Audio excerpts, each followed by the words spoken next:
Chapter 820. Asauka in the inn owner sighed and instructed Dingji, to clean up. Compared to a few days ago, people had died one after another, and the number of guests left in the inn had decreased significantly. The tables and chairs were so polished that they were useless. God bless us. Please don't let anything happen again. 3 people have died. The boss sighed as he hunched his back. At this time, there was no one in sight, and there was not much sound. Dingji whispered, "Boss, have you heard? Recently, an exorcist warrior appeared in the capital. He has killed 7 demonic ghosts in a row. I heard that even the demon known as the Lord of the Barren River was killed. Boss, who do you think this exorcist warrior is? Is it Yamada-kun? These days, he has been running around." "Don't talk nonsense. This is not something you and I can talk about." The inn owner was about to speak, but at this moment, someone outside knocked on the door. Without waiting for Dingji to open the door, a samurai rudely kicked the door open and shouted at Dingji, who was looking at him in fear, "Where is Yamada?" Sir." Thinking of the samurai killed by Yamada Shinji, the inn owner hurriedly trotted forward. "Are you looking for Lord Yamada?" "What Lord Yamada? That's a traitor. Tell me, where did Yamada go? Did you hide him?" The samurai was a little thin, and his eyebrows were tightly knitted. His expression was exceptionally fierce. "Sir, I'm innocent." Although in this era, samurai did not have a ruling position, and the so-called sword-testing beheading, killing in the name of testing swords, had not yet been obtained, the inn owner was still trembling in fear. Ignoring the cold on the ground, he knelt on the ground and kowtowed a few times. With a trembling voice, he explained, "I'm just an inn owner. How would I dare to hide a traitor? Yamada only stayed 2 days ago, and the killing of the samurai has nothing to do with me. Moreover, this inn suffered greatly, and did not dare to open for business today. Inn owner." "Yes. Cut the crap. To be honest, I'm from the disobedience office, and I've been ordered to arrest the traitor who killed the prince. Let me ask you, did Yamada come back last night?" the samurai asked. "He came back last night, but he went out again at dawn today." "Heh, and you say it has nothing to do with you? Yamada killed someone in your shop, but not only did you not report it to the authorities, you even let him stay here. Just based on this incident, it's not wrong to say that you're an accomplice, right?" The samurai sneered. The innkeeper put on a long face and said, "Please look into this. Yamada can even easily kill samurai, yet he insists on staying in the inn. How can I dare to object? In any case, I hope you can understand. Please." The boss prostrated himself on the ground and kowtowed. What he didn't say was that his inn was originally located in the city. The matter of Yamada Shinji killing a samurai had been fermented for 3 days and 3 nights. All the samurai in the city knew about it, but they didn't dare to find trouble with Yamada Shinji. He was just an ordinary inn owner. How could he dare to meddle in the samurai's affairs? The warrior did not care about the inn owner's difficulties at all. Everyone knows how to quibble. "Unless you can tell me where Yamada went, I can only capture you and hand you over to His Excellency. At that time, the traitor's accomplices can only be executed, right?" The inn owner knelt and was extremely anxious. How could he know where Yamada Shinji had gone? Not far away, Dingji pointed at the spot where the coffin was originally placed. The inn owner's eyes lit up. "Ah, if I'm not wrong, Yamada might have gone to White Bird Temple." "Temple?" "Yes, Yamazaki Ichiro, who died in the inn, was sent to White Bird Temple, which is not far from the inn. Later on, I also sent the 2 samurai killed by Yamada there in their coffins for the sorcerer to expiate their sins. At this time, there was already a Buddhist belief in expiation in Japan. In that case, it's very likely that he's there." The samurai thought for a moment and felt that the possibility was indeed not small. Yamada Shinji had no other place to stay in the city, and the city gates had been sealed long ago. There were no suspicious people out. If not for the fact that he couldn't find Yamada Shinji after searching the city, he wouldn't have brought people to the Asagi Inn. No matter how stupid Yamada was, he wouldn't commit a heinous crime and stay in the inn to wait for the imperial court to arrest him. This time, to be able to obtain this information from the inn owner, it was not a wasted trip. However, before leaving, the samurai glanced at the relatively wealthy boss and said to the two attendants, "You two stay here and check if there are any criminals hiding in this inn." The samurai emphasized the words check, and the meaning was clear. Hai understood. The lord was planning to make the inn owner bleed. The two attendants looked at each other and immediately agreed. White Bird Temple. Step by step, the teenager walked up the half-worn stone steps and stood in front of the ordinary temple that did not occupy a large area and was not well known. He raised his head and glanced at the faint golden light that shrouded the temple before entering. "Please come in." A young monk who looked about 10 years old saw that there was an outsider and immediately ran over with a smile. "It's cold outside. Please come in and take shelter from the wind." Pei Ziyun nodded. "Let me ask you something. Is the coffin that was sent from the Asagi Inn in your temple? Are you talking about Yamasaki Kuin's coffin? It's inside and Master is chanting scriptures. Do you want to go over and take a look?" the young monk asked. Pei Ziyun nodded. "That's what I was thinking." "Then please come with me, I'll bring you over," the young monk said. Japanese shrines usually did not participate in funerals. It was common for them to hire monks to take care of the aftermath. Because of this, in densely populated areas, there would be 1 or 2 small temples. They might not be very famous, and they might not even cover a large area. There were only a few monks inside, but the existence of such temples could be considered a sign of the wealth of the area.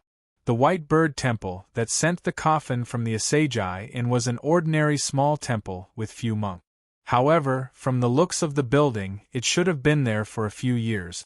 Pei Ziyun walked into the main hall and saw the monks chanting scriptures for Yamazaki Ichiro. He was very polite. "Regarding Yamasaki Kuin's matter, I'll have to trouble you all. This is the money for the incense, please take care of him." Pei Ziyun threw out a small bag of silver. Anyway, he had brought a lot of money with him to the peace capital. Pei Ziyun was not a real native, so he did not have to worry about the return trip. He could spend it generously. Not to mention that in these 3 days and 3 nights, he had killed 7 demons. There was actually gold and silver in the piles of skeletons. Although there was not much of it, it had accumulated quite a lot. Thank you for the offerings. Buddha will definitely see it." White Bird Temple was an ordinary small temple, and basically relied on chanting scriptures to make a living. Seeing that Pei Ziyun was so generous, the smiles of the monks became even more sincere. After Pei Ziyun paid for the incense, he did not leave immediately. Instead, he stood at the side of the hall and watched the monks continue chanting scriptures for Yamazaki Ichiro. Amidst the sounds of Buddhist scriptures, the monks knocked on the wooden fish and chanted, "Namo Amitba Yi Dota Jia Duo Yi, Duty Yi Ta Amitba Du Po Pai." All the monks chanted in unison, and the hall gradually emitted a power that seemed to be able to calm people's hearts. Pei Ziyun raised his head and looked at the huge Buddha statue sitting in the middle of the hall. It looked dignified, and under the light of the morning sun, it was as if it was looking down at the scene in the hall. As the chanting continued, the body of the Buddha statue shone with a faint golden light. The gray and black aura that had been lingering in the coffin was dispelled. When the faint golden light reached his body, it moved slightly and slid around him. His heart that had been slightly agitated due to the massacre also slowly calmed down. It has to be said that the chanting of scriptures was indeed effective in calming down his evil aura. Looking at this, Pei Ziyun fell into deep thought.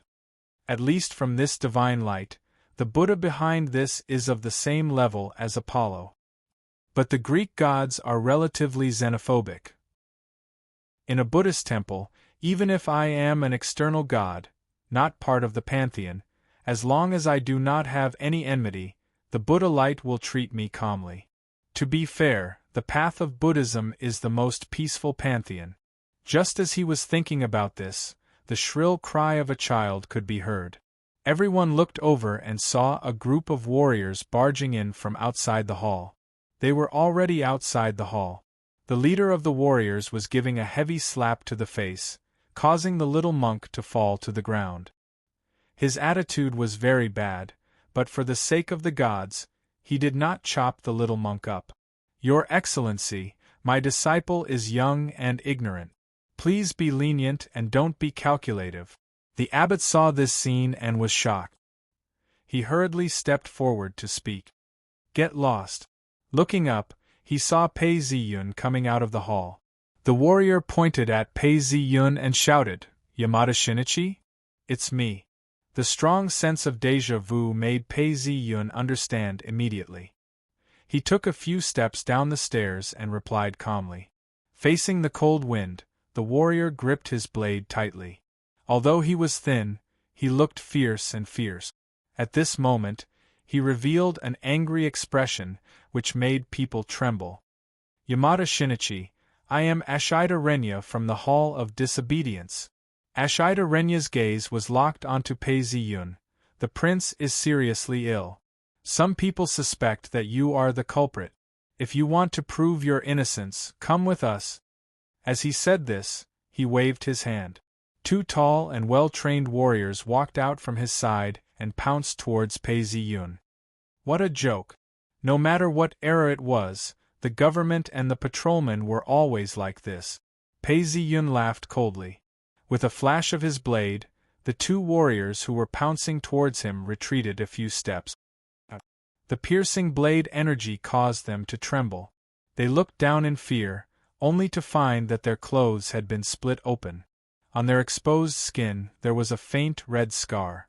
Yamada was so powerful that he was rumored to be able to defeat Kintashiki Sakata. Was that not a rumor? You dare to resist? The Office of the Prosecuting Offenders, as the name suggested, was responsible for investigating illegal activities. At its peak, it was responsible for the security of the Ping and capital, arresting criminals and conducting trials. Although Pei Ziyun controlled his strength this time and did not kill anyone, this action caused Lu Tianlian Ye's eyes to be filled with killing intent. This was a challenge to the authority of the Hall of Disobedience. "Without any evidence you want to arrest me. So what if I resist?" Pei Ziyun sneered. With just a few words, they wanted him to surrender? Not to mention without evidence, even if there was irrefutable evidence, so what? Without evidence? The prince is so noble. You are just a country bumpkin. Do you think the prince would slander you and cause himself to fall ill? What a joke! Ashida Renya laughed and said coldly, "Since you are not willing to follow us obediently, we can bring your head to see the prince." The atmosphere became tense. Pei Ziyun laughed coldly. In the past few days, he had been killing demons and ghosts. Although others did not know that every time he killed one, his strength increased. However, everyone could tell that something was amiss. Yamada Shinichi must have a reason for this. But this man was an idiot. Even the Minamoto warriors who were supported by the Fujiwara family did not stand up for him. He did not want to kill anyone because he did not want to fall into a trap and benefit others. Now that he was seeking death, he could not blame him. Pei Ziyun's eyes darkened as he raised his wooden blade. Wait! A group of warriors rushed in. Leading them was Kintashiki Sakata, whom Pei Ziyun had met before. Kintashiki Sakata's face darkened as he shouted, "The Onmyoji is divining the prince's condition and has yet to come out. Do not be rude to Yamada-kun." Kintashiki then bowed to Pei Ziyun and said sincerely, "Yamada-kun, the prince's sudden illness concerns the safety of the royal family. This is not a small matter. The people in the prince's mansion suspect that this matter has something to do with you. Of course, I believe that a warrior like you would not do such a thing. However, others do not know of your character, and it is natural for them to suspect you. Yamada-kun, why don't you follow me back and meet the Onmyoji? If you have anything to say, you can explain it to him. His words were sincere. Pei-zi Yun did not reply immediately. His gaze swept past Kintashiki Sakata and looked towards the prince's mansion. He could smell the thick stench of blood and smiled. Heavy killing intent, as though the end of the world is near. The Minamoto warriors are under the command of the Fujiwara family. Last year, on the 11th day of the 7th month of the first year of Changbao, year 999, in order to discuss the construction of the inner palace, they held a meeting of the ministers. The list of ministers was: Left Minister Fujiwara Michinaga, Right Minister Fujiwara Hayamitsu, Inner Minister Fujiwara Koji, Big Minister Fujiwara Michinaga, Middle Minister Fujiwara Tashiki, Advisor Fujiwara Kaihai, Fujiwara Korin, Fujiwara Tadasuk, and Minamoto Toshi. It can be said that the Fujiwara family controlled all the ministers in the imperial court. However, the emperor is not to be underestimated. The Jianfei Rebellion Office was established during the reign of Emperor Saga. It divided the powers of the Tanjotai and the Ministry of Justice, and was directly under the emperor. It is understandable that they used the prince's illness as an excuse to persuade the Jianfei Rebellion Office to capture me. If I do not do anything, I will naturally die. As for those who resist and attack the Jianfei Rebellion Office, they will naturally offend the emperor. This way, both the imperial court will join forces to kill me. However, as the saying goes, the heavenly net is tight, and will not leave any loopholes for me. When I called for them to stop, it was not because the enemy was magnanimous, but because if I were to fight here and not be surrounded, I might be able to escape. I have to enter the pocket array. Pei-zi Yun was a master of the art of war, and had commanded thousands of troops before. He had a deep understanding of the system. With just a glance, he knew that this was a trap, waiting for him to come knocking. However, Pei-zi Yun was suppressing the anger in his heart. He wanted to vent it out, and had no intention of avoiding it. He retracted his gaze and smiled lightly at Sakata Kinshur. All right, I can do it. Although his only doubt was why the Fujiwara family was related to the mastermind behind this, it did not matter anymore. Since they wanted to kill, he would just kill. Pei-zi Yun's reaction was somewhat out of Sakata Kinshi's expectations. He could not help but feel uneasy. He held out his hand and said, "Yamada-kun, please." Ignoring the warrior who was glaring at him, Pei-zi Yun pressed on his sword, laughed and walked out. Chapter 821. Outside White Bird Temple, a group of warriors surrounded the temple. They looked like they wouldn't even let a bird out. But whether it was the people from the Hall of Disobedience or the Minamoto warriors, they were all dissatisfied. There was an old saying in the Tang Empire, "There is no need to use a butcher's knife to kill a chicken." These people, even the lowest-ranking ones, had been through hundreds of battles and could make the country warriors tremble in fear. Now, they were gathered here to capture a young country warrior.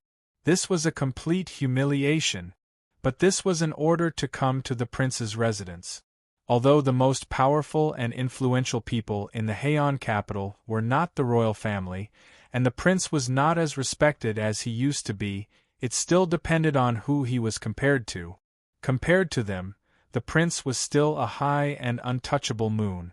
They were dust. To be able to die for the prince was a great honor, and could make the future generations of their families proud. Because of this, even if their expressions were forced, when Pei-zi Yun came out of White Bird Temple, they stood at the door with their swords raised. They were very responsible. "Put away your weapons." Sakata Kinshur, who came out later, frowned and said when he saw the tense situation.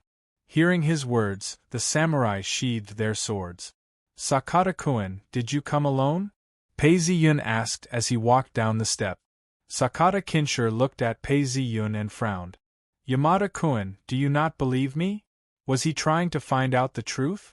Why, do you think I want to take the opportunity to escape?" Seeing through Sakata Kinshi's thoughts, Pei Ziyun laughed a few times. Since I've already promised to go back with you, I won't go back on my word. Then what you mean is? Sakata Kinshur asked. I'm just curious about what the so-called 4 heavenly kings of Minamoto no Reiko are like. After saying this, Pei Ziyun did not say anything else. With a smile, he turned his gaze to the distance.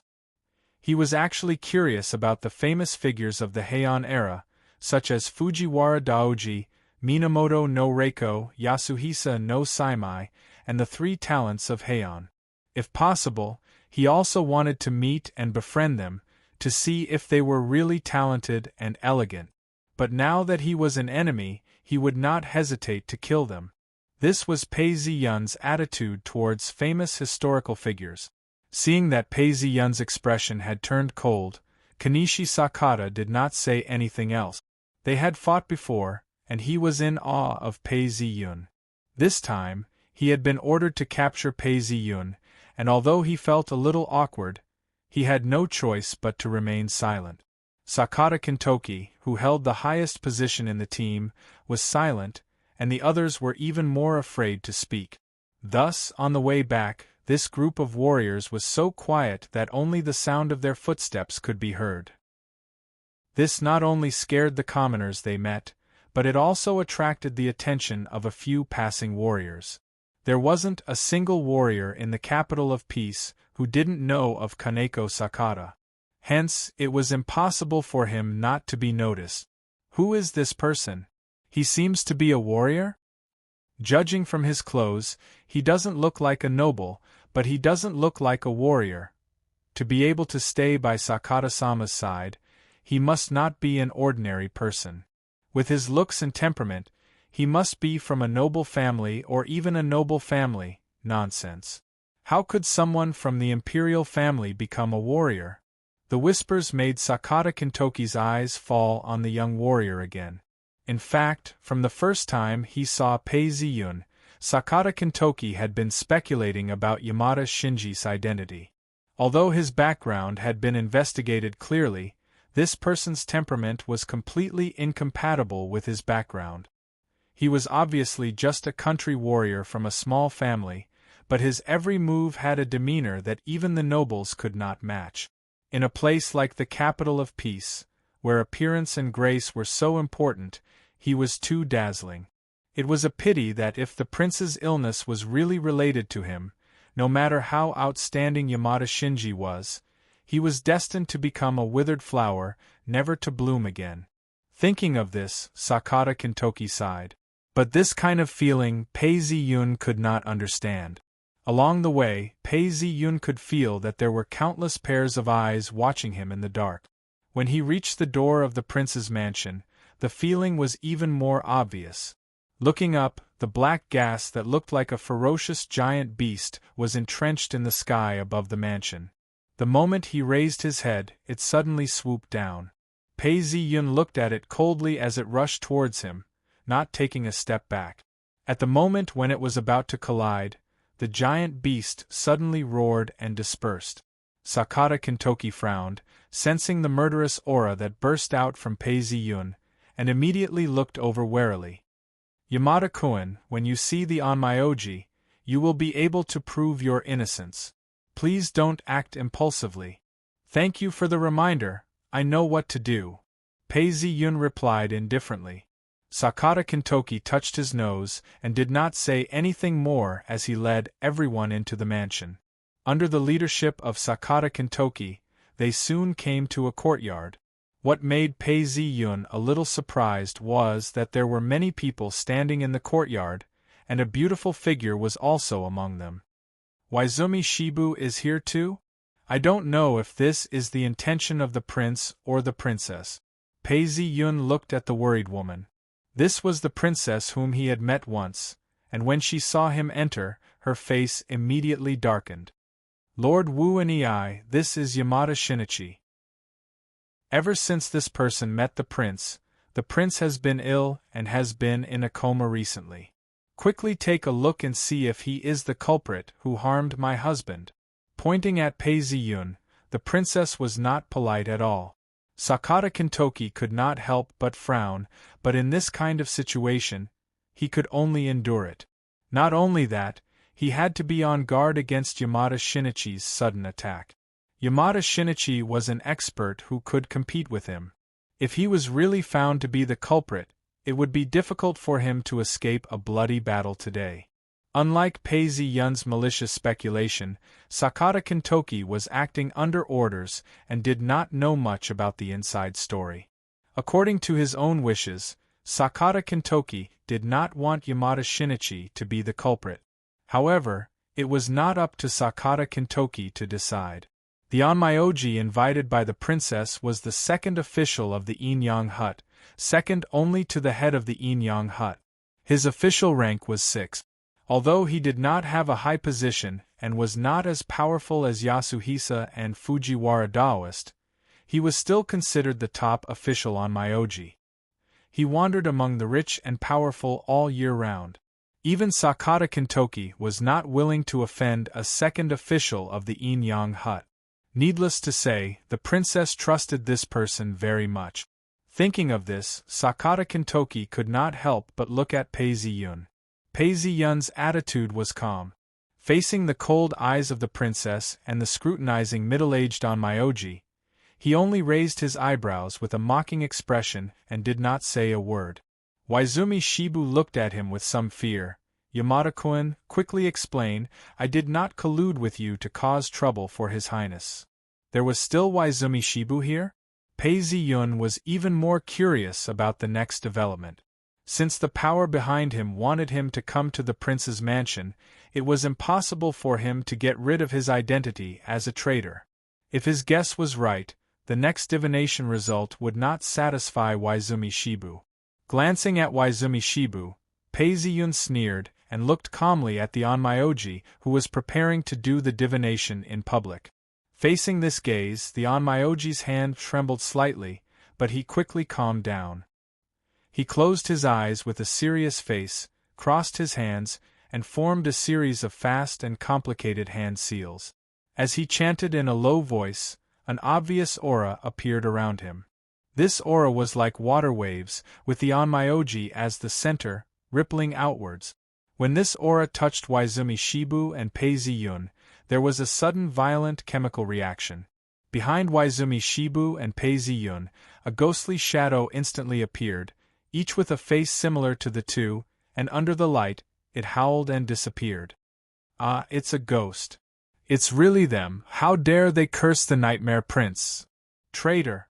For a moment everyone was enraged.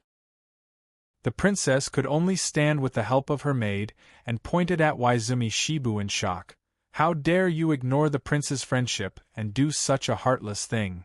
Then she glared at Pei Ziyun and said coldly, And you, I didn't expect you to be a death warrior sent by Tachibana Michinesa. You harmed the prince and caused trouble for the prince, men. She was about to order people to take Pei Ziyun down. Sakata Kinki let out a deep breath. It was not that he didn't see the trick, but things had already come to this, and he had no other choice.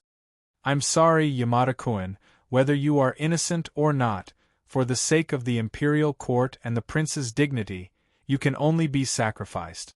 But he said, Princess, wait. How could such a dangerous person be taken down so easily? Wouldn't the anger of an ordinary man splatter blood 5 steps away? The princess, who was born in the Fujiwara family, did not understand Sakata Kinki's meaning. She asked coldly, Sakata, what do you mean? Could it be that you intend to protect this traitor? Princess, Yamada-kun is a warrior of Lord Tachibana Michinesa. If this kind of evil is exposed, not only will it implicate Tachibana Michinesa and the Tachibana family, it will also affect the prince's reputation. Why don't we order Yamada-kun to commit suicide on the spot? This way, not only can we preserve the honor of the warrior, but it will also not implicate the Yamada family and Lord Tachibana Michinesa. The princess and Sakata Kinki's eyes met, and they instantly understood what he meant. After all, if Yamada Shinji was just an ordinary warrior, it would be fine to order people to take him down. But the problem was that Yamada Shinji had once fought to a draw with Sakata Kinki. If there was a problem, blood would be spilled 5 steps away. The princess felt a chill, and felt that she was being too rash. She said, "What you said makes sense, I'll do as you say." But she was trying to determine Pei Ziyun's life and death, as though there was no one else around. Pei Ziyun looked on coldly and felt like laughing. This kind of method of using one's kin to threaten others was a common tactic used by the government. Sakata Kinki received the princess's permission and heaved a sigh of relief. He secretly signaled for the warriors outside to be on guard, ready to surround and kill Pei Ziyun. He then turned to Pei Ziyun. "Yamada-kun, warriors have received the emperor's favor, and we must serve him well. Even if we have to die, we will not hesitate. It doesn't matter if you are the Prince of Curses or not. For the sake of your Lord Tachibana Michinesa, Lady Waizumi Shikibu, and the Yamada family in Waizumi Kingdom, please show your loyalty." Pei Ziyun could not help but laugh. So, Waizumi Shikibu was here to be used as a hostage? Just as he laughed, suddenly, there was a flash of light. Clang! Sakata Kinki, who was already prepared, blocked the first blow. His heart sank. He still had to fight Yamada Shinji to the death. He shouted, "Protect Waizumi Shikibu." This was the most important hostage. If Yamada Shinji did not care about him, there would be no way out for him. But before he could finish his sentence, there was a flash of light, and a shadow flashed to the left. The warriors who were already prepared drew their swords. "Kill!" Aya! There was a flash of light and 3 warriors fell to the ground, blood spurting out from their chests. In a flash, Pei Ziyun was already more than 10 meters away. Yamada actually wants to escape? I've never heard of someone who doesn't care about his lord and mistress. Seeing Pei Ziyun rush out, the Onmyoji was stunned. The princess almost fainted. Sakata Kinki gritted his teeth and said in a low voice, "Don't worry, princess. We're already prepared. No matter which direction he runs in, we'll stop him." The respect he had for Pei Ziyun was gone. Such a despicable person, and yet he did not obediently commit suicide. He had wanted to wait for Yamada to commit suicide, so that all the warriors would draw their swords and pay their respects. As for Pei Ziyun, he did not know anything. He only rushed forward. Even if he knew, he would not care. In essence, all respect was a ploy to kill the enemy easily. People who thought like that were born to be slaves. Sakata Kinki was just speaking with righteous indignation when he heard an angry roar. The Onmyoji was overjoyed. "It's Master Ji Wu." Following that, 4 flags were raised around the mansion. Standing at the entrance, one could hear the battle cries outside. Everyone who was originally worried relaxed. The Onmyoji clapped his hands and laughed. "It's not just Master Ji Wu, all 4 heavenly kings are here. No matter how strong Yamada is, he won't be able to escape. Kill this thief, then destroy the Yamada clan of Waizumi Kingdom." Chapter 822. Just as he rushed out, he saw the flag and the gleam of a blade in the snow. The sky was filled with dark clouds, and the leader of the group was a man with a pale face. The leader waved his hand. "Yamada Shinji, I am Bubu Ji Wu under Lai Guangong. Since you are a warrior, I shall give you one last chance. Put down your weapon and surrender, or I can help you plead with the prince and the consort to spare your life." Pei Ziyun laughed coldly without saying a word. Such a reaction let Bubu Ji Wu know that the other party would not surrender without a fight. "Since you refuse to come to your senses, then die." Bubu Ji Wu pulled out his blade and said coldly. The warriors beside Bubu Ji Wu pulled out their blades and rushed forward. At this point, they were slowly distancing themselves from Pei Ziyun and surrounding him in a fan-shaped formation. They were trying to stop him from escaping. Just these few people?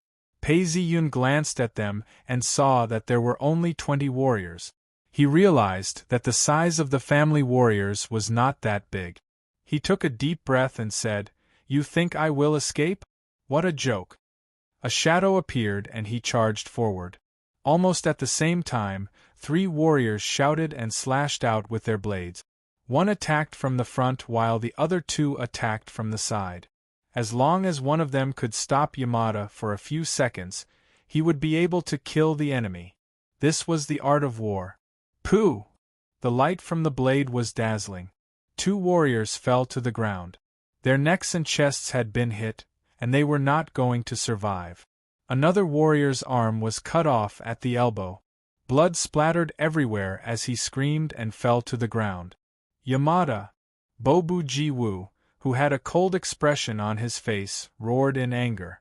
He did not say another word and pounced forward. Just as he took a step forward, Pei Ziyun's body flashed and he waved his blade, slicing through the throat of a warrior.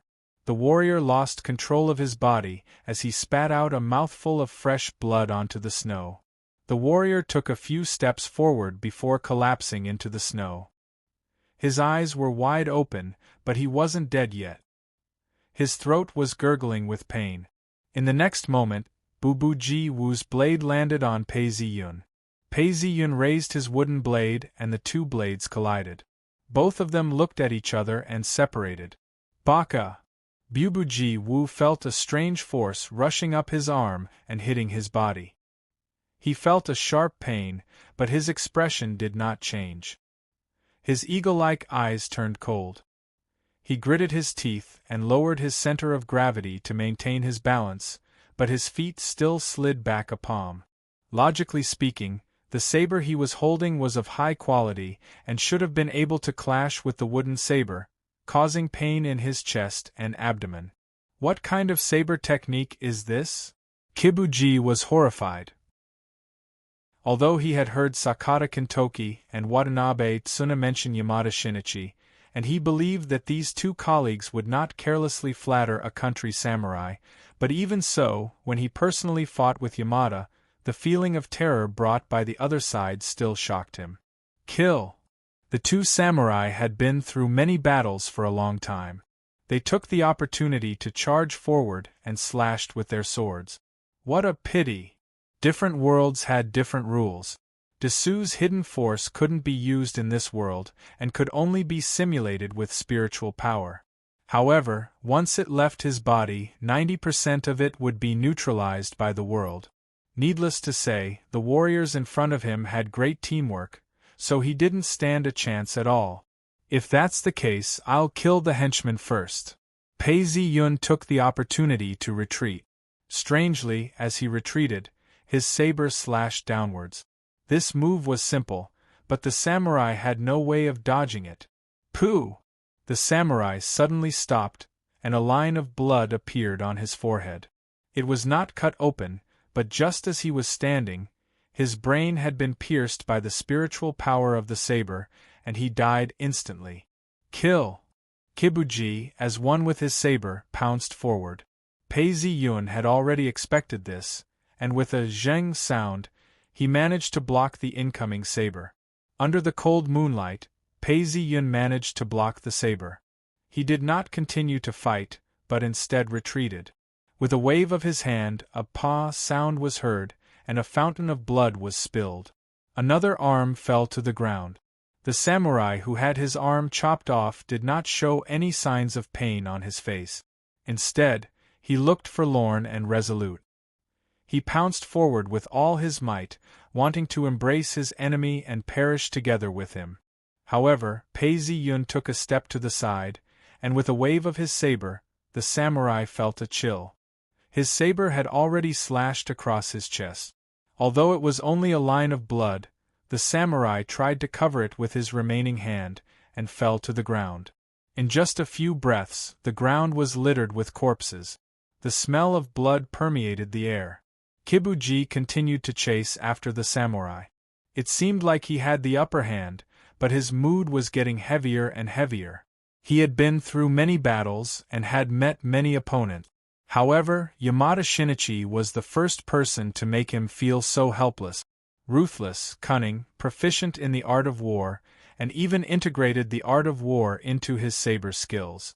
Every strike was aimed at the opponent's weak point, and he never allowed the two of them to surround him. This feeling made him admit that regardless of age, stamina, or martial arts, he was inferior to this young samurai. In time, this person would become a more famous swordsman than the four heavenly kings. However, the scariest thing about this person was his arrogance. He had no restraints and was rebellious. Even if he had to risk his life, he had to kill this person. If not, he would be a great threat to Japan, and might even be worse than Shitendaji. With this thought in mind, Kibuji Wu roared in anger, and slashed at Pei Ziyun even faster and more ruthlessly. His saber and saber intertwined with each other. Coupled with his many years of battle experience, he could cause chaos in the shortest time possible. However, this had its limitations on the user as well. It was almost as if he had overdrawn his mental and physical strength. Unless it was a critical moment, he would not have used this move. However, right now, he had to quickly entangle the enemy. Although he had said it would take a long time, it was only a few breaths. However, as long as he could drag this out, the other troops would be able to catch up. What a joke! How could Pei Ziyun allow him to do as he wished? No wonder he is one of the four heavenly kings. His saber skills are outstanding, and not something an ordinary samurai can compare to. However, there is no point in continuing this battle. We have to kill them all. While they are not surrounded, we have to kill them one by one. This is the profound meaning of the art of war. With this thought in mind, his saber shone brightly. At this moment, a samurai pounced on him. Suddenly, a saber stabbed into his waist. With a jerk, his eyes opened wide, and blood spurted out like a fountain. Coincidentally, it sprayed onto Kibuji Wu's face. At this point, even Pei Ziyun could not kill him gracefully. However, he could use all the factors available to him. With blood splattered on his face, Kibuji Wu's vision blurred. He was shocked and wanted to retreat.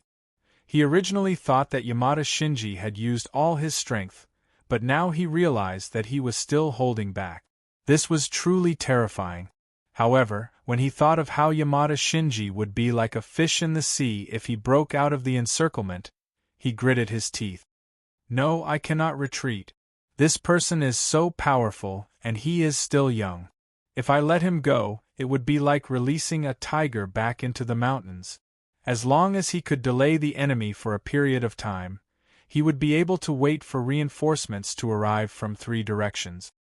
He had already delayed Yamada Shinji for a while, and the people chasing from the inner court and other directions would arrive no matter how slow they were. As long as one of his 3 companions arrived first, he did not believe that Yamada Shinji would be able to hold on for long. Indeed, at this moment a shout could be heard. I, Watanabe Tsun, am here. Traitor, don't you dare leave. From the corner of his eye, he saw a familiar figure running towards him. Kibuji Wu was overjoyed. Watanabe Tsun. They were both part of the 4 heavenly kings, and he was the most powerful of the 4.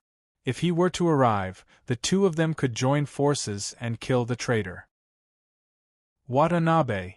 Unexpectedly, just as he shouted, he realized that his voice was stuck in his throat. No, it was not that his voice was stuck, it was that there was a cold force that sucked all his strength away. Pei Ziyun sheathed his sword and dodged. Don't you dare run. Watanabe Tsun had just arrived when he saw Yamada Shinji dodge.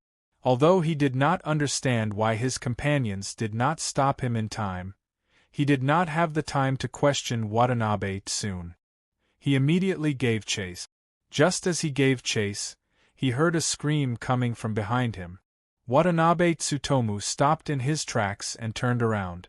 He was shocked to see that Bujiwu's head, which was originally intact, had suddenly fallen off. Red and white brain matter was directly exposed in the air. The person who had lost his head was obviously extremely shocked, and just now, he let out a scream. Kibuji! Watanabe Tsun's pupils shrank as he turned around. Just as he reached the front, his companion was already lying on the ground with his eyes wide open. He did not even need to feel his breath to know that he was dead. Killed in one move. What a vicious move. What a fast sword. Kibuji. Watanabe soon turned around and saw that Pei Ziyun had disappeared. He could not help but be filled with grief and indignation. At this point, the remaining two groups of people had arrived. The leaders were Yuzui Sadamitsu and Sakata Kintoki. Kibuji. Sakata Kintoki was the first to witness this tragic scene. His vision turned black and he was held up by his assistant to prevent himself from falling. Yuzui Sadamitsu was also enraged. However, he had trained in witchcraft and was more indifferent to life and death. He forced himself to calm down and said to Watanabe Tsun, "Since this traitor has killed Kibuji Wu, he is our mortal enemy. We cannot let him escape. Did you see which direction he escaped to?" Seeing that Watanabe Tsun was still in a daze, Yuzui Sadamitsu furrowed his brows. He knew that Watanabe Tsun was probably panicking over the death of his companion. He could not reprimand him and started chanting. He went in that direction. "Follow me." Seeing the black aura flying in one direction, Yuzui Sadamitsu shouted and took the lead to chase after him. Watanabe soon came to his senses and said to Sakata Kintoki, "Kintoki, stay here and help Kibuji Wu clean up his corpse. I will help Yuzui Sadamitsu kill Yamada." As he said this, he led the rest of the group to chase after Kibuji Wu. At this point, only Sakata Kintoki was left. The wind whistled past. These four heavenly kings were ordinary warriors. They could not help but tear up. They held their swords and knelt down.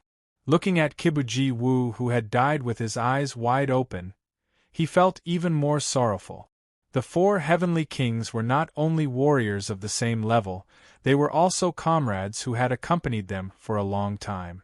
They had thought that they would always follow Minamoto no Reiko. Who would have thought that Kibuji Wu would end his life in such a manner? If it was said that he had a trace of regret for Yamada Shinji before, then at this moment, there was only anger and killing intent in his chest. "Kibuji Wu, just you wait. Yamada and his entire clan must die." Sakata Kintoki roared angrily. He put his sword on the ground and reached out to close Kibuji Wu's eyes. He helped him up and carried the corpse, intending to carry it back. However, just as he helped him up, he felt a weight on his waist. Sakata Kintoki immediately looked down and saw that the hands holding the corpse had grabbed him tightly. Then, without waiting for Sakata Kintoki to react, the corpse burst into flames with a bang. This was the enemy's sorcery. Sakata Kintoki was shocked and struggled with all his might. At this moment there was a "pu" sound. The tip of the sword came out of his chest, half of it sticking out. It was clearly a wooden sword, but the blade was already shining with a cold light. You cheated." Sakata Kintoki looked at Yamada Shinji, who had returned. Fresh blood gushed out of his mouth. He turned around and stared at the young warrior in front of him, his eyes filled with hatred and disdain. Yamada Shinji had used a trick, luring the tiger away from the mountain and scattering the remaining three people. This was not in line with the way of a warrior. Pei Ziyun was not affected at all. He said calmly, "The art of war is deceitful. Isn't it the most basic principle to defeat them one by one?" As he said this, he pulled out his wooden sword. He looked at Sakata Kintoki in disbelief as he slowly collapsed, no longer breathing. The art of war depends on the heart. Kibuji and Sakata are dead. The next step is not to kill the remaining two people, but to kill the empty prince's mansion. Pei Ziyun only smiled coldly, raised his sword and stepped into the prince's mansion. Every move he made was in line with the art of war. Chapter 8:23. In the courtyard, the princess was already seated. The maid sitting in front of the stove made a light sound as she brushed the tea, blending in with the sound of snow falling to the ground. Blood is soaring to the sky, the killing is in full swing. Although he did not follow them out, Keisuke Takeuchi had been divining the battle. Now that the blood was soaring, He subconsciously thought that Yamada Shinji had been killed. At the same time, Keisuke Takeuchi could not help but be speechless. Yamada Shinji was just a village samurai. If not for the princess's invitation and the fact that the prince was seriously ill, he would not have come because of a village samurai. In the Inyang hut, his position was second only to the Inyang head. Couldn't they just send a Onmyoji over for such a small matter? Although the prince did not have any real power, the princess was the princess of the Fujiwara family. The Fujiwara family was powerful, and he did not dare to look down on them. Speaking of which, even if he accompanied Qingming, didn't he become one of the top 4 Onmyojis because he served Fujiwara Daoist and received the recommendation? But when he came to the prince's residence and saw Yamada Shinji, he found that Yamada was very unusual. This puzzled Keisuke, but the situation was urgent and he did not have time to investigate Yamada Shinji's background. Now that he saw the blood, he sighed in his heart. At this time, the maid said respectfully, "The tea is here." "Ah, thank you." Keisuke Takeuchi respectfully took the teacup according to the tea ceremony etiquette. He felt his mind calm down and all his worries were dissolved into the tea. He drank it immediately. He returned the teacup to the maid and looked at the courtyard. A cold wind blew through the dark trees and he suddenly felt uneasy. If Yamada did not go through this, he would have some achievements in the future. It's too late to say anything now. Thinking of this, Keisuke Takeuchi smiled. "Princess, look, there are blood clouds rolling in the east. This is an auspicious sign. Yamada must have been killed. You can sleep in peace." "No, I still feel uneasy until I see Yamada's body." The princess looked in the direction. Keisuke Takeuchi's smile froze and then he felt a little dissatisfied. Although he was inferior to the Fujiwara as a Onmyoji, it was hard for him to accept her questioning his divination. If it wasn't for the Fujiwara family, he would probably have left with a flick of his sleeves. The maid was in awe of Keisuke Takeuchi, and as soon as she heard his words, she immediately believed him. One of the maids tried to persuade her. "Princess, Yamada is just a crude country warrior. Didn't you see Takeuchi-sama's divination before? Since Lord Wu Enei said that Yamada has been executed, it can't be false. You've been tired for the whole day, why don't you go and rest now? His Highness the Prince still needs you." The others also tried to persuade him. Wang Fei's face darkened slightly, but she still nodded and sighed. "Oh, is that so? Then get people to tidy up the manor. We must not let any filth enter the inner courtyard." He then turned to Keisuke Takeuchi and bowed. "You have worked hard today. When His Royal Highness wakes up, I will definitely congratulate you." Keisuke Wu did not care what he was thinking in his heart. He still had a smile on his face and said humbly, "This is what I should do, if not." Just as he was speaking, he noticed that the consort and the maidservants facing him suddenly looked terrified, as though they had seen something unbelievable. His heart skipped a beat, and he immediately turned around. A samurai covered in blood fell through the door of the inner courtyard, and another person came in. "Yamada, why are you still alive?" Seeing the young samurai enter with blood dripping from his wooden sword, Keisuke Wu's body trembled in fear. His heart was filled with fear. Yamada Shinji was still alive, but who did the divination say was dead? Could it be one of the 4 heavenly kings, or more than one? This was too ridiculous.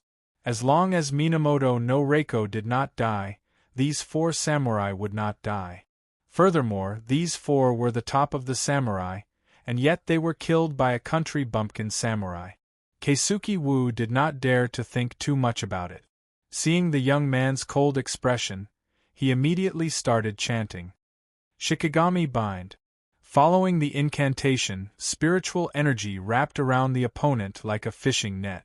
This was Keisuke Wu-nei's ultimate skill. To be able to sit in the position of Inyang hut, his skills were naturally not limited to divination. Although it was not as famous as the Inyang head and other Inyang masters who were famous for their attacks, Keisuke Wu Nei had his own ways of protecting himself. This was the one that consumed the most spiritual energy. But at the same time, it was also the most powerful spell. Although it could only last for a short while, as long as he could trap the opponent, he could order his men to kill him. How could yin-yang masters kill people with their swords like crude samurai? Even if a demon was bound, it could be killed with this spell, let alone a human warrior with a body of flesh and blood.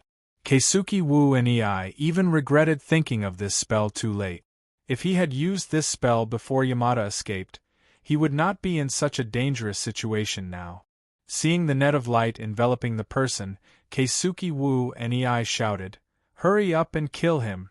As he said that, he did not dare to relax and focused even more on chanting. Seeing that one of the maidservants was agile, he immediately pulled out his short sword and pounced, tightening the net of spiritual energy. Bang. However, as the net tightened, it crashed into a heavy and towering existence. Looking over, it was Yamada Shinji who was trapped, but his spiritual energy felt completely different. The thing that was trapped was a mountain. Keisuke Wu Nei immediately felt the backlash and spat out a mouthful of blood.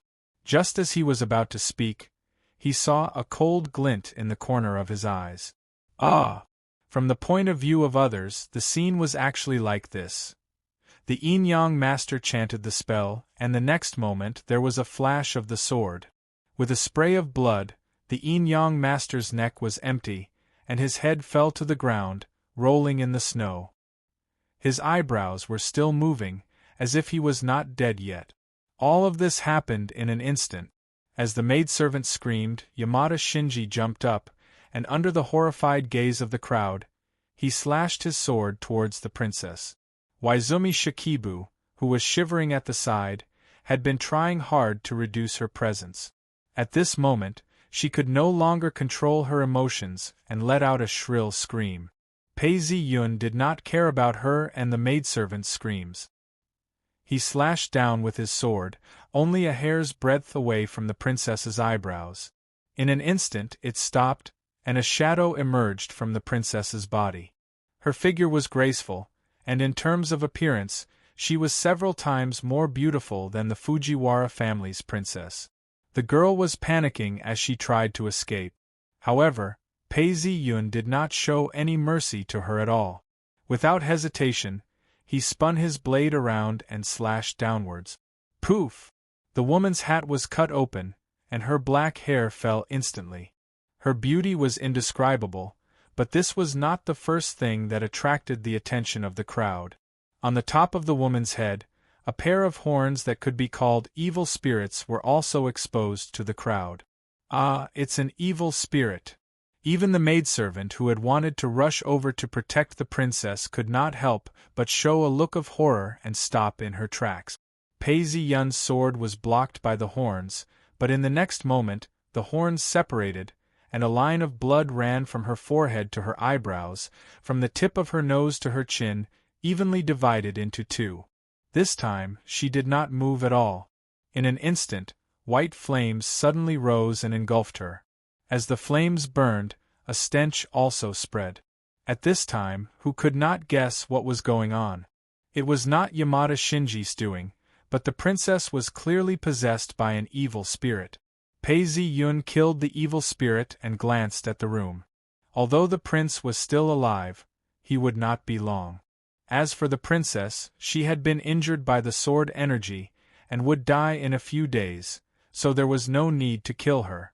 With a tilt of his ear, he put away his sword and walked out calmly. The courtyard was quiet for a long time before everyone came to their senses. After looking at each other, they rushed to the princess who had fainted on the ground. As for where the warrior who had just killed the evil spirit went, they did not dare to care, let alone look.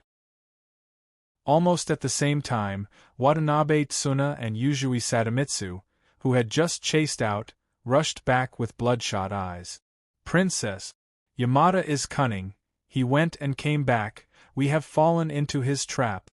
As a result, as soon as they returned to the inner courtyard, They saw the unconscious princess who was being called by a group of maidservants, and the head of Takeuchi Keisuke of Yin-Yang Hut had been separated. Suddenly, a chill even washed away their anger. Watanabe Tsuna grabbed a maidservant and asked sternly, "Is Yamada here?" He. The maidservant, who had experienced a shock, under this ferocious expression, how could she speak? Watanabe Tsuna's heart was filled with hatred. He pushed her away and was about to rush inside. "Watanabe-kun, do not offend His Royal Highness." Yuzui Sadamitsu still had some sense of propriety. Although he was sad and angry, he still reminded his colleague. And at this moment someone inside shouted, "Someone come, His Royal Highness, His Royal Highness has gone." Hateful!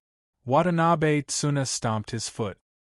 He knew that not only had he lost a general today, but he had also failed the mission. How could he go and see Minamoto no Reiko? But the moment he turned around, he suddenly thought of a plan. "Yuzui-kun, Yamada is ruthless and rebellious. He actually killed His Royal Highness.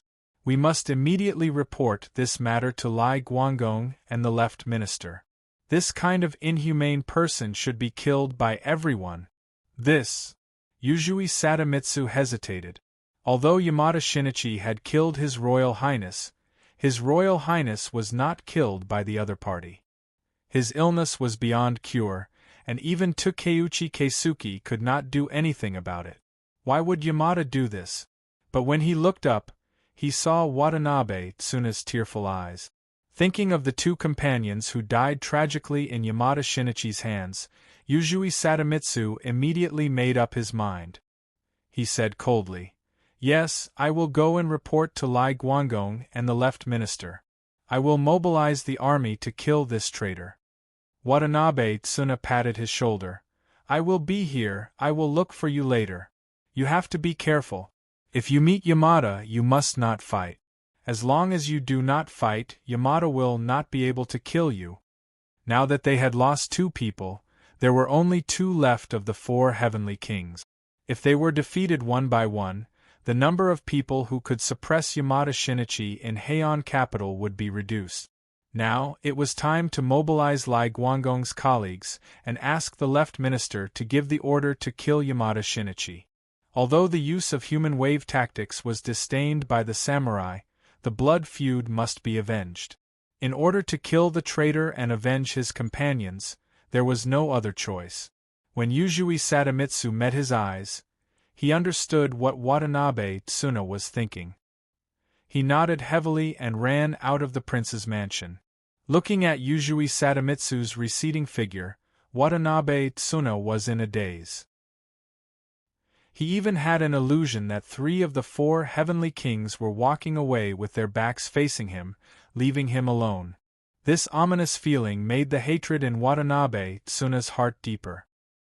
He turned around and walked towards the princess and the maid. Since he wanted to ask the left minister Fujiwara to give the order to kill Yamada Shinichi, the cause of the prince's death must be Yamada Shinichi. Whether it was Yamada or not, the result must be Yamada's death. Chapter 824. Sir, should we go back and report to His Highness, Minamoto no Reiko, first, or should we go directly to the left minister's residence?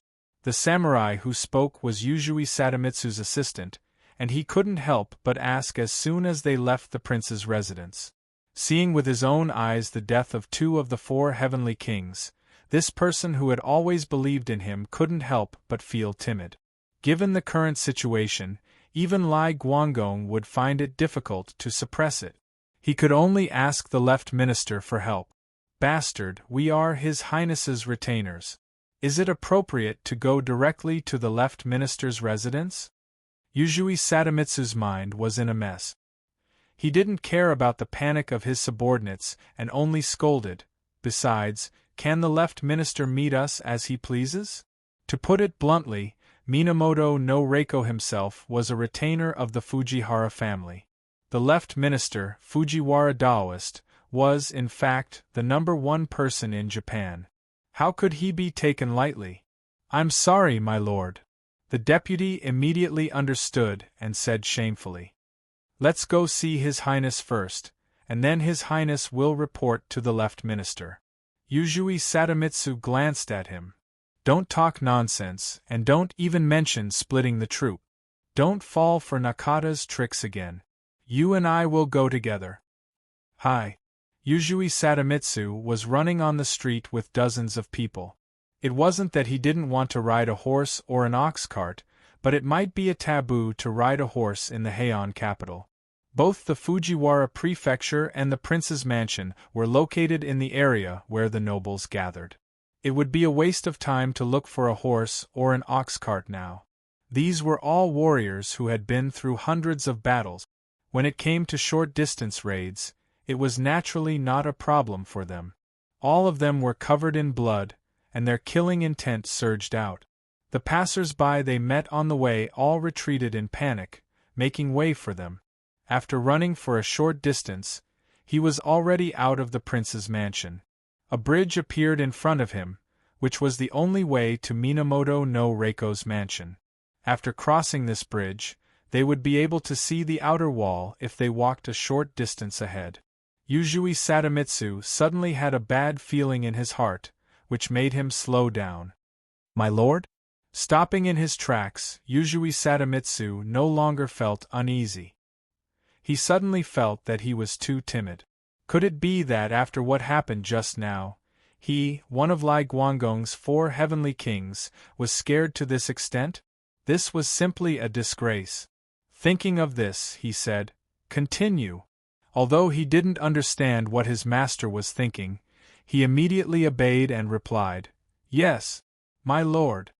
They arrived at the bridge in the blink of an eye. Not only were there no pedestrians, but there were also only this group of warriors nearby. On the quiet bridge, a few withered leaves were blown by the wind. In the cold wind, there seemed to be someone crying. As soon as he stepped onto the bridge, Yuzui Sadamitsu realized that something was wrong and drew his sword. Pooh! A figure flipped out from under the bridge. In an instant, he leaped onto the bridge. With a flash of his blade, the originally dull wooden blade reflected a bloody glow under the sunlight.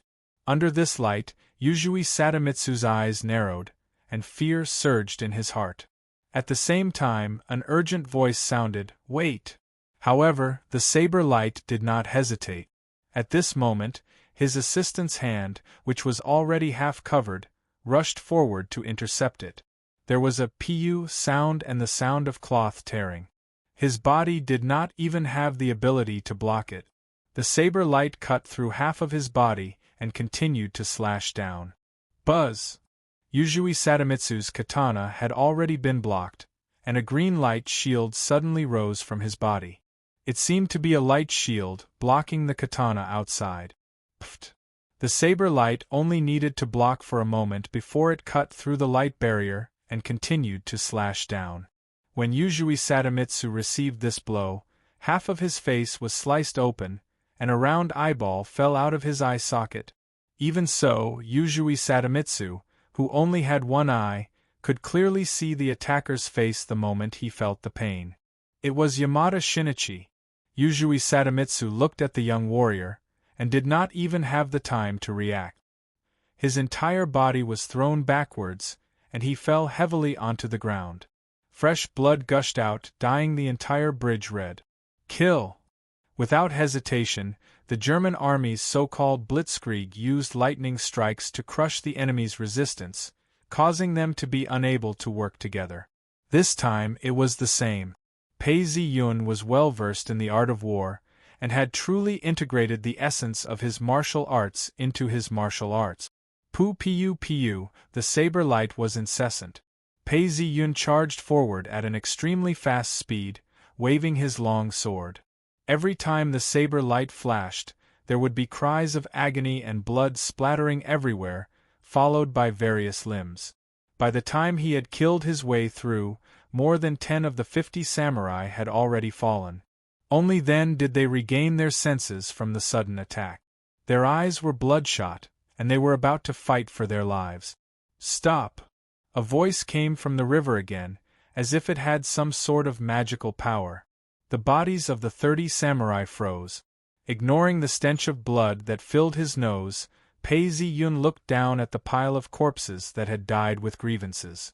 Only then did he look at the river not far away. In the eyes of ordinary people, there was a man standing on a small boat. But in Pei Zi-yun's eyes, there were 2 shikigami holding wooden oars, standing on both sides of the boat.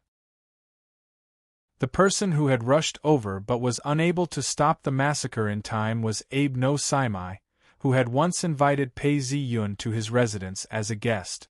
Yamada-kun, your matter is the Prajna calamity, and the matter with the prince's palace was also a misunderstanding. Since you have already spared the princess, why must you be so ruthless? Why must you kill them all? Abe no Saimai was dressed in hunting clothes, and under the gentle breeze on the river, he looked very carefree. He had just witnessed a massacre, and was calmly talking to the killer, but his tone was filled with confusion and depression. Pei Zi-yun looked at the boat as it neared the bridge, and jumped down, landing on the deck. Abe no Saimai sighed and nodded at the 2 shikigami. The boat quickly changed direction, away from the wooden bridge, and headed into the distance, leaving only the angry samurai who had come to their senses and jumped into the water. Of course, he could not catch up, and he did not know how many of them had frozen to death. Lord Saimai, do you think this is the Prajna calamity? Pei Zi-yun looked at him and sneered. Unlike before, his arrival this time was done by the enemy consciously, and naturally there were all kinds of suppression. This was just one of them. Now that he said it was the Prajna calamity, why didn't he say it before? And Prajna? Pei Zi-yun looked into the distance and sighed. Abe no Saimai raised his eyebrows. Yamada-kun, why are you so emotional? I thought that Yamada-kun would hate this kind of demon. Lord Saimai must be joking. Emotional and killing are not contradictory. It is not to the extent of hate, and I even have some sympathy for Prajna. Oh! This really surprised Abe no Saimai. One had to know that since the last time he met Yamada Shinji, he already knew that this person's character was not one to have tender feelings for the fairer sex. This could also be seen from Yamada Shinji's actions in the prince's mansion. Even though Prajna was killed, Yamada Shinji's blade did not hesitate for a moment. At this time, Pei Zi-yun said that he felt sympathy for her. Although Abe no Saimai did not say anything, his expression showed a trace of doubt. Pei Zi-yun did not think that this Abe no Saimai was the real person in history, but he had to admit the power of the legendary Abe no Saimai. Although he was wary, he was a rare person to talk about such a topic. Hashiheim, virgins, Prajna. These female demons are actually of the same nature, that is, they represent the women of this world. In this world, women live in their parents' home and follow the marriage system. They can only wait for their husbands to visit. It can be said that in terms of financial and status, there will not be too much conflict with other women, and they will not be involved in the disputes of the inner court. But in terms of feelings, it may actually be more painful than the inner court. Pei Zi-yun faced the river and said lightly, "How many women have not seen their husbands for a long time, and because of this their loneliness turned into hatred? This Prajna may be a unique kind of demon in this era." Speaking of this, Pei Zi-yun secretly laughed sarcastically. Isn't the mother of the Right Guard generals also a victim? The mother of Tao Principles, who wrote the Dragonfly Diary, was a typical example. In the year 954, half a year after their wedding, Fujiwara Kani, who later became the imperial minister, regularly visited, but only for half a year, until autumn. Kani did not visit for a long time. Due to the accumulation of uneasiness and dissatisfaction, the author was in a trance, to the extent that he could not take it anymore and wanted to die. But thinking of leaving his young son Dao Gang, later the 3 Right Guard generals, alone, he could not bear to leave and wanted to become a monk. Fujiwara Dao Gang wept bitterly and followed his mother to become a monk. Seeing this scene, the author had no choice but to give up on becoming a monk. Pei Ziyun's words made Abe no Saimai feel a little emotional and also a little embarrassed. Fujiwara Kei's son, Fujiwara Daochong, was the current minister of the left and also the benefactor of Abe no Saimai. Yamada-kun is very clear about the suffering of these women. The existence of Prajna is indeed born out of jealousy and hatred. For many years, she was alone in an empty house, unable to see her husband, so lonely that she could only rely on memories and longing to live every day. How could she not give birth to evil spirits? But, since you have compassion for Prajna, why are you so merciless to Yuzhui? Just as he was lamenting, he heard a roar from afar. Abe no Saimai turned to look at the bridge that was so far away that he could not see it clearly. He saw that it was crowded with soldiers, roaring with suppressed sadness. Obviously, Watanabe Tsuyoshi felt that something was wrong and rushed over. Why are you so ruthless to the 4 heavenly kings? Pei Ziyun also looked over and seriously answered Abe no Saimai's question. The 4 heavenly kings are all retainers of Minamoto no Reiko, and their friendship is very strong. Even if we don't talk about friendship, we are in the same camp. Not to mention killing two, even if I killed one, there is no possibility of reconciliation. Since it is a fight to the death, instead of leaving behind future trouble, it is better to kill them all.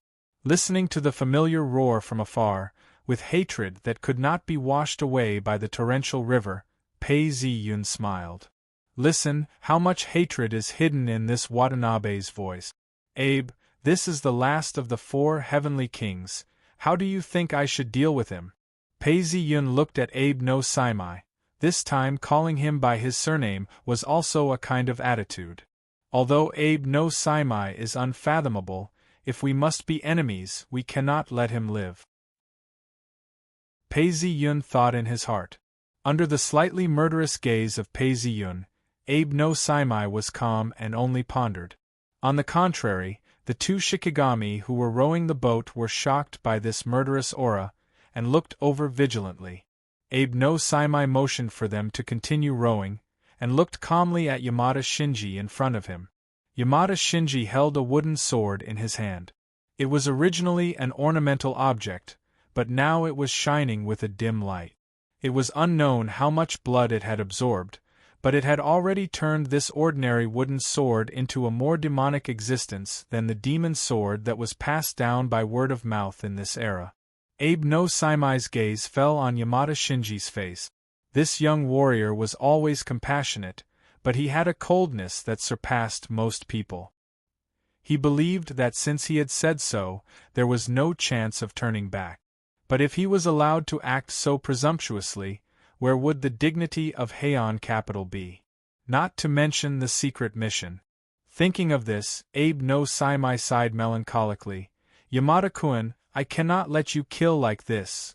Abe no Saimai had observed for a long time, although he had many powerful Shikigami, Yamada Shinji's sword could kill ghosts and gods, and the result of the battle was unpredictable. He could only say, Yamada-kun, this is my responsibility, do you understand? Pei Ziyun heard this and looked up at Abe no Saimai, and was silent for a moment. Suddenly, he smiled and nodded heavily. I understand. Everyone had their own position and obligations, even Abe no Saimai was the same. However, he did not start the battle immediately. As he said this, Pei Ziyun leaped. Although he was a few meters away from the shore, he easily jumped onto the shore. Then goodbye, I hope that the next time, we will not have to fight. Just as he was about to leave, Abe no Saimai asked, Yamada-kun, where are you going next? Pei Ziyun did not stop walking and said, out of the capital. Sakata, Bube and Yuzhui were all dead, and Minamoto no Reiko would be furious. Since Abe no Saimai had already made his stance clear, he could not stay in Heian capital. Once he left the capital, any pursuers would become his prey. The art of war had penetrated deep into Pei Ziyun's essence. In Pei Ziyun's eyes, to become a grandmaster in martial arts, one must also be a master in the art of war. commanding thousands of troops, and wielding a sword. What was the difference? Chapter 8:25. Abe no Saimai was taken aback. Wait! Seeing the young warrior stop in his tracks, Abe no Saimai pursed his lips and asked, "Even if you manage to leave the capital, do you wish to become the enemy of the Fujiwara family and the Minamoto clan, or even the wanted man of the entire dynasty?" Pei Ziyun turned around and raised an eyebrow. "If I don't leave the capital, I'm not?" Abe no Saimai's words made sense. At this point in time, even if the Minamoto clan was not the retainer of the Fujiwara family, they were still subordinate. If the two families joined forces, they would be the most powerful force in the country. Even if it was Pei Ziyun, if he were to go against the Minamoto clan and the Fujiwara clan, he would be the enemy of the entire world. However, if he were to stay in the capital, he would most likely die. Abe no Saimai smiled. His eyes were like those of a fox gleaming cunningly. "Although I would still be their enemy if I stayed, I wouldn't have to be the wanted man." "What do you mean?" Pei Ziyun looked at him and asked slowly. The boat that Abe no Saimai was on had steadily docked on the shore. He slowly walked up and said in a low voice, "Although the Fujiwara family and the Minamoto clan are very powerful in Heian City, it is not their world.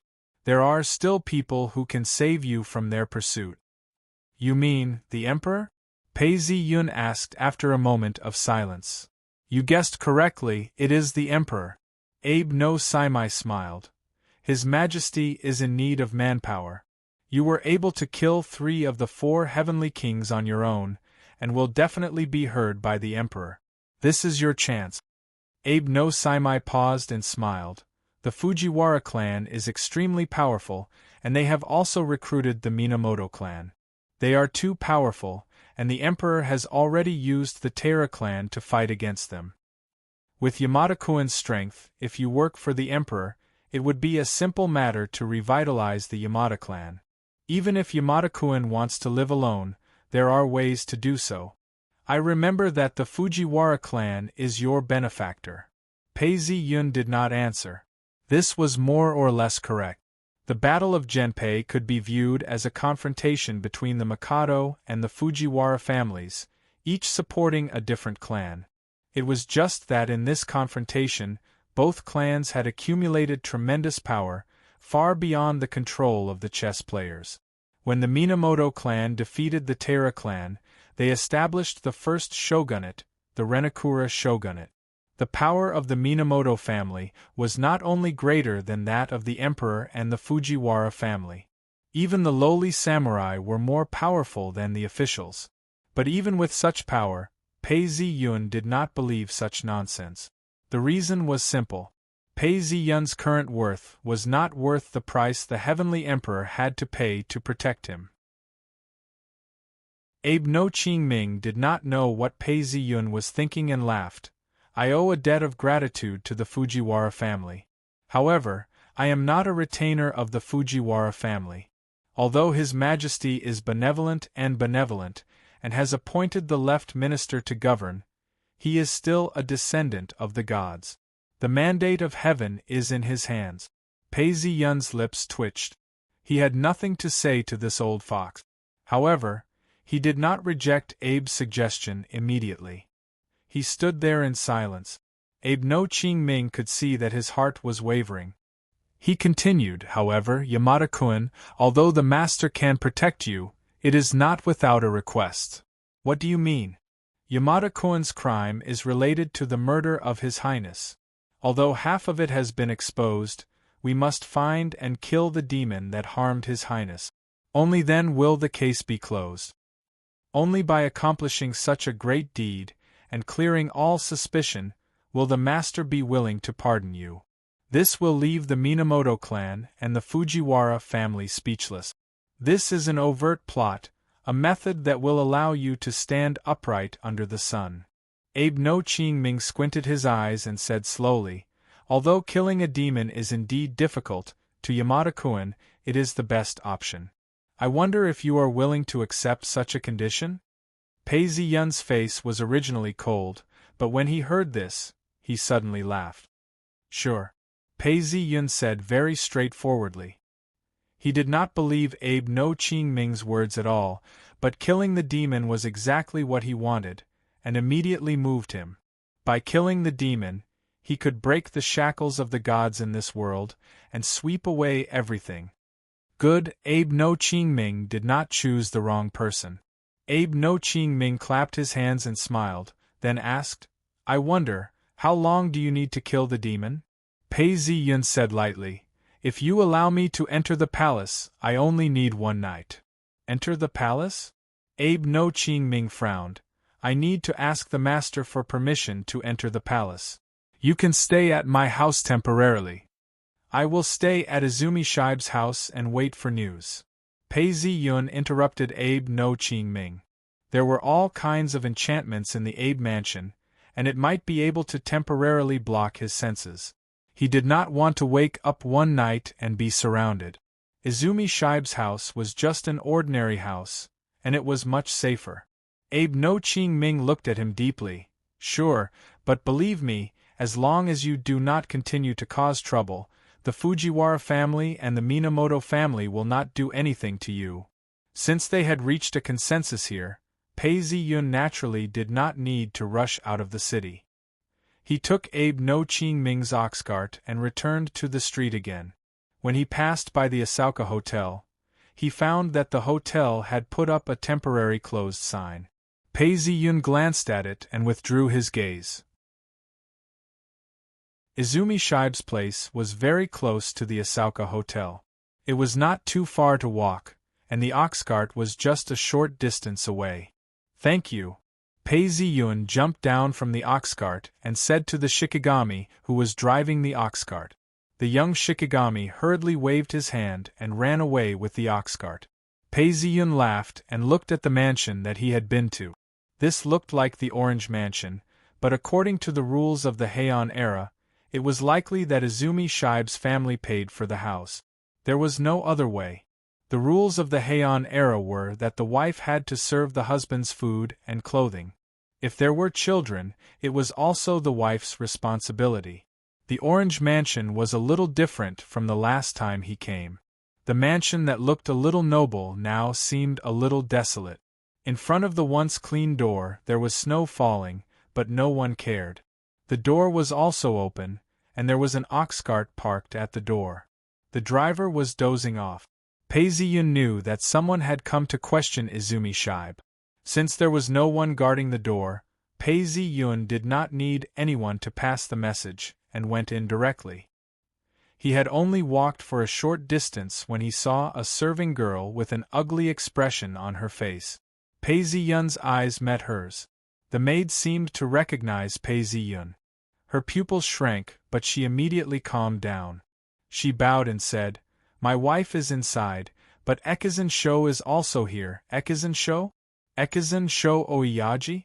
Pei Ziyun thought of Izumi Shibe's background and suddenly understood that this was Izumi Shibe's father, Oiyaji.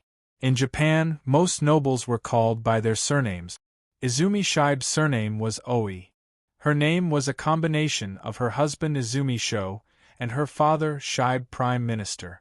She did not care about her own name and would not be called by outsiders. Oiyaji should not know that the prince is dead at this time. But after what happened, the love between Izumi Shibe and the prince must have been spread. At this time, he is probably here to reprimand me. Thinking of the historical records of Izumi Shibe, Pei Ziyun did not go in immediately. Instead, he admired the snow under the eaves. But not long after, a man rushed out angrily. When he passed by Pei Ziyun and the maid, he did not even stop to look at them. He was probably disappointed with his daughter, Izumi Shibe, and did not care if there was a stranger in her residence.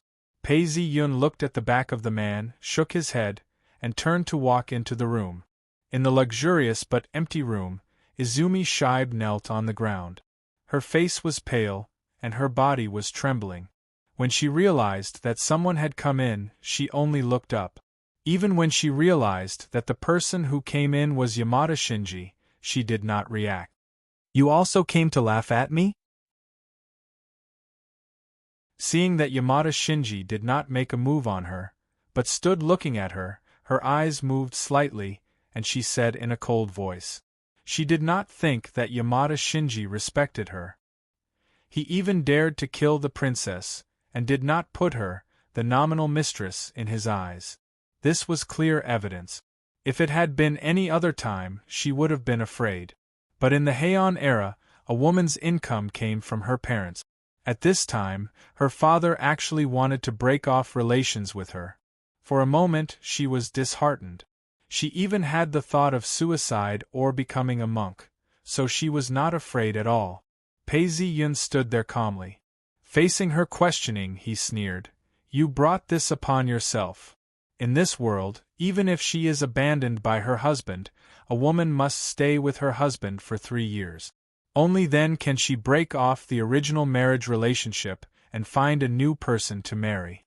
When Tachibana Daojin became the guardian of Izumi, you followed her, but not long after, you returned to the capital. You only spent a year in the capital, and then there was a rumor that you were in love with the prince. You still want to deny this matter? If you break the rules, you will naturally be ridiculed by people. No wonder your father is angry. Maybe he wants to break off relations with you." At the mention of this, Izumi Shikibu's whole body trembled. She felt a little guilty and angry. She gritted her teeth and shouted, "You don't know anything. He doesn't know what's good for him. You don't have to explain to me. In fact, I am not Tachibana Daojin's retainer." Pei Ziyun picked up a cypress fan from the ground. It must have been smashed by Oi Yoshiji in anger. This was a white fan, and there were gorgeous flowers on the fan. However, in fact, the position of guardian of Izumi is not as bad as it seems. The officials of the Heian capital still laughed at the country warriors who used black fans, and even looked down on the national minister, the governor of the country. In fact, the resources of the Heian capital had been divided up, and only the local areas had a rich salary.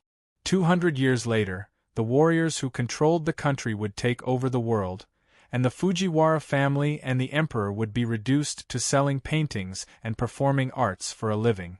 And in front of him, a noble lady who was as elegant and beautiful as Izumi Shikibu, who was literate and could recite poems, would be reduced to the point of soliciting customers on Vermilion Bird Street in a few hundred years. Like cherry blossoms on a branch, withering into the mud. The story of Genji, the diary of Izumi Shikibu, will never appear again. Pei Ziyun thought to himself. The prosperity of women's literature in the Heian period was built on the foundation that they lived a carefree life. After falling into the mud, who could still look forward to their husbands and recite, "If you can't come today, the snow will disperse tomorrow?" His admiration for Izumi Shikibu was not because of her moral character, but because she was one of the 3 beauties of the Heian period. Although she was slightly inferior to Zi Shikibu and Seisho Nyan, she represented the romance of an era. Pei Ziyun had always been very tolerant of talented people. He smiled and said, "Don't worry, I will stay here temporarily. I won't cause you any trouble. Maybe I can even solve some problems for you."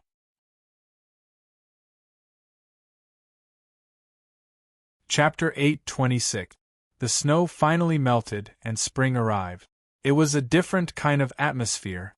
In the blink of an eye, 7 days had passed. The water in the mansion was gurgling.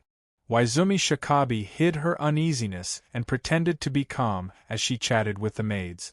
She stood at the entrance of the corridor and looked inside. She asked, "What is Yamada doing?" "Lord Yamada is writing in his study every day, using the paper he got from the prince's mansion." "Ah, let's go and take a look." Although it was winter, the weather was warm. Several people walked along the corridor and saw that the window of the study was open. Yamada Shinji was writing in front of a table. It said that it's a collection of poems written by the right servant. His words are very strong. He doesn't look like a warrior, let alone a killer. The maids whispered. Izumi Shikabi lowered her head. Her gaze fell on him. Although she had gotten used to it, she was still in a trance. It took a long time for her to wake up. Hey, you said that the Emperor summoned me. It's been 7 days. Pei Zi-yun stood up and admired his post. The Emperor summoned me for a few more days, 1 day at most, 3 days at most. Waizumi Shikabi pinched her fingers, her face pale. She did not believe Pei Zi-yun. But he did not care if she believed him or not. Pei Zi-yun said casually, "If these words were false, they would be exposed in a blink of an eye. Do you think I would be so unwise? Besides, I killed an important retainer of Minamoto no Reiko. If something really happened, would there be no movement in these few days? Besides, I wrote these poems because I have something to do. The Emperor will definitely summon me because of these poems. Or he has already sent a female official." Poems? Waizumi Shikabi was startled. She slowly turned to the dignified handwriting, tidied her hair, and looked at Pei Zi-yun again. Her attitude was serious, but there was a hint of hidden expectation. "Yamada-kun, is what you said true? Please understand my situation. I have just been abandoned by my father. If I am to be accused of harboring a traitor, I might as well die early." "It's true. Abe said that to me the day before yesterday." Pei Zi-yun did not hesitate and said, "Besides, if you really want to punish me, you can just say that I am coercing you." Abe courtier? In fact, this was the correct form of address. Waizumi Shikaib was somewhat relieved, and in the blink of an eye, her attitude was much better than before. "I was impolite just now. Please allow me to go back and deal with some matters. You are now. Go ahead and do what you need to do. I shall write another chapter." Pei Zi-yun knew what she wanted to say and replied plainly. Izumi Shai breathed a sigh of relief and lowered his head slightly. "That's good. I will immediately order the people in the residence not to affect Yamada-kun's mood." As he spoke, he took small steps out. Looking at Izumi Shikibu's silhouette, her long black hair was very eye-catching. Even her silhouette looked graceful because of it. It was said that her beauty was better than Seiji Naon, and Seiji Naon was better than Zi Shikibu, but the result was the opposite. This was a little thought-provoking. Pei Zi-yun retracted his gaze and laughed. "Ah, interesting." As soon as he exited the room, he was immediately welcomed by a few maids. One of the maids came over. Although her figure was weak, she was still beautiful. She was different from the others. She bent down and said softly, "Shikibu, have you made up your mind?" Seeing that Izumi Shikibu did not speak, she continued, "Yamada has been in the residence for 7 days. You should send someone to arrest Yamada. If you do not go, not only Shikibu, but the entire Jew residence and the Jew family will be severely criticized. The courtiers will definitely think that the Jew residence is in cahoots with this traitor." Izumi Shikibu looked up at the female official and then looked at the maid. Although they did not speak, their expressions showed the same meaning. Izumi Shikibu glanced at them, and her pale face showed anger. Her face darkened. "This matter should have been settled long ago. Let's stop here. I will deal with Yamada-kun's matter. Do not spread it." "But Shikibu, the news of Yamada's murder has spread throughout the city. If someone finds out that he was in our residence, then," the maids, who usually did not dare to easily refute, all spoke up. Izumi Shikibu understood their thoughts. Suppressing his annoyance, he sneered. "Then I will say that this is Yamada-kun's coercion. After all, you and I are both weak women. We cannot resist, and there may not be a disaster. Moreover, you are both innocent. When the time comes, you can go your separate ways. If you really feel uneasy, you can resign today." As soon as these words came out, the maids lowered their heads and did not dare to speak again. Waving his hand to dismiss them, his personal maid immediately came over and bowed to Izumi Shikibu. "Shikibu, I did not tell anyone about Yamada-kun's matter. It's okay. I was in trouble and was scolded by my father. Other than you, I'm afraid everyone else is at a loss." Izumi Shikibu sighed. He did not blame her. As the saying goes, when the tree falls, the monkeys scatter. She could not even protect herself now. She was abandoned by her father and looked down upon by outsiders. She had an empty residence, but it was like duckweed on the surface of the water with no one to rely on. Even her current husband, after learning about what happened in the capital, would definitely cut off all ties with her. And her lover was a noble prince. It was unknown whether he was alive or dead.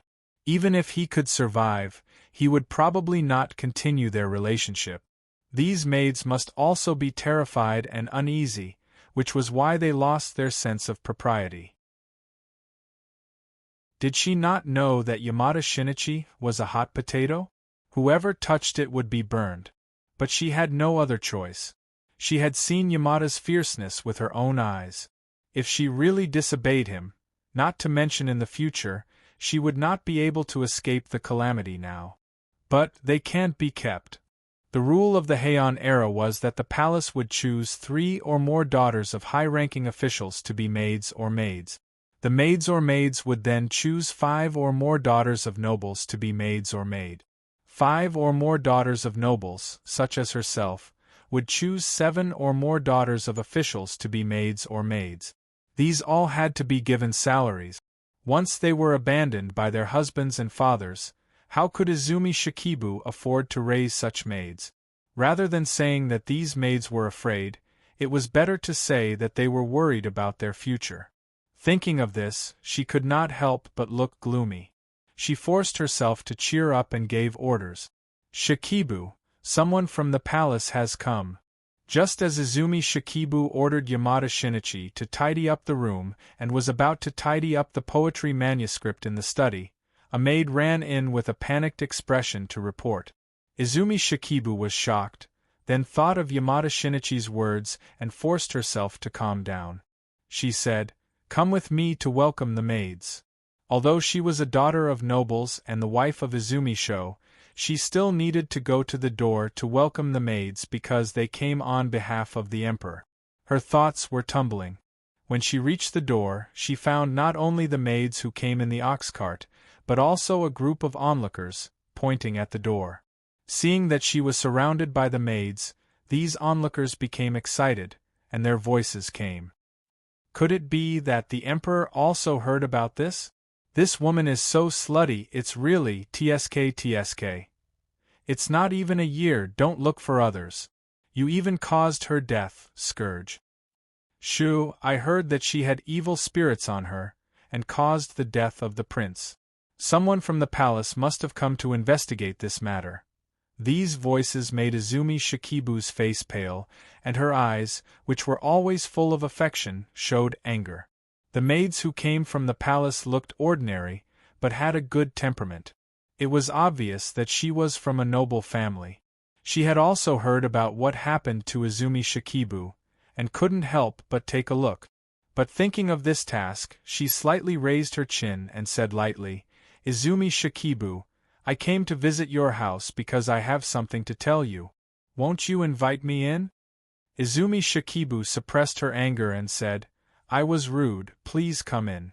When the maids went in slowly, she didn't dare to look at the onlookers.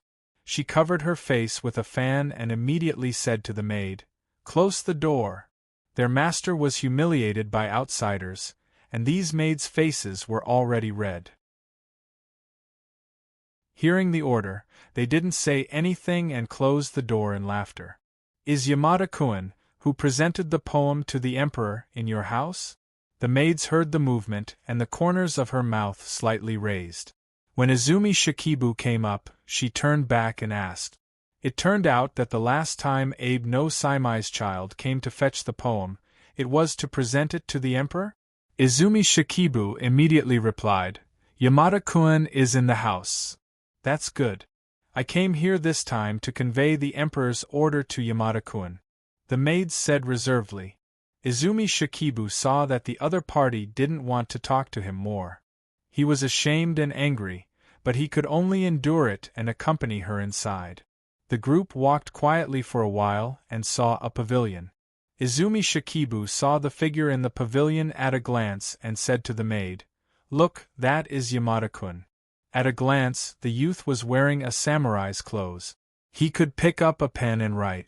Even the maid, who was used to seeing officials, slightly raised her eyebrows and said to Izumi Shikibu, "Please wait here." She went over. In the pavilion, Pei Ziyun was leisurely reading a book. There were more than 10 pieces of paper on the side that hadn't dried yet, which attracted the attention of the maid. She then picked up a piece and read it aloud. After reading it, she realized that the style of the poem was very familiar. "Does the right servant Shi, by Ji, actually have this poem?" she asked in surprise. "Yes, but this is the collection of poems that I presented last time. There's no need to present more," Pei Ziyun replied casually. At that time, the Japanese nobles were very respectful of Baijuyi's poems, especially the noble ladies. Everyone was familiar with the 10,000 Leaves collection and Baijuyi. It could be said that in this era, if one didn't know Baijuyi well, they would be despised and excluded from social circles. However, not all of Baijuyi's poems were spread to Japan. These poems that she had never read before were obviously in Baijuyi's style. This made the maid very interested. Could it be that these poems attracted the emperor's attention?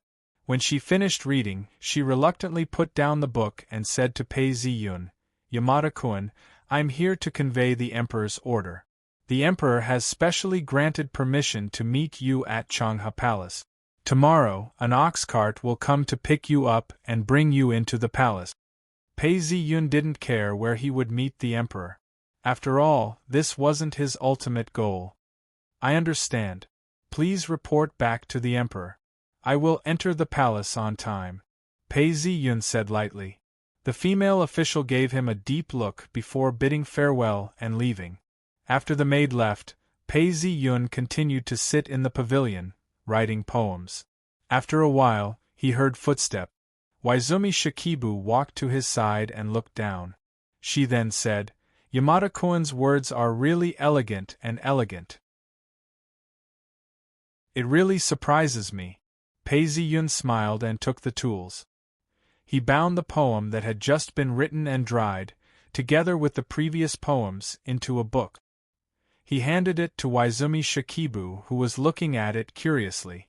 She didn't expect Pei Ziyun to do such a thing and looked at him in surprise.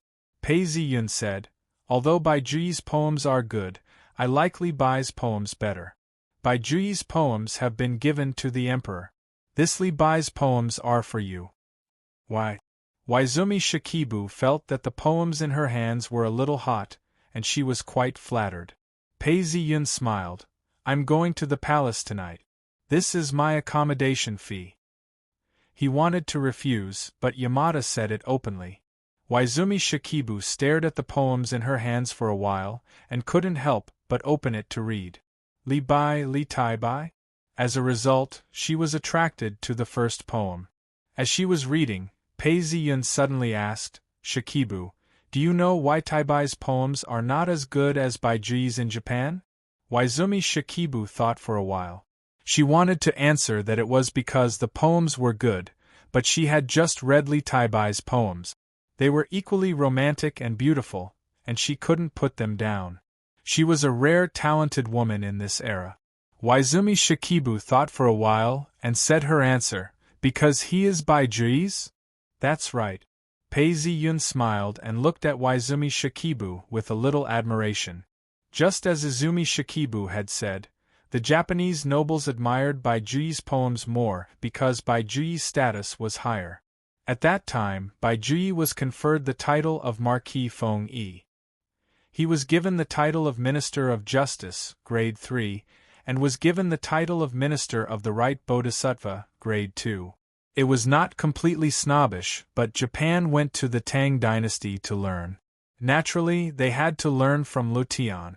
At that time, Baijuyi had a high official position and was obviously more authoritative. It was rare for Izumi Shikibu to think of this. However, all good things must come to an end. The 2 volumes of poems that she had written were more than enough for food and accommodation. She bowed and said, "I'll go back first. There's no need to send me off when I leave." Just as she was about to turn around, she suddenly turned back and asked, I heard that the princess of the prince passed away today because of grief? Yes, she went this morning. Waizumi Shikibu didn't know what he meant and just answered. Pei Ziyun smiled and didn't say anything more. She turned around and left. Chapter 8:27. Waizumi Shibu's gaze fell on the book of poems, and his heart was filled with complicated emotions. When he looked up, he saw the samurai leaving the pavilion. For some reason, Waizumi Shirebe suddenly asked, "Who are you?" This question was rather rude, but Waizumi Shirebe could not help but ask. Yamada Shinichi's literary attainments and mannerisms were nothing compared to the son of an ordinary samurai family. Even the son of a minister of the imperial court could not be compared to him. Such a person was more like the son of one of the imperial ministers. Pei Ziyun looked at her and did not speak. He smiled and turned to leave. This smile stunned Waizumi Shirebe. When Yamada was far away, he regained his senses and felt a little lost. "Your Excellency Yamada, do you need our service?" As soon as he left the pavilion, a maid came over and asked cautiously. Pei Ziyun knew that these maids had taken the initiative to approach him. Rather than saying that they were listening to Izumi Shibu's instructions, it would be more accurate to say that they were here because of the arrival of the palace maids. This made his identity seem even more mysterious. Before this, even when he had ordered people to prepare paper and ink, these maids would avoid him as much as they could. Unlike now, their gazes were filled with curiosity and flattery. Pei Ziyun looked up at the sky. "Is the room ready?" "Your Excellency Yamada, please follow me. Your room is ready." The maid led the way.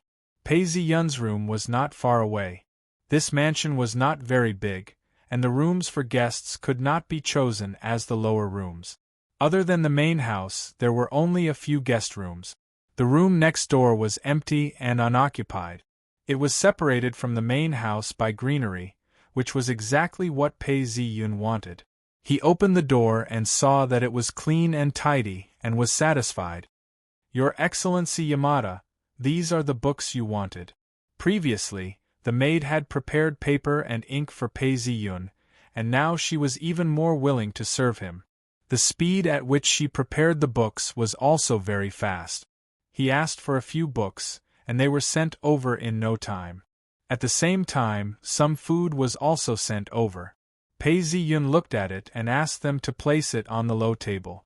Seeing that the maid had retreated to the door, he did not leave immediately. He said, "I do not need you here. If there's anything else, I will call for you. You may leave."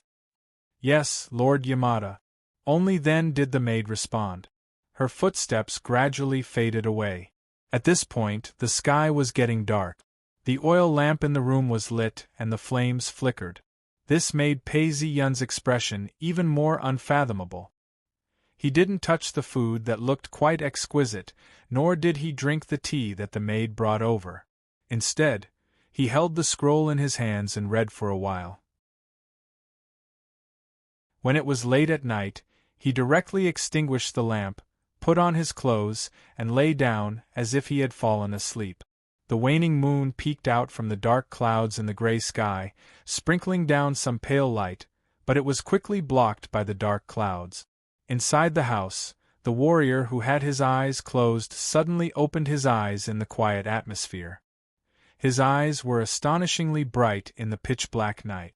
As expected, he couldn't hold it in any more.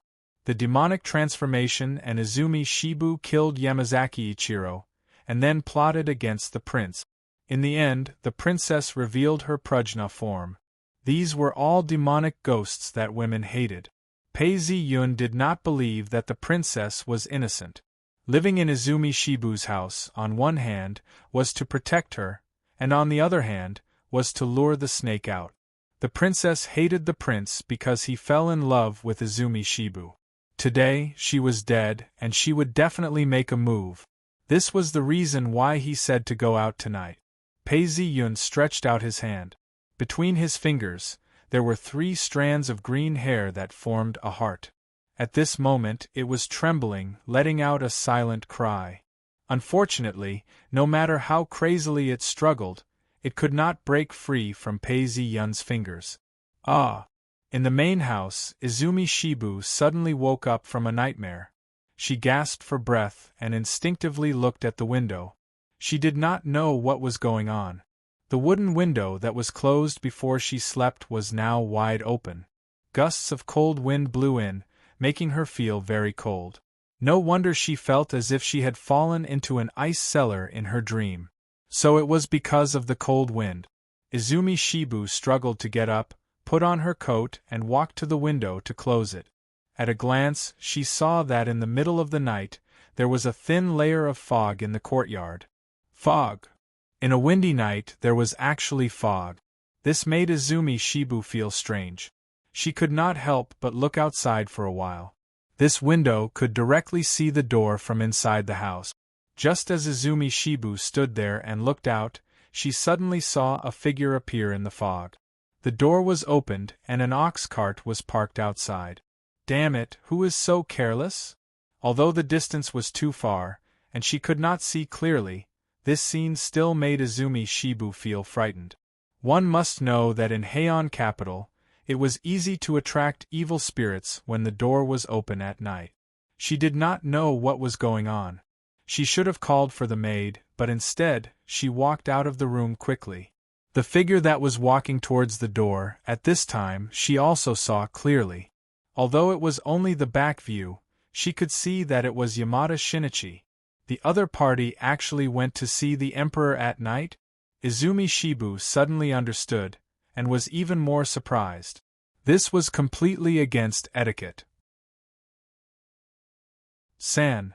Just as she was about to shout, she saw that the fog that blocked her vision suddenly dissipated. The ox cart parked at the door was clearly seen by her. The woman driving the cart originally had her back to her, but at this time, she seemed to feel something and looked back. This one glance made Izumi Shibu break out in a cold sweat. She was not someone else, but the dead female official of the honorable prince's residence. He saw that the other party's face was pale, and her red lips were like blood. She looked like an evil spirit. No, she was an evil spirit. Izumi Shibu panicked, and wanted to scream, but she could not. She saw that she was gradually approaching. Break! At this moment, there was a muffled sound of thunder, and a sword light fell. No, no! A mournful cry came from Izumi Shibu's room. When the maid sleeping in the next room heard this sound, she did not even put on her coat and immediately came over in a panic. Shibu, are you okay? She pushed the door open and found Izumi Shibu lying on the bed with a pale face. The maid was relieved and asked, "So it was just a nightmare?" Izumi Shibu woke up from the dream again, hesitated for a moment, and then realized that she had just had a dream within a dream. Her slightly dull gaze fell on the maid's face, and she shook her head. "It's okay, it was just a nightmare. You can leave. If you need anything, please call me at any time." The maid observed for a moment, felt that Shibu should have just had a nightmare, and then left. As soon as she left, Izumi Shibu struggled to get up, and then suddenly felt something. Her movements paused, and she gently sniffed around. Burning smell. Where did this burning smell come from? Because she could not find it, she could only give up in the end. She put on her clothes, hesitated, and opened the wooden window from which she could see the door, and looked outside. Fortunately, the scene in the nightmare did not reappear. There was no fog outside, the door was not wide open, and there was no dead female official with the ox cart. Izumi Shibu secretly breathed a sigh of relief, and when she was about to go back, her gaze fell on the side of the house. It was a guest room, and one of the rooms was occupied by Yamada Shinji. But at this time, the wooden door that should have been closed was open, and it was dark inside. She could not see if there was anyone inside, but in this weather, it was wrong to leave the door open. Thinking of the nightmare, Izumi Shibu was surprised, and finally decided to go out. When she came to the courtyard, she hesitated for a moment, and then carefully walked to the room with small steps. For women in this era, going there alone at night would be considered as asking a man for sex, and this behavior was a bit risky. When she finally walked to the door, she looked around, and there was no one in the room.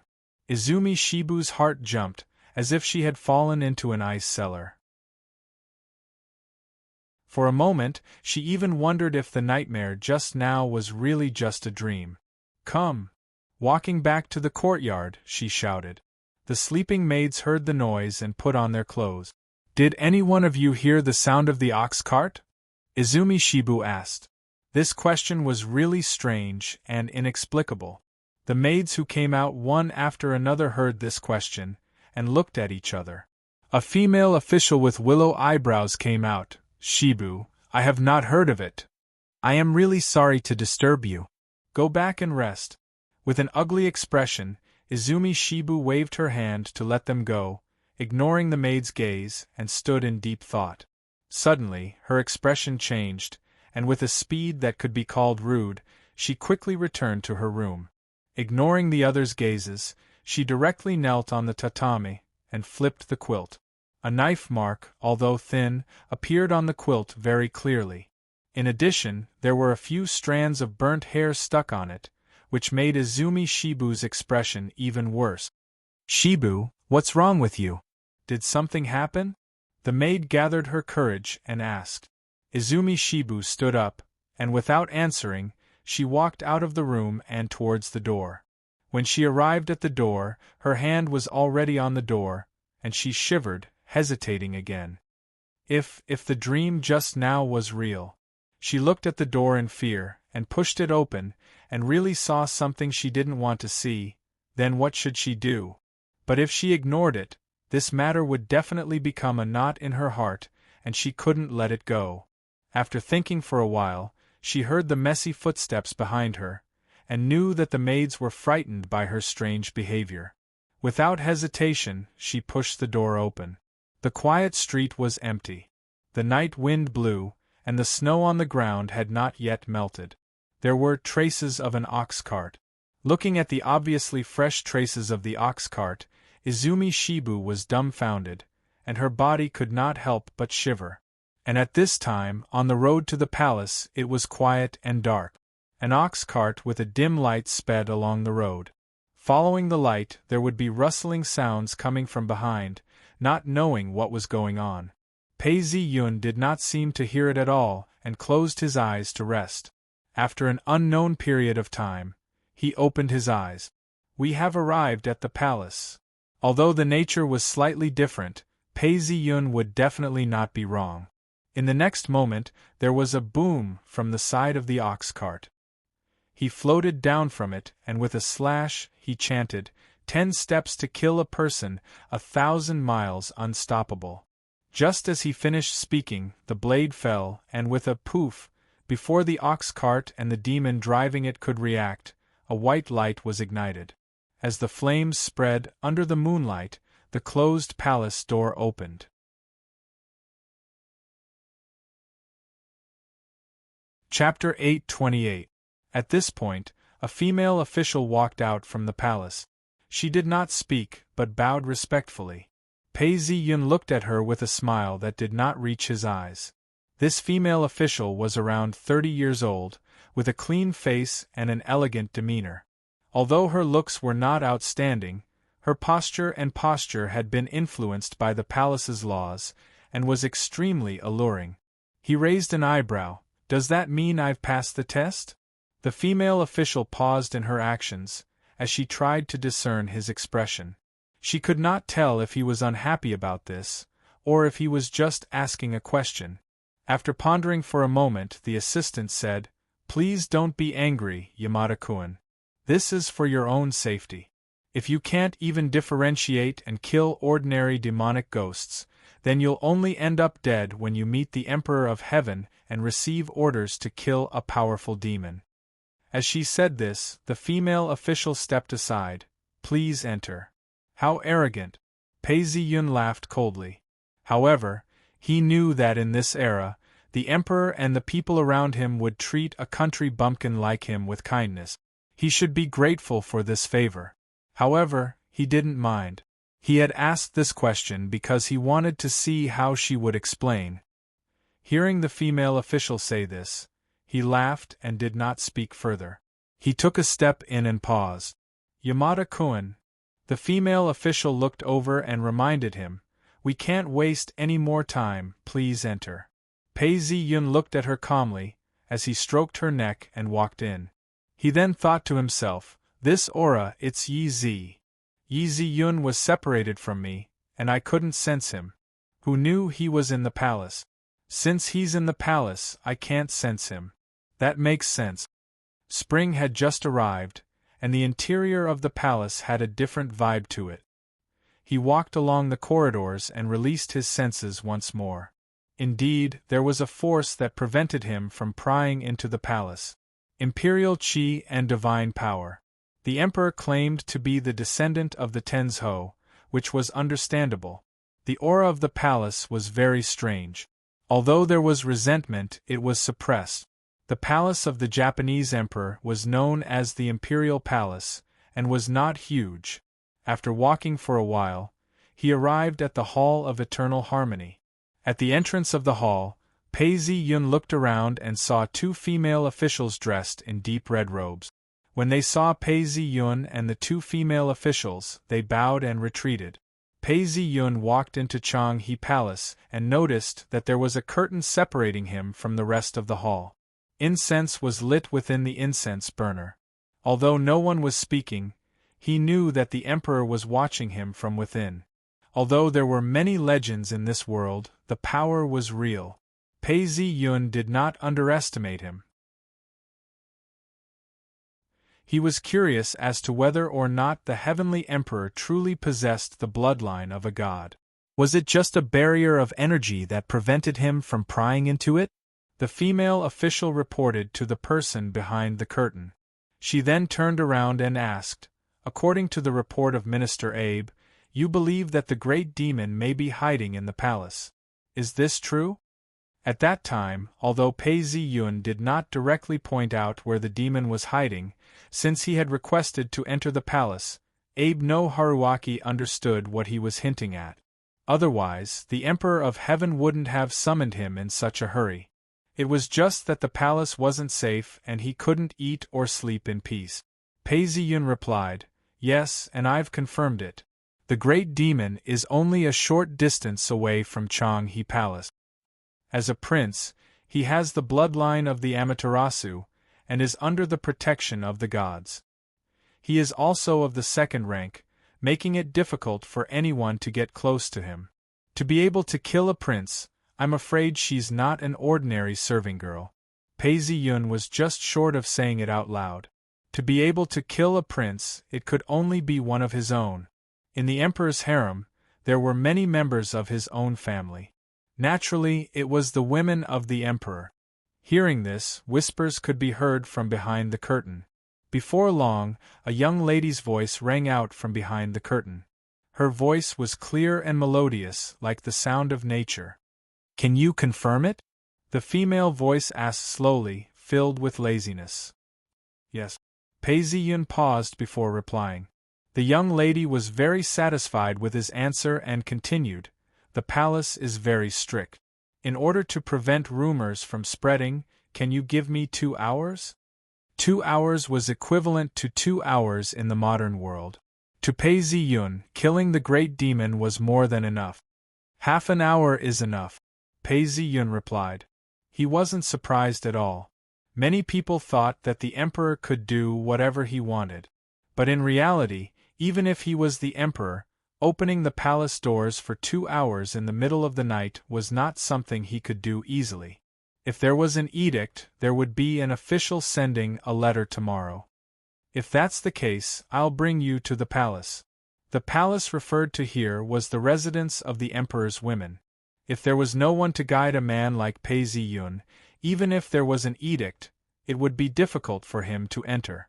The emperor naturally wouldn't do such a thing. Someone else led him to the palace.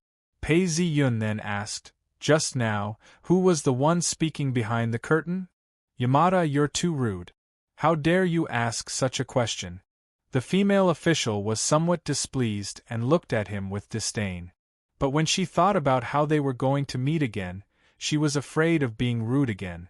She then explained, "That was the Emperor, please don't be rude." The Emperor? Pei Ziyun fell into deep thought. Although he didn't see the young lady's face, he could tell from her figure that it was Yazi. Even her voice was Yazi's. If it was Yazi, why would she have such a reaction? Could it be that she doesn't remember me? If that's the case, then it makes sense. Pei Ziyun had been in the Ping capital for a few days now, and the commotion he caused wasn't funny at all. If Yazi was still in the Ping capital, and had not lost her memory, she would have come looking for him. That was the only explanation for this. It was just that Yazi had fallen into the imperial palace. Let's not talk about the culprit.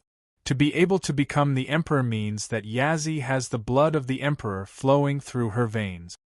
The Japanese imperial family had many descendants, and many of the imperial princes were conferred the title of minister. Just as he was thinking about this, he saw a few serving ladies escorting a young lady out. Because she was covered by a white veil, Pei Ziyun took a quick look at her before looking away. He knew that now wasn't the time to find out if she was Yazi. "Please follow me," the young lady said gently as she slowly walked into the palace. The aristocratic ladies of the Ping capital were like this. Their walking speed and distance were strictly required. Although they looked elegant and graceful, when faced with urgent matters, it would make people anxious. Luckily, Pei Ziyun wasn't worried that the demon would run away after hearing the commotion. She had been going against him time and time again, so she must have something up her sleeves. If she just ran away after hearing the commotion, that would be surprising. The imperial residence of the Empress Palace was made up of several courtyards. The people who lived in this area were all imperial ladies. The Hall of Chang he wasn't too far away. Even though these women weren't walking very fast, they still managed to walk past a few courtyards. Seeing that Pei Ziyun didn't stop them, they continued walking. When they reached a courtyard, Pei Ziyun said, "Please wait a moment." "Is this the place?" Waving his hand to stop the group, the Emperor asked softly as his expression changed. "Yes." Everyone's gaze landed on the courtyard. It was brightly lit, and people were walking back and forth. They could even hear the faint sound of an orchestra. It was obvious that the imperial lady had not fallen asleep yet. "It's the mirror lady." The Emperor waved his hand coldly. Without saying a word, a maid immediately went forward to knock on the door. One of the maids heard the sound and opened the door. She hesitated and looked around, especially when she saw a man outside the imperial residence in the middle of the night. "You guys are, His Highness the Emperor is here to see the imperial lady. Please step aside," the Emperor's maid said. "Yes." The maid hesitated for a moment, then respectfully stepped aside. The Emperor's status in the imperial harem wasn't considered high. Those who were able to become the imperial lady were usually the daughters of the top 3 families. The daughter of the Fujiwara family? Pei Ziyun seemed to have understood something. He thought about it carefully and once again looked at the young lady. The Emperor was extremely quiet. He didn't even turn around to look at Pei Ziyun. Surrounded by his own maids, he continued walking. Pei Ziyun could only follow them. When he entered the hall, a lady dressed in a purple dress raised her head. She was already preparing to sleep. When she saw the Emperor, she also saw Pei Ziyun. She frowned and said, "Oh, why did you bring a man outside? Are you planning to wreak havoc in the palace?" She then scolded, "How dare you barge into the imperial harem in the middle of the night? What are you trying to do? Guards, guards!" Although she was shouting, no one responded. Pei Ziyun was deep in thought. Seeing the imperial lady's embarrassed expression, he laughed coldly. "Stop acting. The Emperor already knows about your matter. Take a look at this."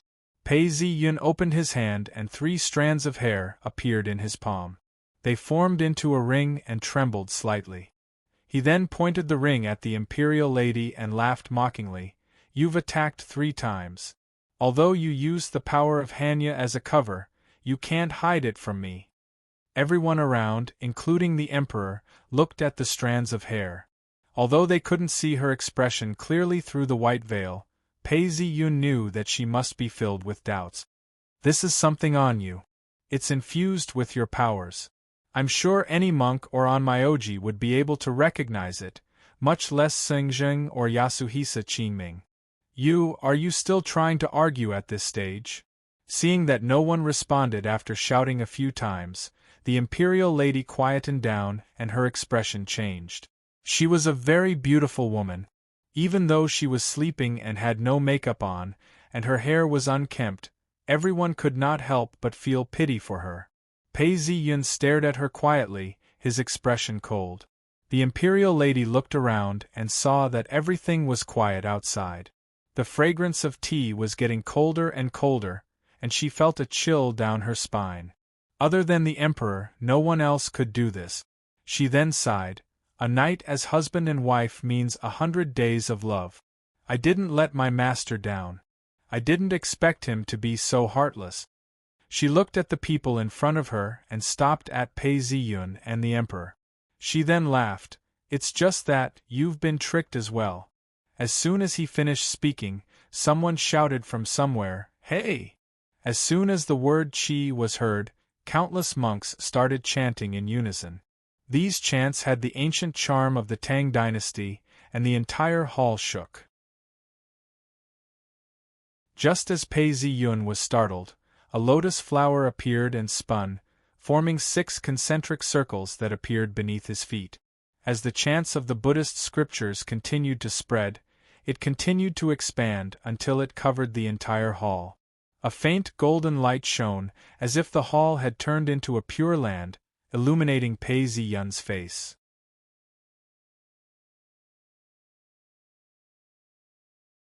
Chapter 829.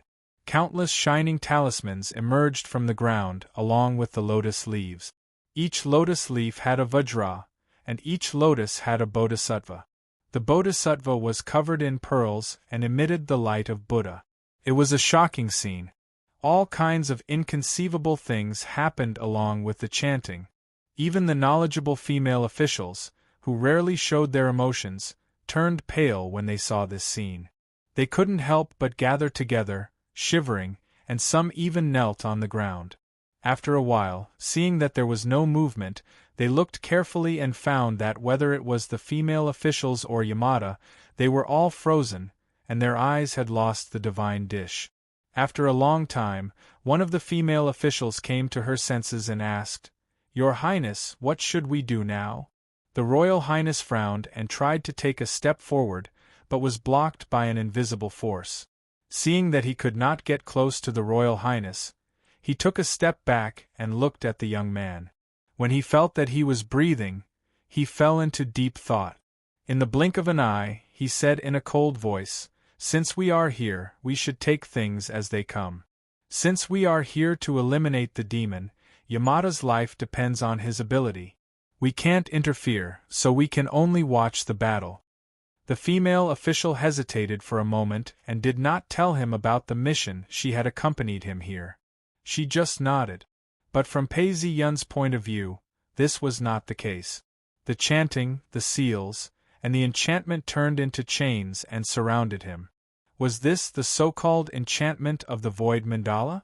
Ha ha ha, Yamada Shinji, I advise you not to struggle anymore. It's useless. The Royal Highness covered her mouth and laughed. Her long and narrow eyes were filled with pride. This is the power of the Koya Mountain spell. It's more than enough to deal with a foreign demigod like you.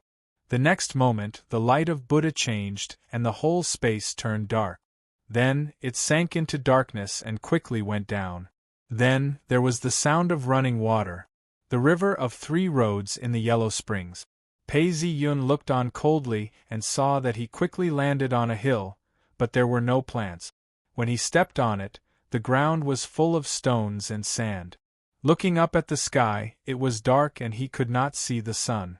Gray fog lingered around him, but he was also free from the shackles and did not need to use his magical power. A clear white light lit up and illuminated the area. Stimulated by this, the talismans flowed densely and turned into an enchantment. Ridiculous! Many people had this thought. What would happen when Taoism's God, Greek god, angel, and bodhisattva met? Only God could truly understand this question. The ghosts and deities under the rule of the Buddha realm have to stay far away or obey orders the moment they hear the incantation. It's just like an officer who is alone and unarmed.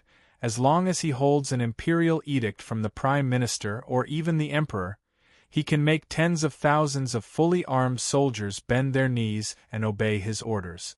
But not under the rule of the Buddha realm. Holding the Edict of China and ordering British officials will only be ridiculed. Crossing worlds is only about strength. If a real Arhat or a Bodhisattva were here, I would still have some scruples. But how could the incantation of this monk bind me? Pei Ziyun laughed coldly. He didn't care if this was the mandala enchantment array or the Vajranet enchantment array. He swung his wooden blade, and with a piu sound, a few lotus leaves were sliced off. A crack appeared on the enchantment array. However, as soon as the crack appeared, a buzzing sound could be heard as the enchantment expanded and enveloped Pei Ziyun once again. Tamamonome, I've already told you not to underestimate Yamada Shinji. He is a true demigod. If it weren't for us, you would have failed once again. A demon who had followed them in agreed. That's right, that's right. If it weren't for us, wouldn't he have escaped again? As they spoke, a demon stood at each of the 3 corners of the room.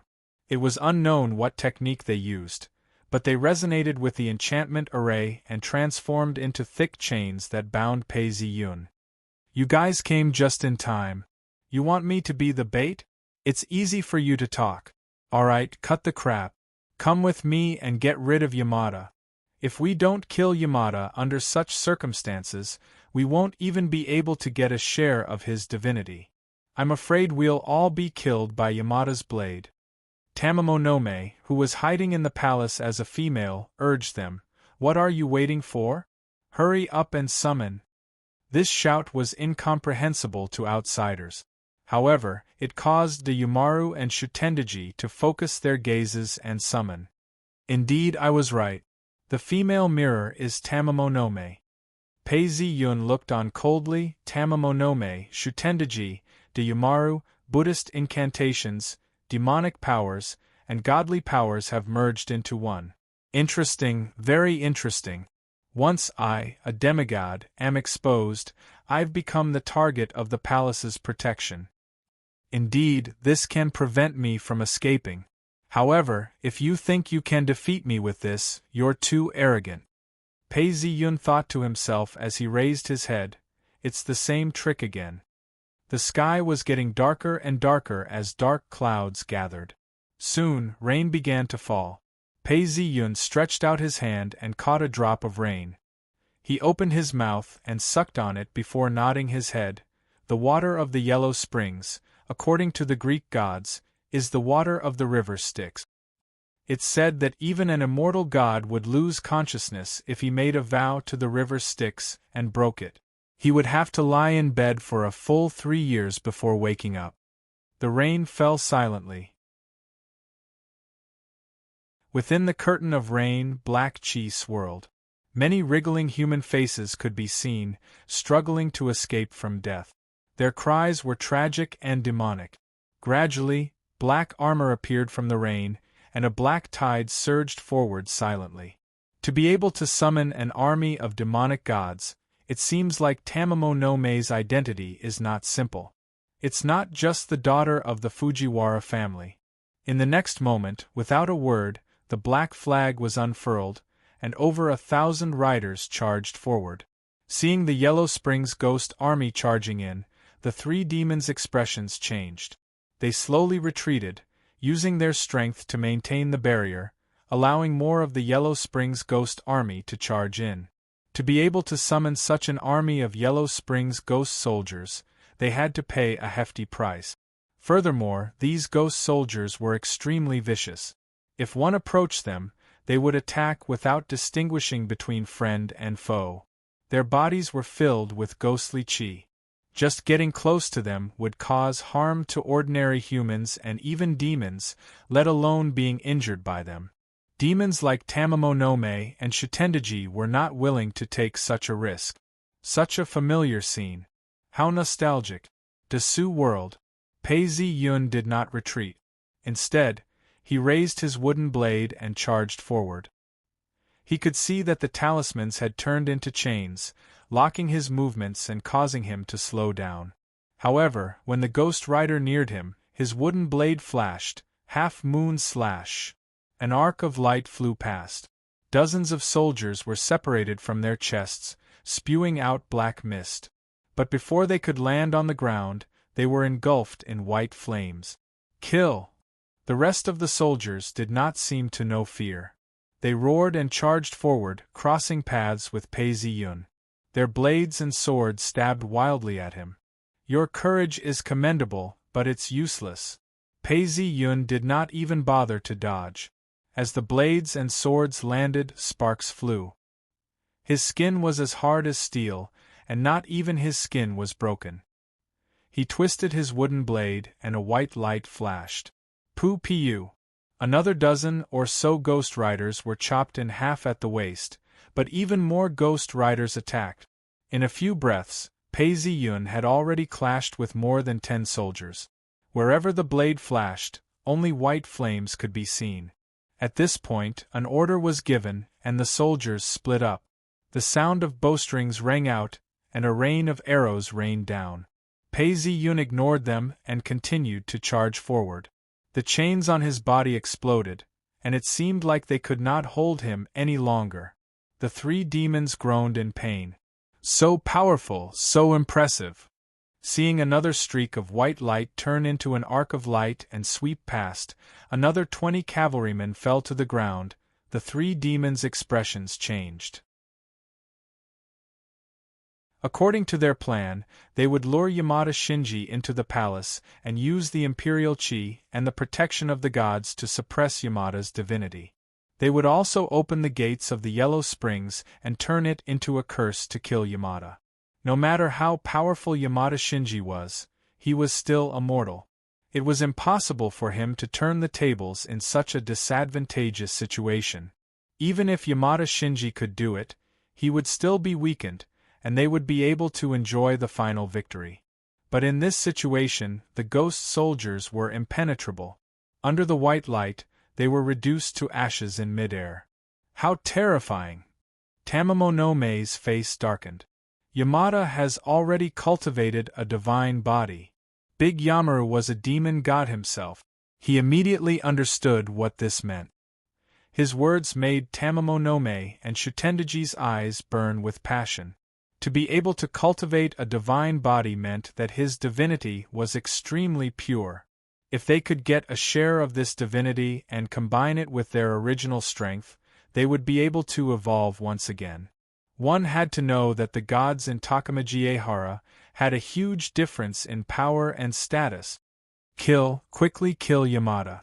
Pei Zi Yun continued to kill the ghost soldiers, but the number of ghost soldiers could not keep up with the speed at which Pei Zi Yun was killing them. Shutendaji, Big Yamaru, and Tamamonome were starting to feel the strain. If this continued and they did not take any other measures, they would be finished before Pei Zi Yun died. Tamamonome gritted her teeth and shouted, "If we don't use all our strength, we won't be able to suppress Yamada. When that happens, we won't even be able to split the divinity. We will all die." Knowing that her words made sense, Shutendaji's face darkened. He stretched out his hand, and a huge gourd appeared in his palm. He pulled out the cork, and the sweet smell of blood filled the air. This was the blood of virgins that he had brewed. He had used the heart blood of thousands of virgins to brew this. He would not use it unless it was absolutely necessary. Now that he had no other choice, he gulped it down. Instantly, demonic energy filled the air. Big Yamaru sighed and took out a heart from somewhere. The heart was still beating. He looked at it reluctantly. He opened his mouth and swallowed the heart. As for Tamamonome, she threw caution to the wind. She respectfully bowed, and a golden scroll flew over. It spun once above her head and suddenly shattered, turning into golden light that directly entered her body. She revealed a pained expression. This was the decree of the Empress. Once it was consumed, she would no longer be able to act as the Empress. She would also no longer be protected by the Imperial Chi and Amaterasu. She would have no choice but to leave the palace. Don't disappoint me. You must kill Yamada. With this thought, she could no longer maintain the appearance of an empress. She prostrated herself on the ground, and a fox appeared at the center of the enchantment, waving its 9 tails.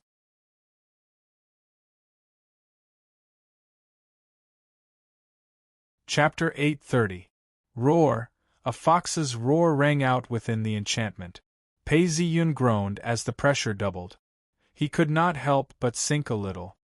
He watched as the rain became thicker and thicker. Some of them even crawled on the ground, trying to get closer.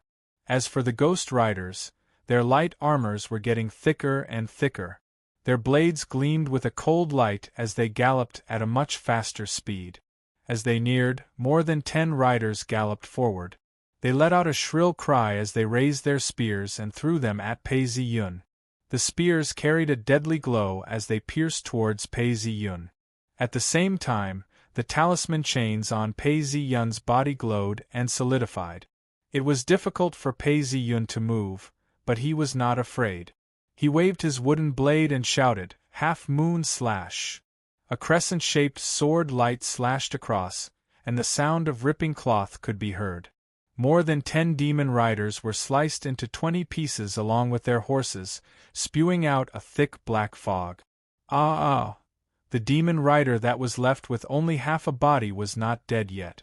It even wanted to merge with the rest of its body, but a white flame spewed out, and it let out a tragic cry. Seeing this, Daimaru's expression changed. Shutendaji's eyes narrowed and revealed a look of joy. Look, Yamada can't hold on any longer. Indeed, Tamamo looked over and saw that Yamada's body was originally covered with a layer of white light, like a membrane, preventing the chains from touching Pei Ziyun's body. But looking closely, when Pei Ziyun was killing the Yellow Springs Ghost Army, the chains were like poisonous snakes, taking advantage of the opening and wrapping around Pei Ziyun's left arm, twisting upwards. Half-moon slash! Another large group of Ghost Army soldiers were sliced in half and turned into flames.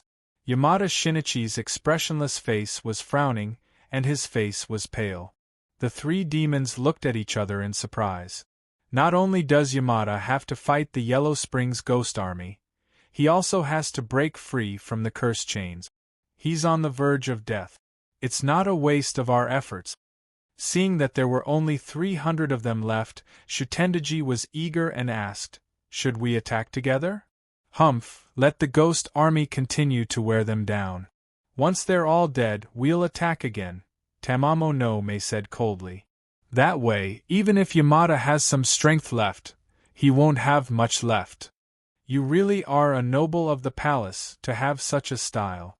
Shutendaji glanced over and smiled, but his eyes were cold. Nobles were always like this, ordering their soldiers to sacrifice themselves in order to easily obtain victory. Tamamo no Mae does indeed have a plan. In the void, a long horn sounded, and the rest of the demonic mounts formed a cone-shaped formation. The sound of horse hooves rumbled like thunder, and they launched their final charge. Die! Pei Ziyun's face turned pale. Half-moon slash! Pooh! Another group of Ghost Riders were chopped in half at the waist, and the remaining Ghost Riders charged forward without any regard for their lives.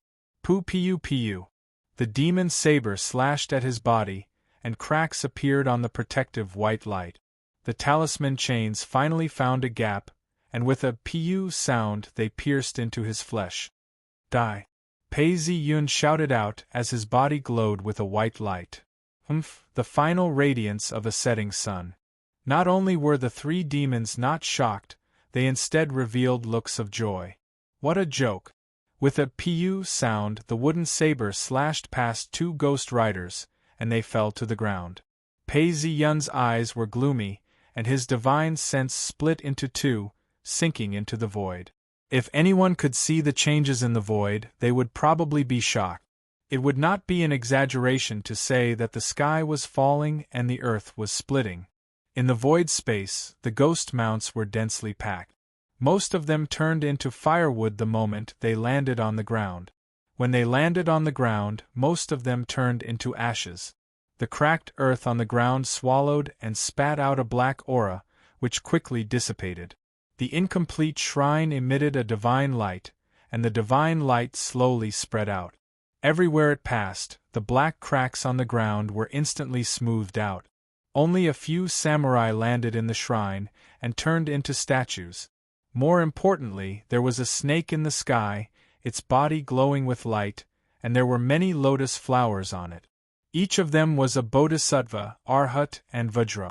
But in the rolling dark clouds in the sky, there were constant flashes of lightning and thunder.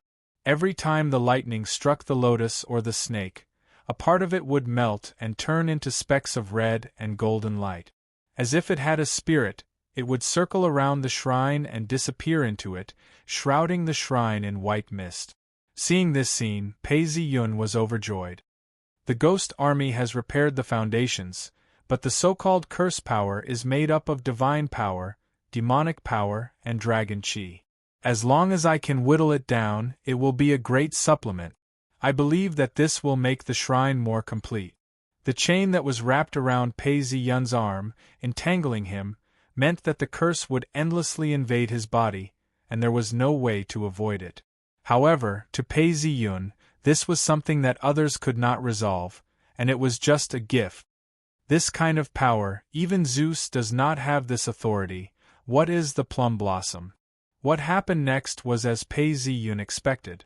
The power of the curse was channeled through his body, and the moment it touched his body, it was instantly sent into the void.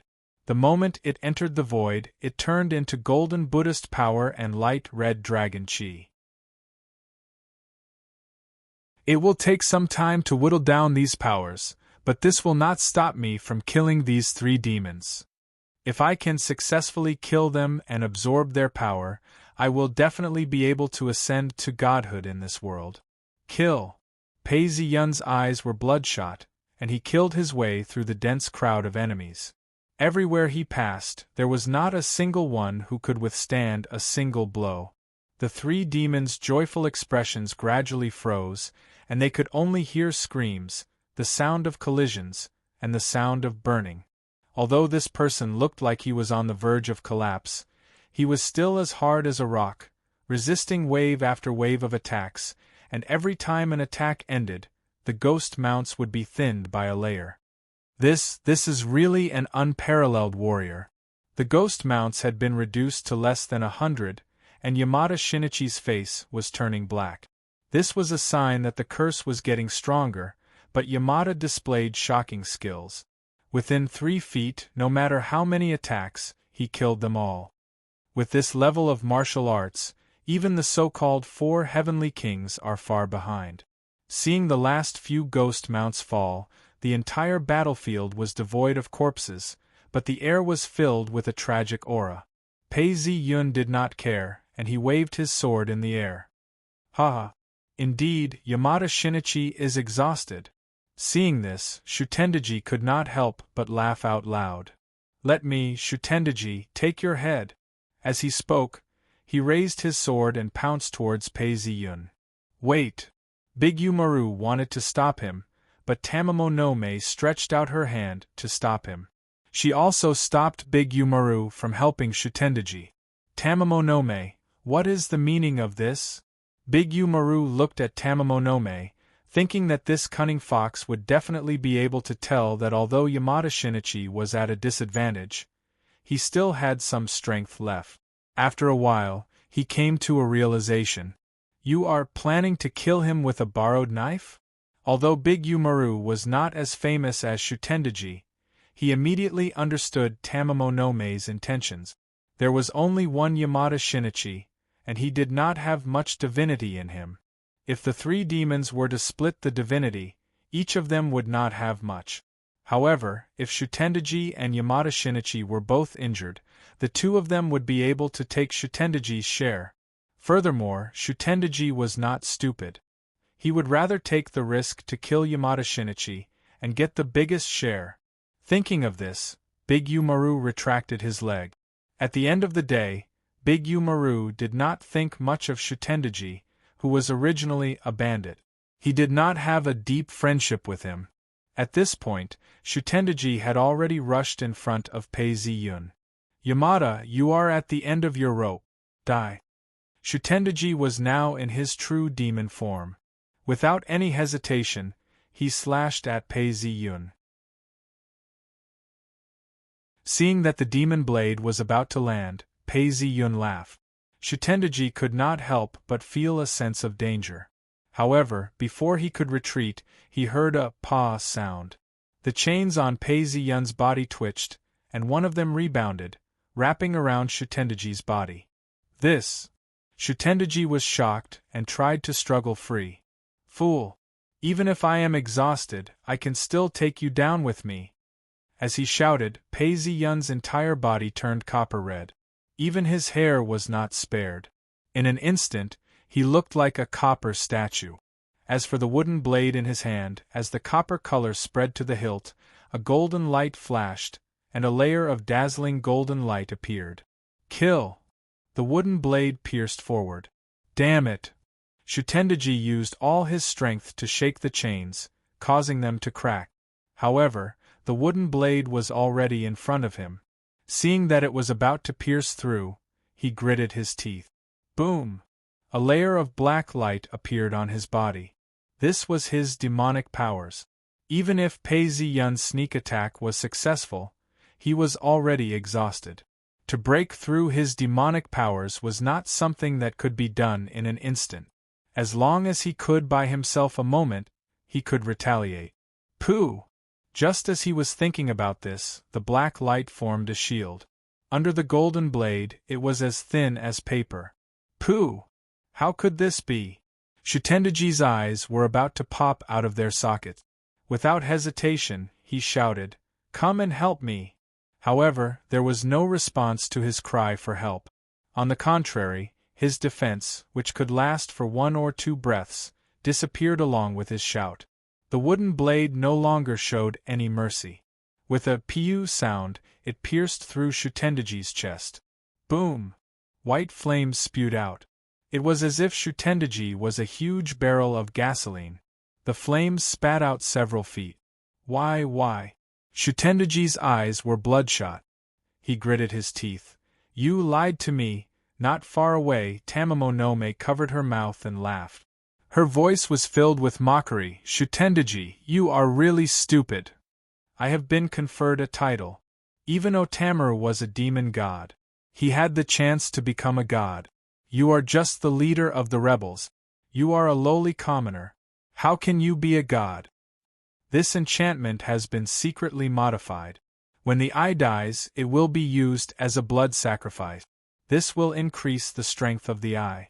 For the sake of our great cause, Shutendaji-kun, you shall die. Shutendaji wanted to say something. However, as soon as Pei Ziyun drew his blade, he spat out white flames and fell to the ground. As soon as he fell, a bolt of lightning appeared in the sky above the enchantment. Under the fervent gaze of Tamamo no Me, the lightning struck down towards Pei Ziyun. Although it was only one bolt of lightning, it carried a terrifying aura. As long as I kill you, I will be able to reverse the fate of the Fujiwara family. Tamamo no Me mumbled to herself.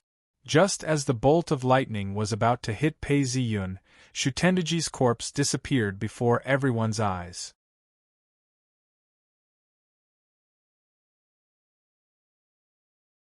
Chapter 831. No, that's impossible. With a loud crack, the chains shattered into pieces. Tamamo no Me and Onamaru's bodies trembled, and they spat out a mouthful of blood. Tamamo no Me was even more vigilant than Onamaru. Seeing that Yamada Shinji had escaped, she subconsciously erected a barrier in front of her. This was an instinctive reaction, but the light of a sword slashed down, and the barrier exploded. No, that's impossible. Tamamo no Me screamed, but not because of this.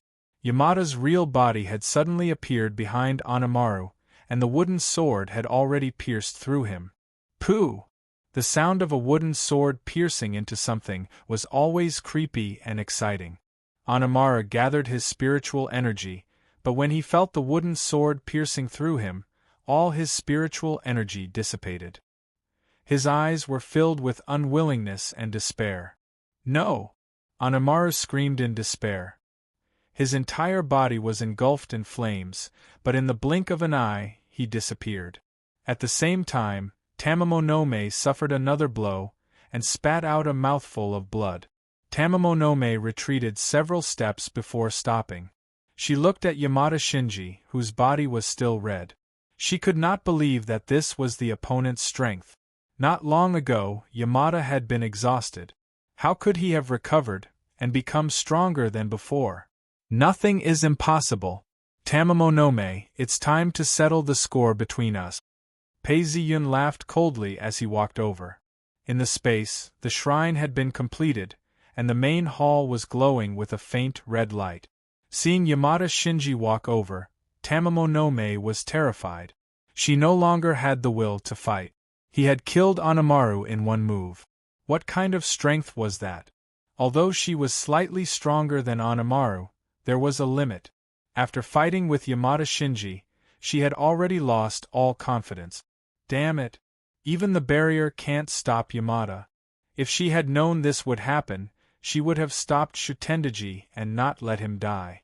She had also seen clearly that the three demons could suppress Yamada if they worked together. Once they were defeated, there would be no more chances. Filled with regret, Tamamo no Me retreated.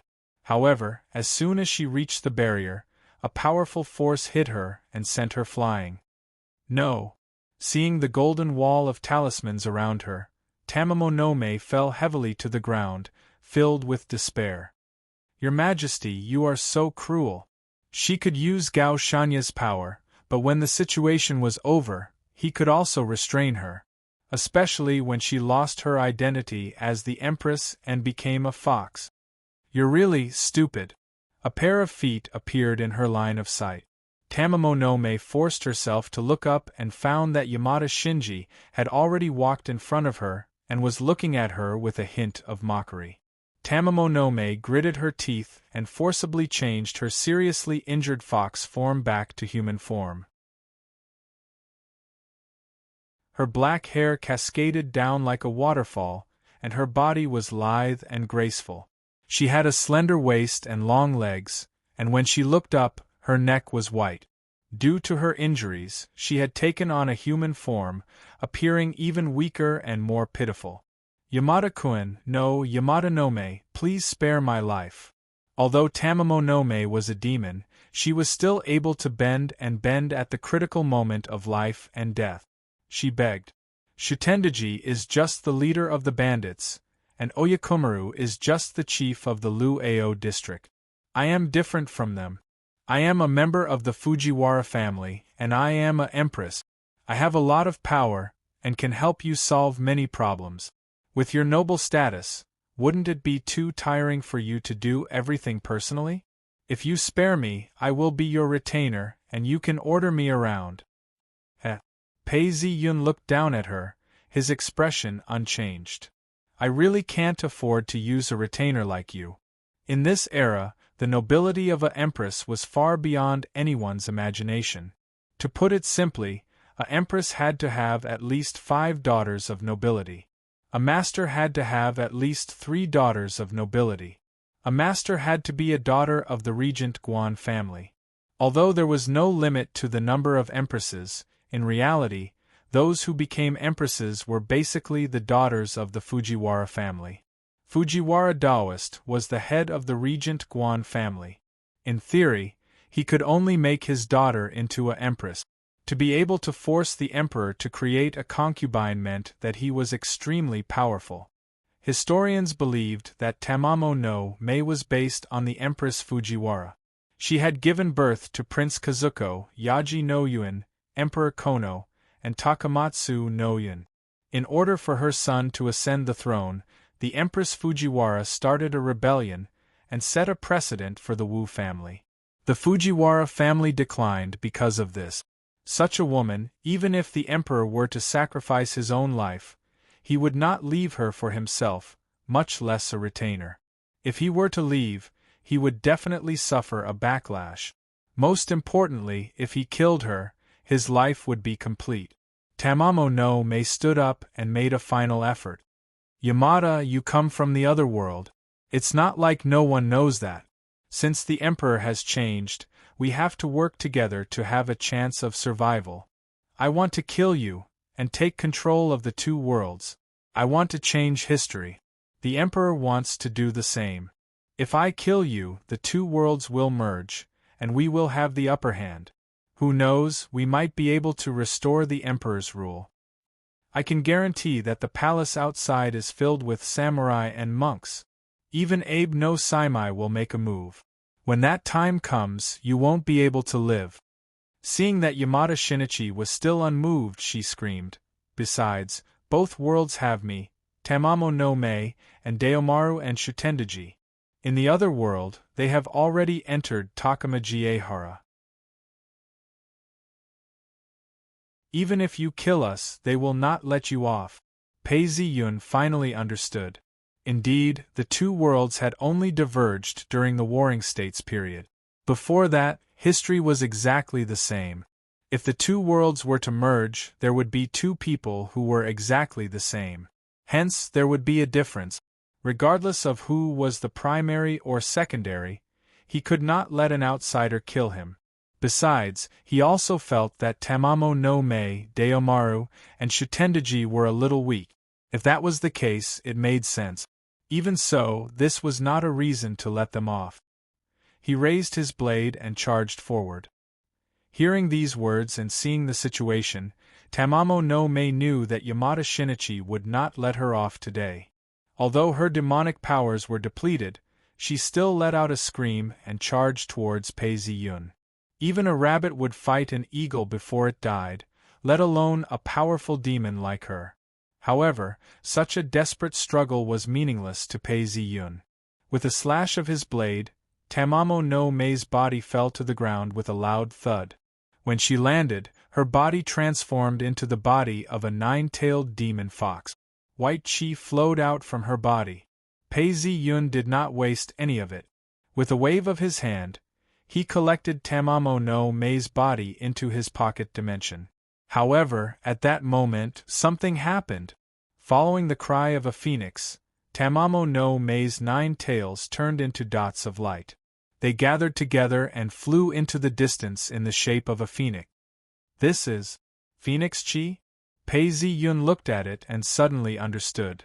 Tamamo no Mae's true form is indeed the Empress who caused the battle of preservation. What a pity, what a pity! Hunting down Phoenix Chi could have been very profitable. However, as Tamamo no Mae's body was collected, there was a huge change in the pocket dimension. In the 4 corners of the shrine, there were 4 statues of powerful demons. They were made of brass, and white chi flew out of their bodies and into the shrine. It was as if they had reached a critical point. With a loud boom, the shrine emitted a divine light. The divine light spread outwards, and wherever it went, the grass on the ground sprouted. This was nothing.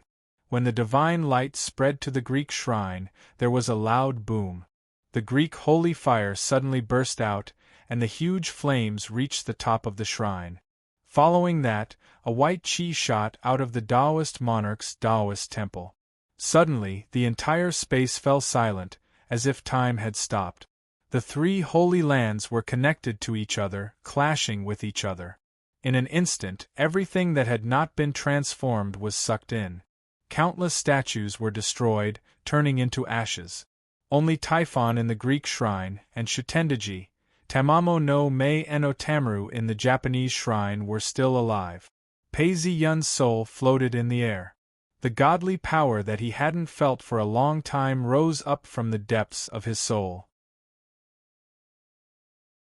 In the next moment, his eyes lost focus, as if he had transcended the boundaries of time and space. Projecting into the distance, Pei Zi-yun murmured softly. A golden color slowly spread from his heart to his entire body, causing his entire body to turn golden. Then, it slowly faded away. Main Hall, the king and the female official, who had been observing the situation, suddenly realized that the barrier that restricted their movements had disappeared. "Your Highness, should we go and call for help?" The female official looked around. She felt that it was not a good idea for them to continue wasting time like this. But what if there are demons guarding outside? The other female officials were worried. They looked timidly at the imperial lady, who had suddenly lost her breath. She looked very strange. Although the emperor had given the order, if something happened to the imperial lady, the responsibility would not be small. They did not know what had just happened, but the scene in front of them was enough to make them feel fear. "I'll go and call for help," the female official who had been following the king suddenly said. She had a mission. Seeing Yamada Shinichi standing there motionlessly, she felt that this was a good opportunity. She wanted to immediately inform the higher-ups to come over. But just as she finished speaking, there was the sound of hurried footsteps coming from outside. The first to bear the brunt was the last of the 4 heavenly kings, Watanabe Tsuna. In just a few days, Watanabe Tsuna looked much more miserable than when they first met. His eye sockets were slightly sunken, and his eyes were burning with fire. This was the ruthlessness of a lone wolf who had lost all his companions.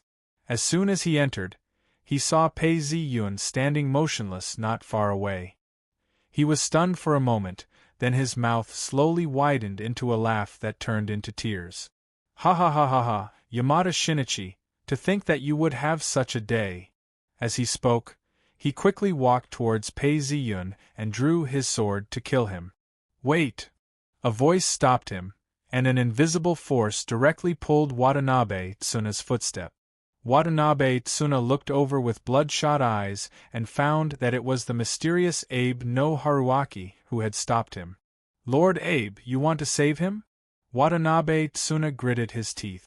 "The left minister and the Lord, Minamoto no Reiko, have already ordered to kill him." Abe no Haruaki looked calm and lowered his head slightly. "Lord Watanabe Tsuna, I understand your feelings. But since His Majesty has allowed you to bring troops in, we have already reached a consensus. I will not stop you. It's just that this person should be killed, but not by you." "Oh? Then who will be the one to take Yamada's head?" Watanabe Tsuna said coldly, but the hand that was holding onto his sword loosened a little. As long as Yamada was killed, he could accept it. Could it be that Abe no Haruaki wanted to snatch the credit? Abe no Haruaki did not answer, but looked at the crowd and took out a sword from nowhere. He handed the handle to the king, then took a step back and bowed. "Your Highness, please kill this person." "Let me kill this person?" The king looked at the motionless Yamada and was somewhat puzzled. "Yes, this is the Lord's wish," Abe no Haruaki urged. "Although the array is still in operation, sealing it and preventing it from returning to the body, we cannot delay any longer. If we delay, there will be changes. Please do it immediately. Since it is the Emperor's order, then I have no way to resist." Hearing this, the king walked towards Pei Zi-yun. But when she raised her sword, she could not help but stop. No. Her eyes were filled with confusion as she looked at the person in front of her. Suddenly, she had a feeling that killing this person was a big mistake. If she really killed him, she would definitely regret it. Seeing that the king did not move, Abe no Haruaki could not help but reveal an anxious look. She urged again, "Your Highness, quickly kill him. The king has been in the imperial palace for a long time, and may not be able to see blood. I think it's better for me to do it." Watanabe Tsuna, who had been waiting impatiently, laughed coldly and pulled out his sword. "This martial artist, if you can kill him, why should I be so nosy?" Abe no Haruaki sighed helplessly and took out an item from her bosom. This item flew with the wind and flew into the air. It was a decree. She shouted, "Quickly do it." Her eyes were attracted to the decree, and the king's face was expressionless. Yes. Her voice was calm as she raised her sword and stabbed towards the person in front of her. At this moment, the person in front of her, who was motionless with his eyes closed, suddenly opened his eyes. His pupils emitted a golden light. Pei Ziyun laughed coldly. Yazi, are you still not going to wake up? Boom! The decree in the air exploded into pieces.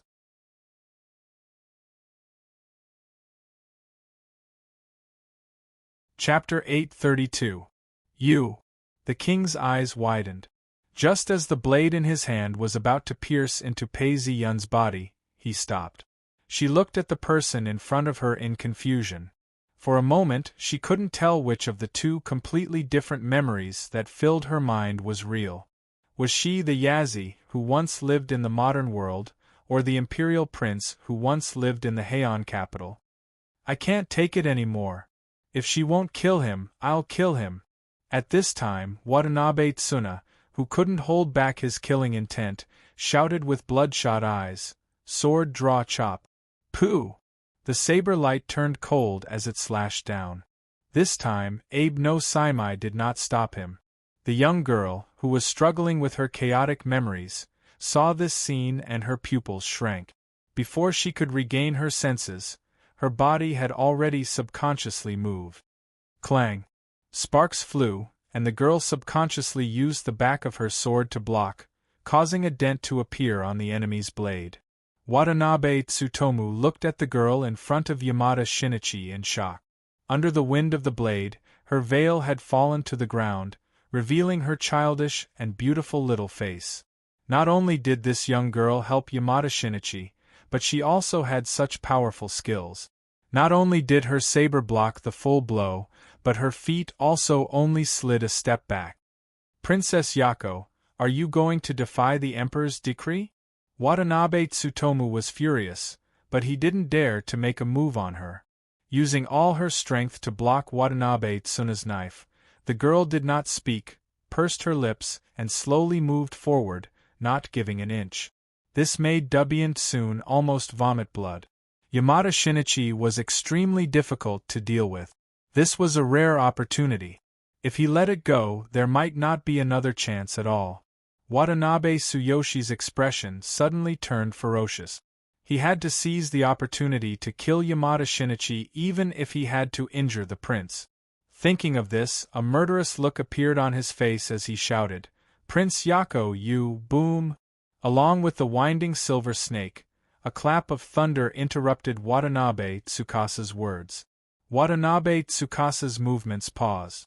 The prince's back was facing Yamada Shinichi, so he couldn't see the change. However, Watanabe Tsukasa, who was facing him, could see it clearly. Yamada's body was originally copper red, but the moment the thunder rang out it turned gold. This isn't right. After all, Watanabe Tsun was a decisive person. As soon as he realized this, he did not have time to analyze what was going on. His long saber had already chopped out, the saber light fell straight down, showing no mercy. Pooh! The girl brandished her saber. Clang! She blocked the saber. Kill! Watanabe Tsuna brandished his saber and rushed forward. In one breath, he attacked 7 times, but the girl only defended and did not attack. Clang-clang sounds were incessant, sparks splashed. Abe no Saimai's face was gloomy. He wanted to reach out but stopped himself. At this moment, the thick black clouds flashed again, illuminating the hall. The lights in the hall went out, and then fell into darkness. What is that sound? Thunder? Following a series of thunderclaps, many people in the originally dark civilian district were awakened by the thunderclap. They couldn't help but put on their clothes and looked out of the window. Although they didn't dare to go outside, they could sense that something was wrong just by secretly observing. The lowest rungs of society lived like rats in the peace capital. Even if they met with supernatural incidents, very few yin-yang masters would be willing to lend a helping hand. That was why they were more sensitive to unusual incidents than the nobles. At this time, when they found out that there was a thunderclap in the night, They were all anxious. What's going on this year? Why did the spring thunder come so early? Yes, it looks like something is wrong. I hope nothing happens. The nobles were shivering, they cherished their lives more than the commoners, and they were also weaker. Usually, if there were some bad rumors, they would deliberately avoid it, or even close their doors, not to mention this obviously strange thunder. When such a strange phenomenon appeared, the nobles immediately ordered to close the doors and windows, close their eyes, cover their ears, and not listen. Even the emperor of the imperial palace revealed a nervous expression. The emperor bit his lower lip and pondered for a moment. Immediately go and see if there is a problem, the emperor ordered. He was tall and didn't seem to be afraid. Yes. The maid beside him responded and went out. The only 16-years-old female imperial stepped forward. Your Majesty, please move immediately, it is no longer safe here. The emperor raised his eyes and stared at the female imperial. His pale face showed anger. You want me to avoid a samurai? But this is for the overall situation, Your Majesty, you are the foundation of the country. The female imperial's voice was very low, but it was very firm. Say no more. The emperor clapped his hands, his expression agitated, and then he fell silent. After a long time, his voice was a little hoarse. I am only able to know the truth because of the blessings of the ancestors. Mira wants to correct her mistakes. How can I not feel the pain of losing power for the next 500 years? If things do not work out, I will also bear the responsibility. At this point, the emperor said coldly, Moreover, this is the imperial palace, a place where the ancestral god is watching. There is no safer place than this. Boom! Another lightning fell, the lightning illuminating the emperor's face. He revealed a look of shock, and saw that not far away, the roof of the eaves had exploded. The heavenly lightning had finally found its target. The inside of the palace was scorched black. What was surprising was that the lightning avoided most of the buildings and unrelated people. Even the young girl who was close to it was pushed a few steps back by a force. Prince Yako got up, and couldn't help but look at the only person he cared about. Yamada stood there motionlessly. This was the second time his body had turned gold. Although he didn't know what the constant change between gold and copper meant, Yako, who was slowly recovering his memory, held his tachi in front of him, preventing anyone from getting close. Boom! A lightning fell, and under Yako's gaze, the dazzling lightning fell like a snake, directly hitting the top of his head, but it only reached 3 feet before disappearing into thin air. This was the second time. Looking at all this, Abe no Saimai's face was gloomy.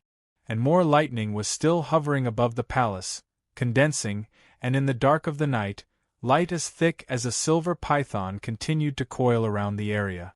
Yamada Shinji, stop!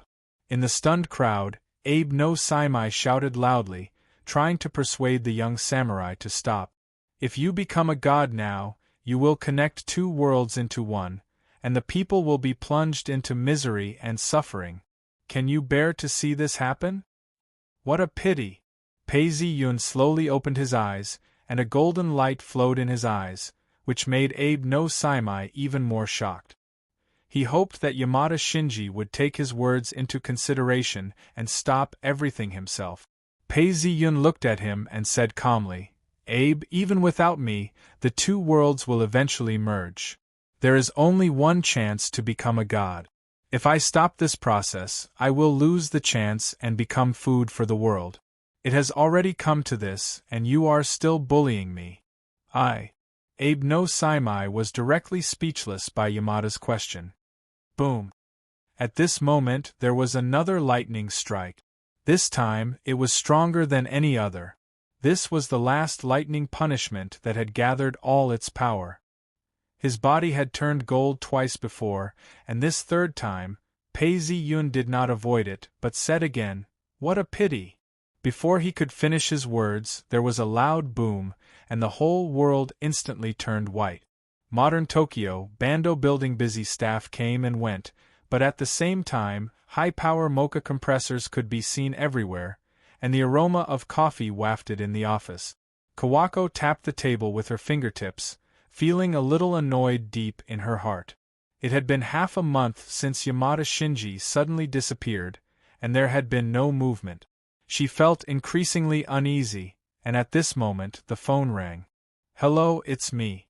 Oh, it's Naomi-chan. Don't worry, if there is news of Yamada-kun, I will definitely tell you. But don't worry, Yamada-kun is definitely still alive. Yes, please rest assured." Turning off the phone, she smiled bitterly and tapped the table with her fingertips again. At this time, the light suddenly dimmed. Kawako looked up at her watch in surprise. It was now 3:17 in the afternoon. Looking out the window, she found that the sky was indeed dark. What was going on? All of a sudden, there were dark clouds and a storm was coming? She was puzzled when the phone rang again. When she picked it up, a voice immediately came from the other side.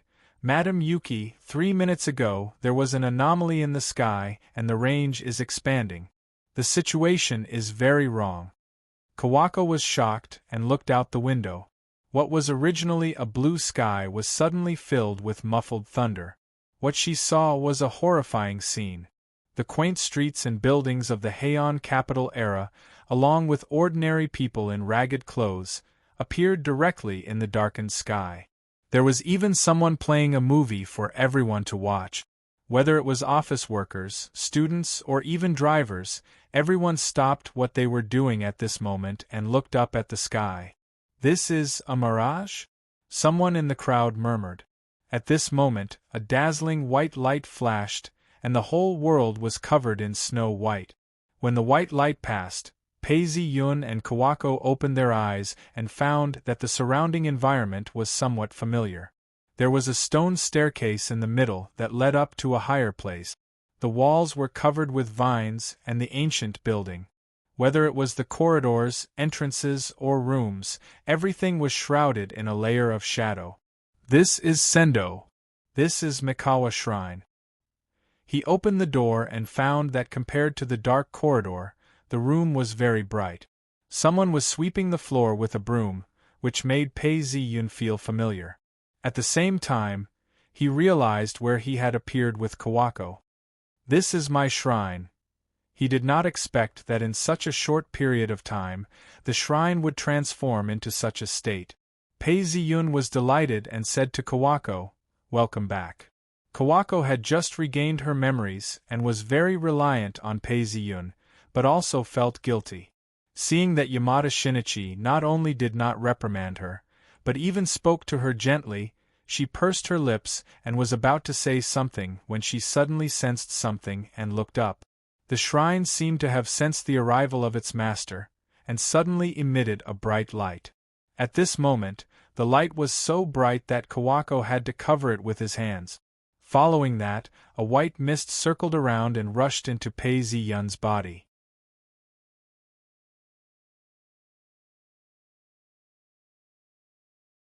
Chapter 833.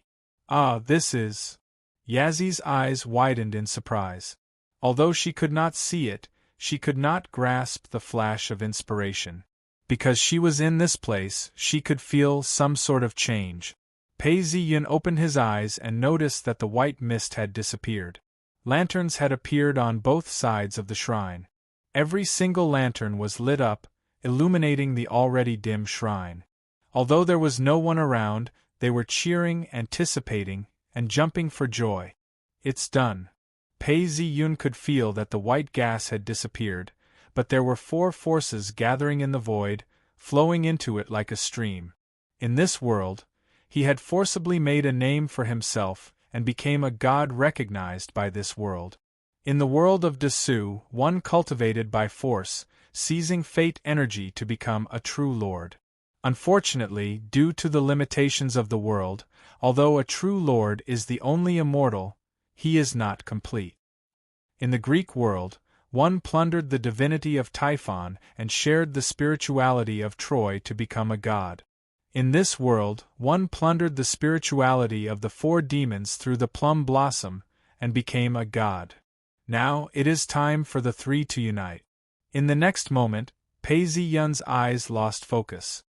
He saw through the void, past the boundaries of time and space, and into the distant shore.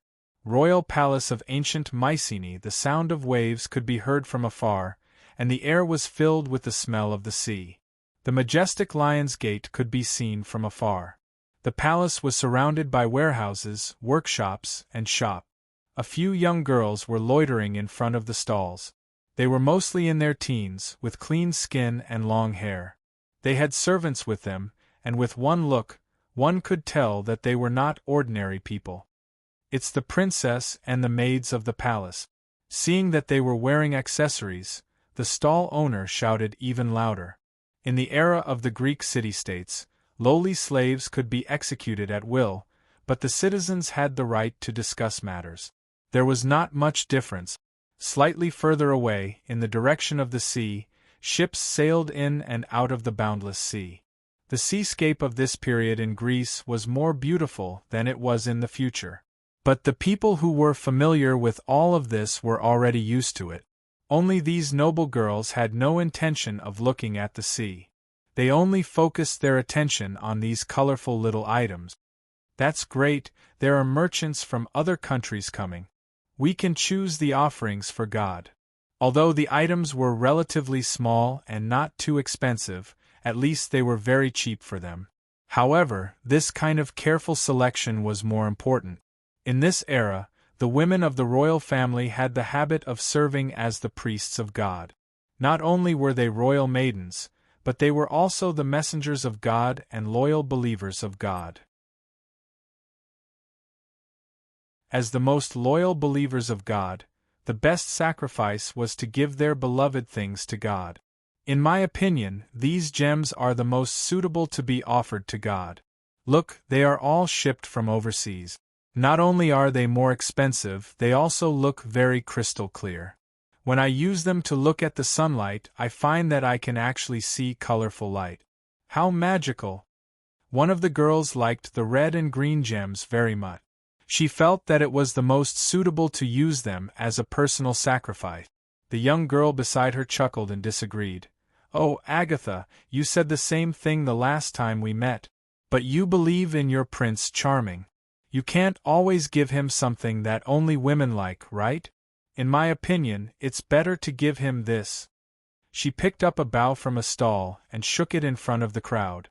"Look, this is a strong bough that can kill a black bear. Although it has to be sold cheaply because of its owner, such a treasure can only be found by chance. No, I still think gems are better. Although your bough is also very good, it has been used before. Since it's an offering to God, how can you use this kind of thing? It's not as good as these gems. They are all unpolished. I can make a necklace for my God with my own hand. I believe God will definitely like it." Agatha, a legendary warrior, or even a god, obtaining spoils of war from the hands of others is a matter of course. If a god would despise the fact that the weapon he offered was once owned by someone else, there wouldn't be so many fascinating stories passed down. No, seeing the two young girls arguing about the offerings, the companions couldn't help but shake their heads and disperse with a smile.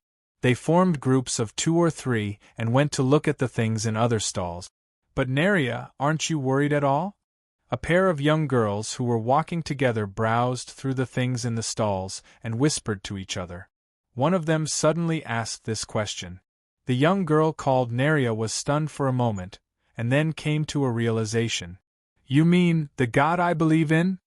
Ever since King Orestes returned to Mycenae, he fulfilled the promise he made and built a temple in Mycenae. But your work is still the easiest because the god you worship is asleep and you need to do the least." King Orestes did not have the guts to break this promise, or rather, no one in this world had the guts. Those who had the guts were all dead. The revenge of God was very fierce. Even this god was originally the Prince of Troy. The reason why God destroyed Troy was because he did not pay the promised reward to God. The young girl looked at her with some pity. "But as priests, we are ultimately mortals.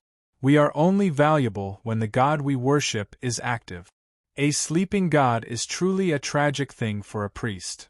The court would give less funds, and the people would be disappointed with a god who did not respond. Such days were really a little lonely and even hindered marriage. You don't have to worry about me. I believe that even if my god is asleep, he will definitely be able to feel my love for him, Neria said seriously. But Neria said seriously. At this moment she suddenly sensed something. She stopped chatting and looked in the direction of the temple. Then Neria raised her head, stretched out her arm to the sky, and shouted, "Descendants of Zeus, the great god of disappearance, please protect me." After this short prayer, a gust of wind blew quickly. It was obviously unusual, and it lingered around her palm, causing Neria's hair to dance. "Look, my god is awake." Neria opened her eyes again, looked at her companion with joy, and said happily, "He will definitely ask for sacrifices, let's hurry up and choose." She was awake. Her companion was not too surprised.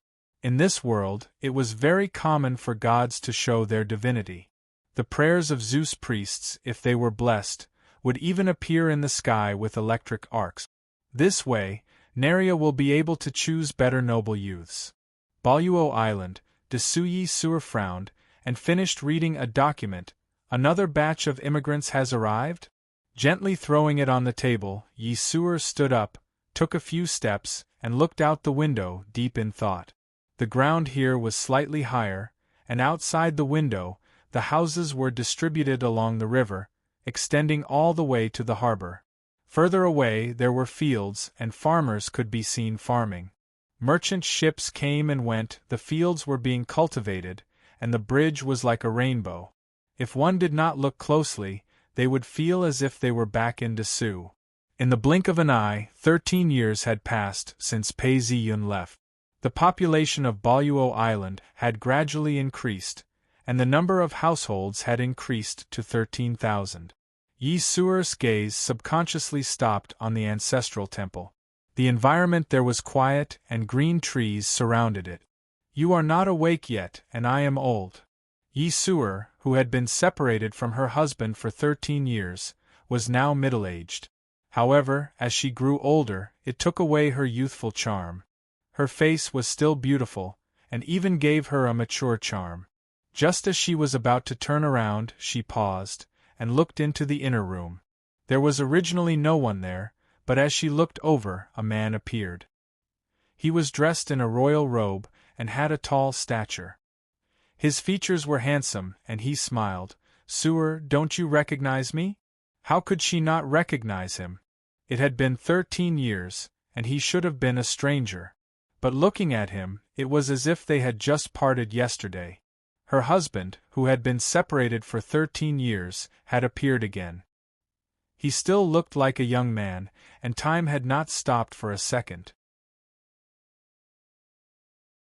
Yi Suer's eyes were slightly wet, but she tried her best to keep her voice from trembling. "You're back."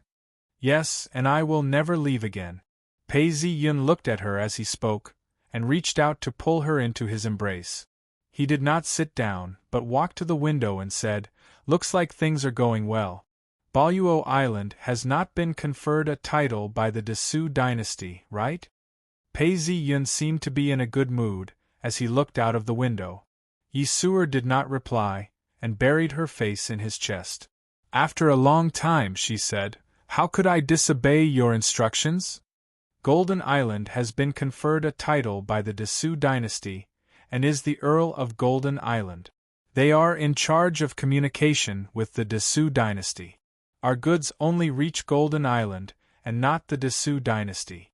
The people and goods we need are all purchased from Golden Island, and are not directly connected to the Desu dynasty." Pei Ziyun closed his eyes and smiled. "You've done well." His eyes seemed to be able to look far into the distance, and he sighed. "After the last time we attacked, the Desu dynasty seems to have settled down a lot. Golden Island is still independent, and is not a mere figurehead.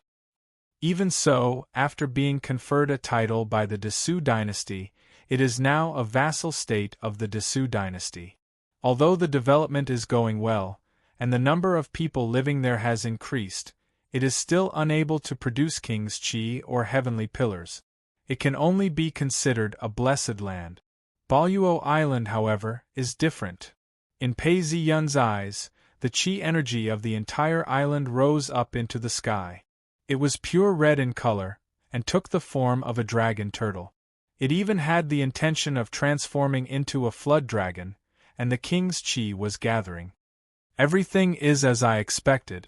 Our son originally did not have a title, and was only known as a young emperor. Now that he is 15 years old, and the heavenly pillars have been formed, if he still does not call himself king, he will lose the support of the people. In that case, within 3 days, he shall be called Luo, King Luo.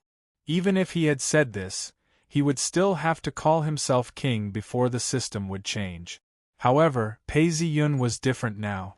As soon as he spoke, a loud boom could be heard, and a palace appeared. The dragon turtle immediately transformed into a flood dragon, and even a faint red cloud could be seen, as it let out an excited roar. There is no ruler here, and it is time for the clouds to rise. Back then, I had no choice but to migrate. Although I had a reason to destroy the Desu dynasty, I had to restrain myself. Now that I've awakened, I've missed the right time. I cannot destroy the chi energy of the Desu dynasty. I can only wait for 150 years, when the Desu dynasty is nearing its end, and then see if my descendants can fight for the heavenly mandate. Thinking up to this point, Pei Ziyun's eyes were filled with warmth.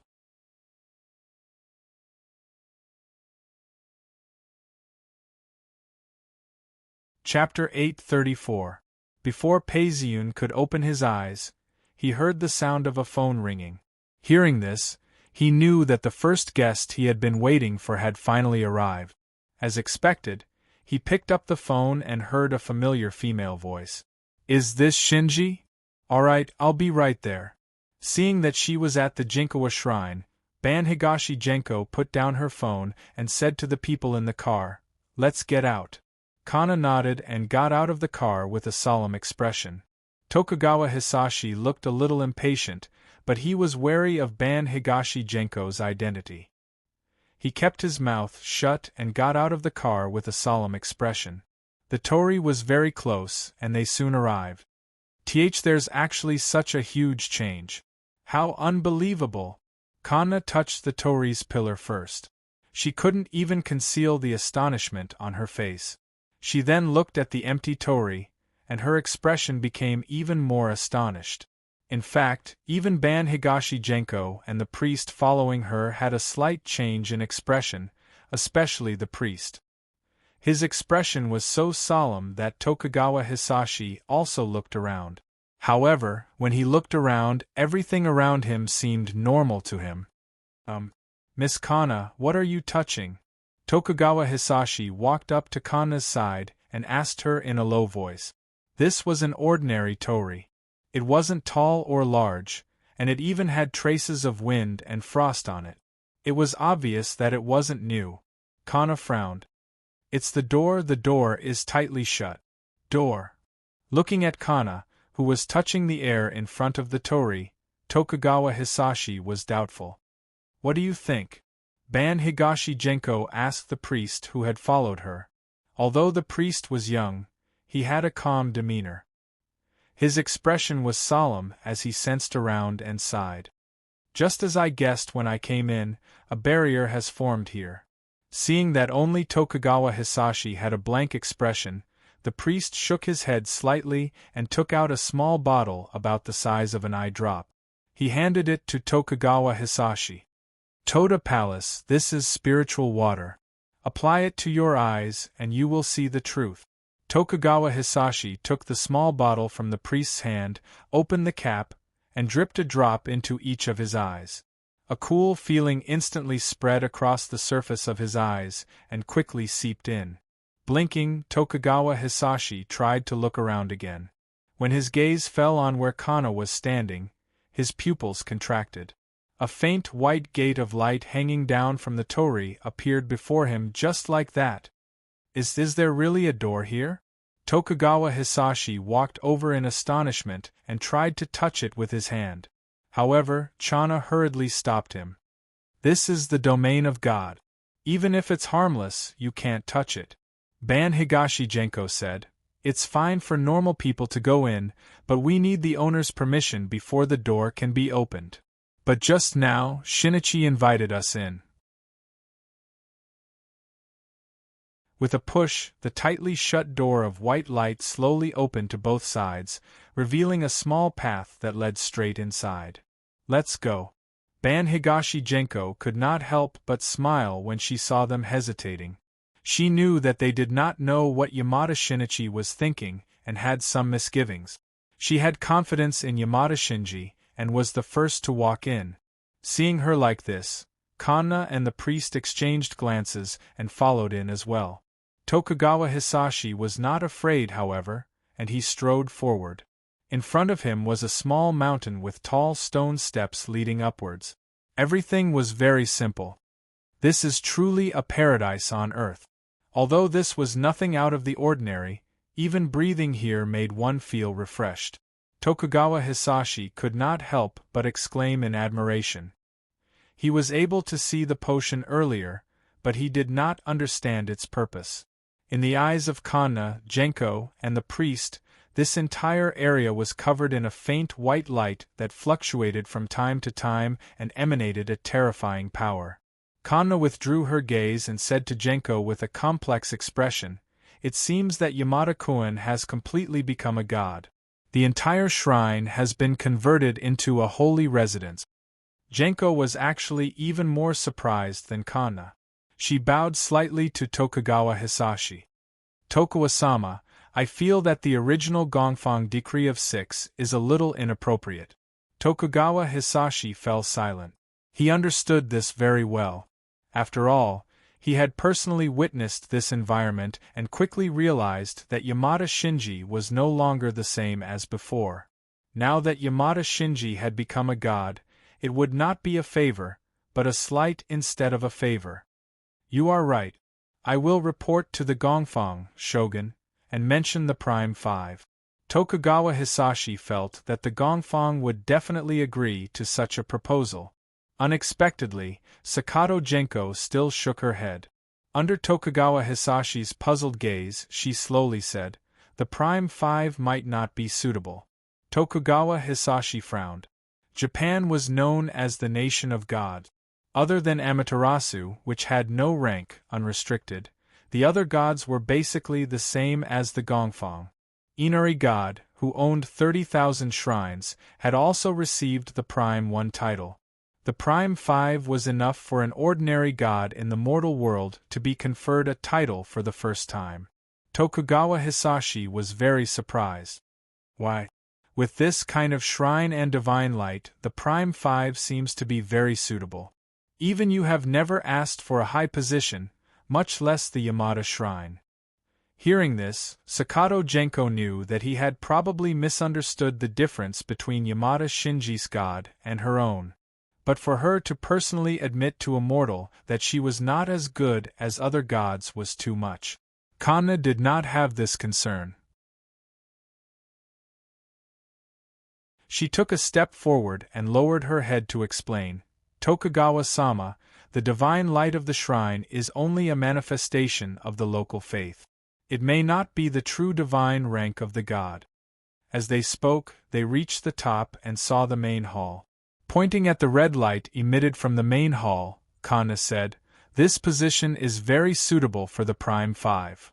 But that is a god who cannot manifest his divinity. If he manifests his divinity, it will be completely different. Do you understand? What you are facing now is a god who manifests his divinity on earth." Manifesting his divinity on earth. He did not know how Yamada Shinji did it. It was a miracle. "Isn't Lord Mukimi?" Tokugawa Hisashi stopped talking. Sakato Kawako had a human body, but this human body did not possess great strength and could not withstand bullet. Yamada, on the other hand, was different. Moreover, Kanna had said so, and the priest did not refute her. Tokugawa Hisashi knew that they all thought the same. He thought for a moment. If he only mentioned the prime 5, he could still guarantee it. If he mentioned anything higher, he could not guarantee that the public would agree. But this time, he had come to see Yamada Shinji on behalf of the shogunate to invite him to a meeting with the public. It was not important whether or not he would immediately reveal his position. Thinking of this, Tokugawa Hisashi nodded. I understand. He's here. Sakato Kawako, who had been silent for a while, suddenly spoke. She looked ahead at the young man who was slowly walking out of the main hall. He felt both strange and familiar at the same time. What was familiar was that Yamada Shinji welcomed him with a smile. His demeanor was the same as usual, but there was something different about him. His body was enveloped in a layer of faint white light. It was so pure, and although it was not dazzling, Sakato Kawako knew that it was different in nature. Just this white light alone was enough to block bullet. Yamada Shinji had become even more powerful. Everyone, welcome to my humble abode. Please come in. Peizi Yun walked out to welcome him. Tokugawa Hisashi could not help but take a second look at him. He thought to himself, it's been a long time since we last met. I didn't expect Yamada Shinji to have such an imposing aura. Because of the spiritual water, Tokugawa Hisashi could see things clearly. He could also vaguely see the white light on Peizi Yun's body, but it was not very clear. Furthermore, in his eyes, Sakato Kawako was also glowing with a faint white light. To him, there was not much difference between the two. Because of this, when both parties sat down, Tokugawa Hisashi treated Yamada Shinji like a human. He smiled and lowered his head. Yamada-kun, I represent the shogunate to express our gratitude to you. Thank you for killing the 4 demons, and for preventing further harm to Japan. Peizi Yun was slightly taken aback as he looked at Tokugawa Hisashi. Although his expression did not change, he thought to himself, killing the remaining 3 demons was something that happened during the Heian era. I've only been back for a few hours. The shogunate is very responsive. Could it be that there are people from the shogunate in that world as well? That's not impossible. If that's the case, it seems like I've underestimated the shogunate. Peizi Yun replied politely, this is a small matter. Besides, I live in Tokyo as well. The demons wreaking havoc here has affected my life greatly. This is something that I should do. Tokugawa Hisashi placed his hands on the ground and lowered his head. He had a serious expression on his face. How can this be considered a small matter? Not to mention 4 great demons, even killing one of them would be a difficult task.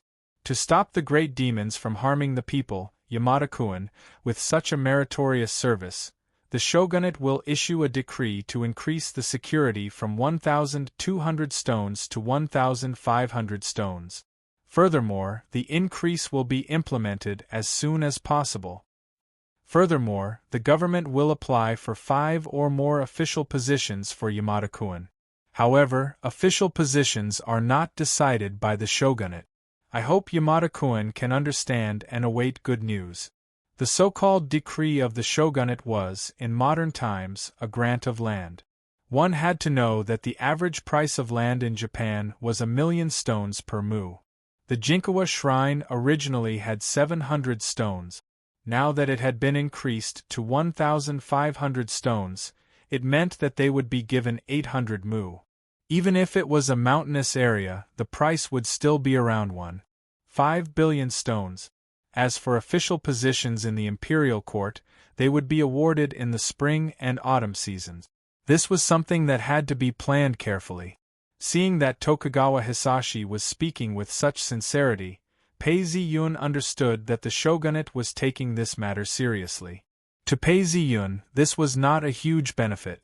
However, it was a matter of attitude. He returned the gesture. I understand what you're saying. I thank you, Master Tokugawa. When Tokugawa Hisashi heard this, his face was filled with gratitude. I am relieved that you can accept it. When I arrived, the government was still reading your book, The Seven Samurai. It's an outstanding work. Yamada-kun, even if you don't have any military achievements, you should be able to receive a cultural award in the spring and autumn season, right? I've heard that The Seven Samurai are being adapted into a Yamato drama. This is very gratifying. I wonder if Yamada-kun has any new works in mind? New works? Pei Zi-yun did not understand what he meant. If Tokugawa Hisashi hadn't brought this up, it wouldn't have been considered a casual conversation. He smiled and said, "Indeed I do. My new book, Like a Dream, is almost finished." It was just a copy of the work that he had written in the fields. With his current hand speed, he would only need 3 days. Tokugawa Hisashi was pleasantly surprised. "That's great. Master Tokugawa is looking forward to your new work. Since that's the case, would you like to bring your new book to meet him?" So he was inviting him to meet a famous author. Pei Zi-yun did not reply immediately. Instead, he tried to feel the strength of his body. Although he had become a god, he was still in the early stages of cultivation. He felt empty and weak. Now was not the time to not give face to the shogunate.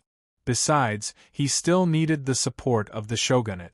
As he thought of this, he nodded. "I understand. I will stay at home for the next few days. The shogunate can arrange the time."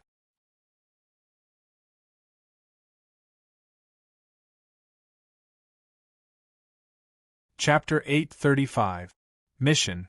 Accept the title of Japan's new noble deity, kill the attacking Yamada no Orochi, and find the way home, incomplete. As Pei Zi-yun agreed, a plum blossom appeared in front of him. It grew bigger and bigger, turning into an information interface. The final mission. As my power grows, there are fewer and fewer missions. Finally, the final mission has been released. After experiencing a few worlds, Pei Zi-yun understood the rules of the system. New noble deity? Is it due to the history of this world? Originally, only the emperor had the authority to confer titles to the gods. However, the Shinkawa shogunate had been established a godly palace. They had issued the Shinkawa 12 rules of law. Not only did it state that the first great general was the incarnation of the great deity, an equal existence with the 3 noble deities. They ruled the world together and had the authority to confer titles to the gods. Hence, he was called the new noble deity, also known as the front and back noble deities. In other words, as long as I receive the title of the emperor and the shogunate, I will be able to find the way home. As for killing the Yamada no Orochi, it's just to gather enough strength to return home. Pei Zi-yun pondered for a moment, but did not raise any suspicions. Yamada's reply made Tokugawa Hisashi heave a sigh of relief. The smile on his face became more genuine. Although he was a member of the Gao family and knew some things about the shogunate, he was still a normal human. Subconsciously, he feared the gods. When he first saw Yamada Shinji's invulnerability, Tokugawa Hisashi had a deep impression of Yamada Shinji. As the situation in the country became more and more serious, spiritual energy began to awaken. Tokugawa Hisashi, who had been able to joke around with Ban Higashi Genko, had to lower his head. He might not know this, but he was an important official in the shogunate. How could he not know that now was not the time to offend these people? If Yamada Shinji did not agree, or if he was unhappy, Tokugawa Hisashi might not be afraid, but he would definitely feel uneasy. Now that everything had been resolved, and the mission was a success, it was time to report back. This official of the shogunate, who seemed stern and calm to outsiders, could not help but feel relieved. No matter what, these were troubled times. It was naturally a good thing to be able to recruit strong people. Tokugawa Hisashi's mission had been completed, but his companions had other missions to complete as well. At this time, the priest, who rarely spoke along the way, stepped forward. "Lord Yamada, I am Taijima Shichiro, a senior priest of the Hall of Gods. I have come to visit you on the orders of the Hall of Gods. Since the matter has been settled, there are still details to discuss. Please delay for a moment. This request was not difficult to understand. The Divine Tao Hall also had this confidence. The Hall of Divine Path controlled 80,000 shrines across the country. During the revival of spiritual power, the hall's power expanded rapidly, and even the shogunate could not help but be alarmed. Now that the shogunate's mission had been completed, it was up to the Shinto Hall to discuss the details. Tokugawa Hisashi was well aware of this. Although he did not like the Shinto Hall's arrogance, he could only stand up regretfully and say, "If that's the case, I'll take my leave first." Yuenko and Kanna also stood up and left the room after him. At this point, the Grand Priest, who had been keeping his head low all this while, took out an item from his robes and handed it to Pei Ziyun. "Your Excellency Yamada, this is the document that the Grand Priests in the hall have given you. Please take a look." Pei Ziyun did not accept it immediately.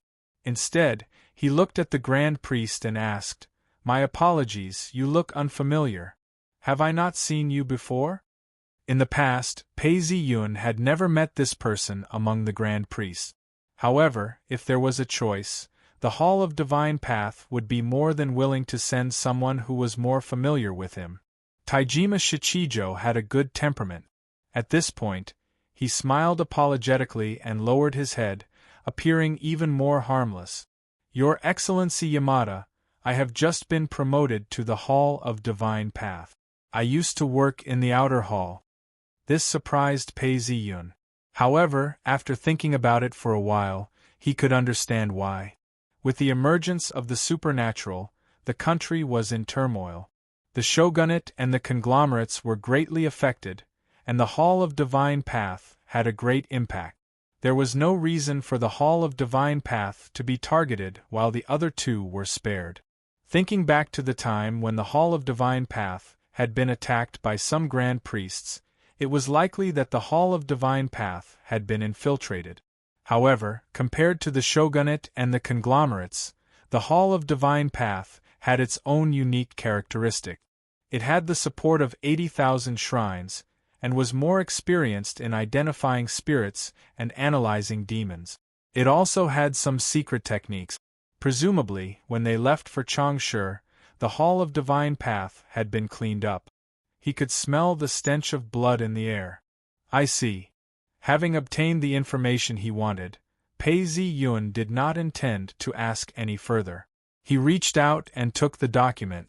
The document was written on a special silk scroll. Whether it was the material, the handwriting, or the format, it was ancient. However, at the end of the scroll there were several seals.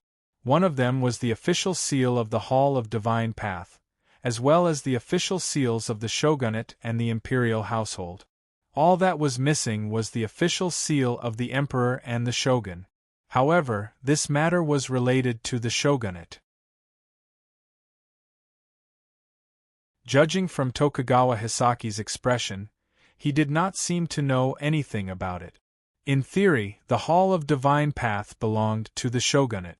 After democracy was established, the government brought in the power of the emperor to balance out the power. This overlapping structure made it seem like they were doing things their own way. Even Tokugawa Hisayoki did not know about this. The power of the Hall of Divine Path was indeed not small. It's interesting that even the emperor agreed to confer a title on them. As he thought about this, Pei Ziyun looked up at the Grand Priest who was kneeling in front of him. "What are your plans regarding the Hall of Divine Path?" There were two things written on the document. The first was the reconstruction of the shrine. Jinchuan Shrine was a shrine that had not been around for too long. It did not have a high standard. Whether it was the size of the building or the design, it was very ordinary.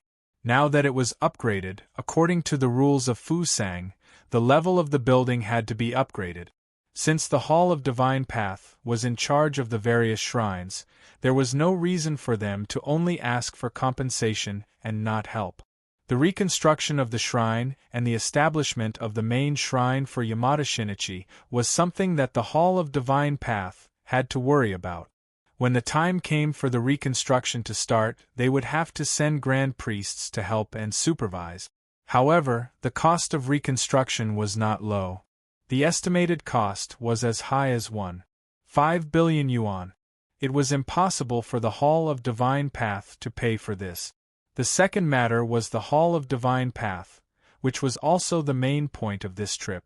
The true gods of Fu Sang had to be conferred a title. Otherwise, they would be illegitimate gods. To the gods, this had its pros and cons overall. The pros outweighed the cons. What did the other party want to gain by throwing out such a huge bait? Seeing this, Taijima Shichiro hesitated for a moment. Actually, there is something that needs to be discussed. Pei Zi-yun raised an eyebrow. Taijima Shichiro lowered her head and said in a serious tone, I wonder if Lord Yamada would like to confer a title under his real name. Yamada Shinichi? Although Pei Zi-yun used this name, he had more than one name. He was not obsessed with this name. In a blink of an eye, he understood what the other party meant and said, there is no need for that. As long as the conferment was acknowledged and thought of as his, it did not matter to Pei Zi-yun whether he was conferred the title of Yamada Shinichi or not. Taijima Shichiro immediately heaved a sigh of relief.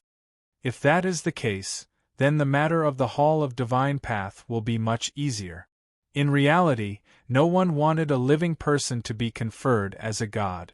This was a huge impact on the entire Shinto and could easily shake the foundation. She did not expect that although Yamada Shinichi was young, he was so easy to talk to. Taijima Shichiro's heart was finally relieved and her smile was much more sincere. If they were only willing to confer a title under their real name, there would be many things involved. Even if the upper echelons of the shogunate and the Hall of Divine Path had reached a consensus, if they wanted to confer Yamada Shinichi as a god, they still needed to guard against a counterattack. The heretics and resistance forces were still around. Although they could not do anything if they were caught, but if it was something that could be easily accomplished, it would be troublesome if there were more twists and turns. It was relatively easy not to be obsessed with the title of Yamada Shinichi. Although the Hall of Divine Path had been fixed, it was the Takamoto Emperor's ancestral god system. As for the gods of the imperial court and the people, the experts might not be able to understand them. Now they only needed to arrange for a famous scholar to study the Hall of Divine Path and, accidentally, discover in the archives of the shogunate a few hundred years ago that there was a samurai who was conferred a title by the general because of his meritorious service in killing demons. He was worshipped in a certain shrine, but his reputation was not well known and ordinary people did not know about it. Now there were frequent occurrences of supernatural incidents.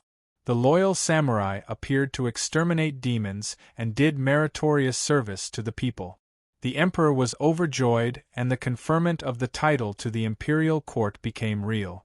In the past, there were many wars, fires, and pests. It was impossible for the records to be passed down 100%. Who could be sure that there was no such conferment hundreds of years ago or even longer? No one dared to make such a guarantee. Even if they knew that this was for the sake of Yamada Shinichi, they could only bear with it. This way, there would not be any problems with the creation of gods, especially when a living person was conferred a title. To Pei Zi-yun, although the conferment in the past was fake, with the conferment of the imperial court and the general, it became official. There was no difference in treatment. When Pei Zi-yun heard the explanation, he laughed. Isn't this the same trick that Guan Yu and Ma Zhu used to ascend the throne? In the Ming dynasty, Guan Yu had always been worshipped with the title of Marquis of Han Shou Ting. He was not conferred the title of emperor. The so-called demon-subduing great emperor of the three realms was just a title given by the common people. However, people who were not of high standards believed it and thought that the emperors of the Ming dynasty were worshipped with the title of emperor. It was not until the 33rd year of Qianlong that they realized their mistake. What they worshipped was fake. Hence, they made good on their mistake and conferred the title of Emperor Guan Sheng, the great emperor of loyalty and justice. It was the same for Mazu. Kangxi did not place much importance on Mazu, and was not even present at the ceremony. However, the common people dared to spread rumors that Kangxi had conferred the title of empress. As the rumors spread, the officials, the Ministry of Rites, and Yongjing all believed that Kangxi had conferred the title of Empress Mazu. It was only in the 2nd year of Qianlong that they found out about this. Hence, in the 53rd year of Qianlong, they ordered the Empress Mazu to be included in the ceremony and ordered the local officials to offer sacrifices in the spring and autumn. It was understandable. Everyone understood that this was all a trick. It was just that this was done by the officials themselves. Oh yes, Your Excellency Yamada, regarding the rebuilding of the shrine, the Hall of Gods is willing to provide you with an interest-free loan. If you are willing, I will arrange it for you when I return. How could Taijima Shichijo know of Yamada Shinichi's dirty thoughts? Naturally, there was no reason for him to reject such good intentions. Then, I will have to trouble you. Pei Ziyun smiled as he spoke. Since these two matters had been discussed, the priest from the Hall of Gods stood up and took his leave. Pei Ziyun was in a good mood as he stood up and said, "Everyone has worked hard coming here. Let me send you down the mountain." He left the room and saw that in the courtyard not far away, Yuanzi was talking to Yako. The atmosphere between them was good. Kanna was looking at the sky, deep in thought. As for Tokugawa Hisashi, he was very interested in the flowers and trees in the courtyard. Hearing the sound of footsteps, the few of them looked over. Yako immediately left Yuanzi and ran over. "Come, let's send our guests down the mountain." Pei Ziyun patted Yako on the head as he spoke. Yako replied with a "hi" and followed behind him obediently. It was a little troublesome to climb up the mountain, but with Pei Ziyun sending them off, it was much easier to descend the mountain. Within moments they reached the foot of the mountain. Only Ban Higashi Yuanzi was not in a hurry to return. Instead, she held up a red umbrella and took a stroll at the foot of the mountain. Upon closer inspection, Ban Higashi Yuanzi was wearing a kimono and not a witch's attire. She looked at Yako and smiled. Yako has improved again. Yuanzi could guess why the priest had come to find Pei Ziyun. After all, she was also a deity. However, she was a deity conferred by the shogunate. There was an invisible barrier between her and the Hall of Gods, which was gradually influenced by the traditional way of gods. Although it was not a thick barrier, it was still there. Because of this, Yuanzi congratulated Pei Ziyun. A scholar who has been away for 3 days must be looked at in a new light. Shinichi, with the conferment of the emperor, even the Takamajihara will acknowledge you. With your strength, you can become an important deity. She then continued, actually, the shogunate is very grateful to you for your achievements. Tokugawa Hisashi has only brought their gratitude on the surface. There are some things that the shogunate cannot do directly. If Shinichi has any other requests, you can let me know. As she spoke, she laughed softly, feeling very emotional. Even if the shogunate tried to suppress the news, people still found out. It was originally just a conferment of a general, but now it had become a conferment between the emperor and the general. This meant that Yamada Shinichi was not just a member of the shogunate. In the future, how would Yamada Shinichi choose his side? Ban Higashi Yuanzi suppressed the emotions in her heart and smiled at Pei Ziyun, waiting for his reply.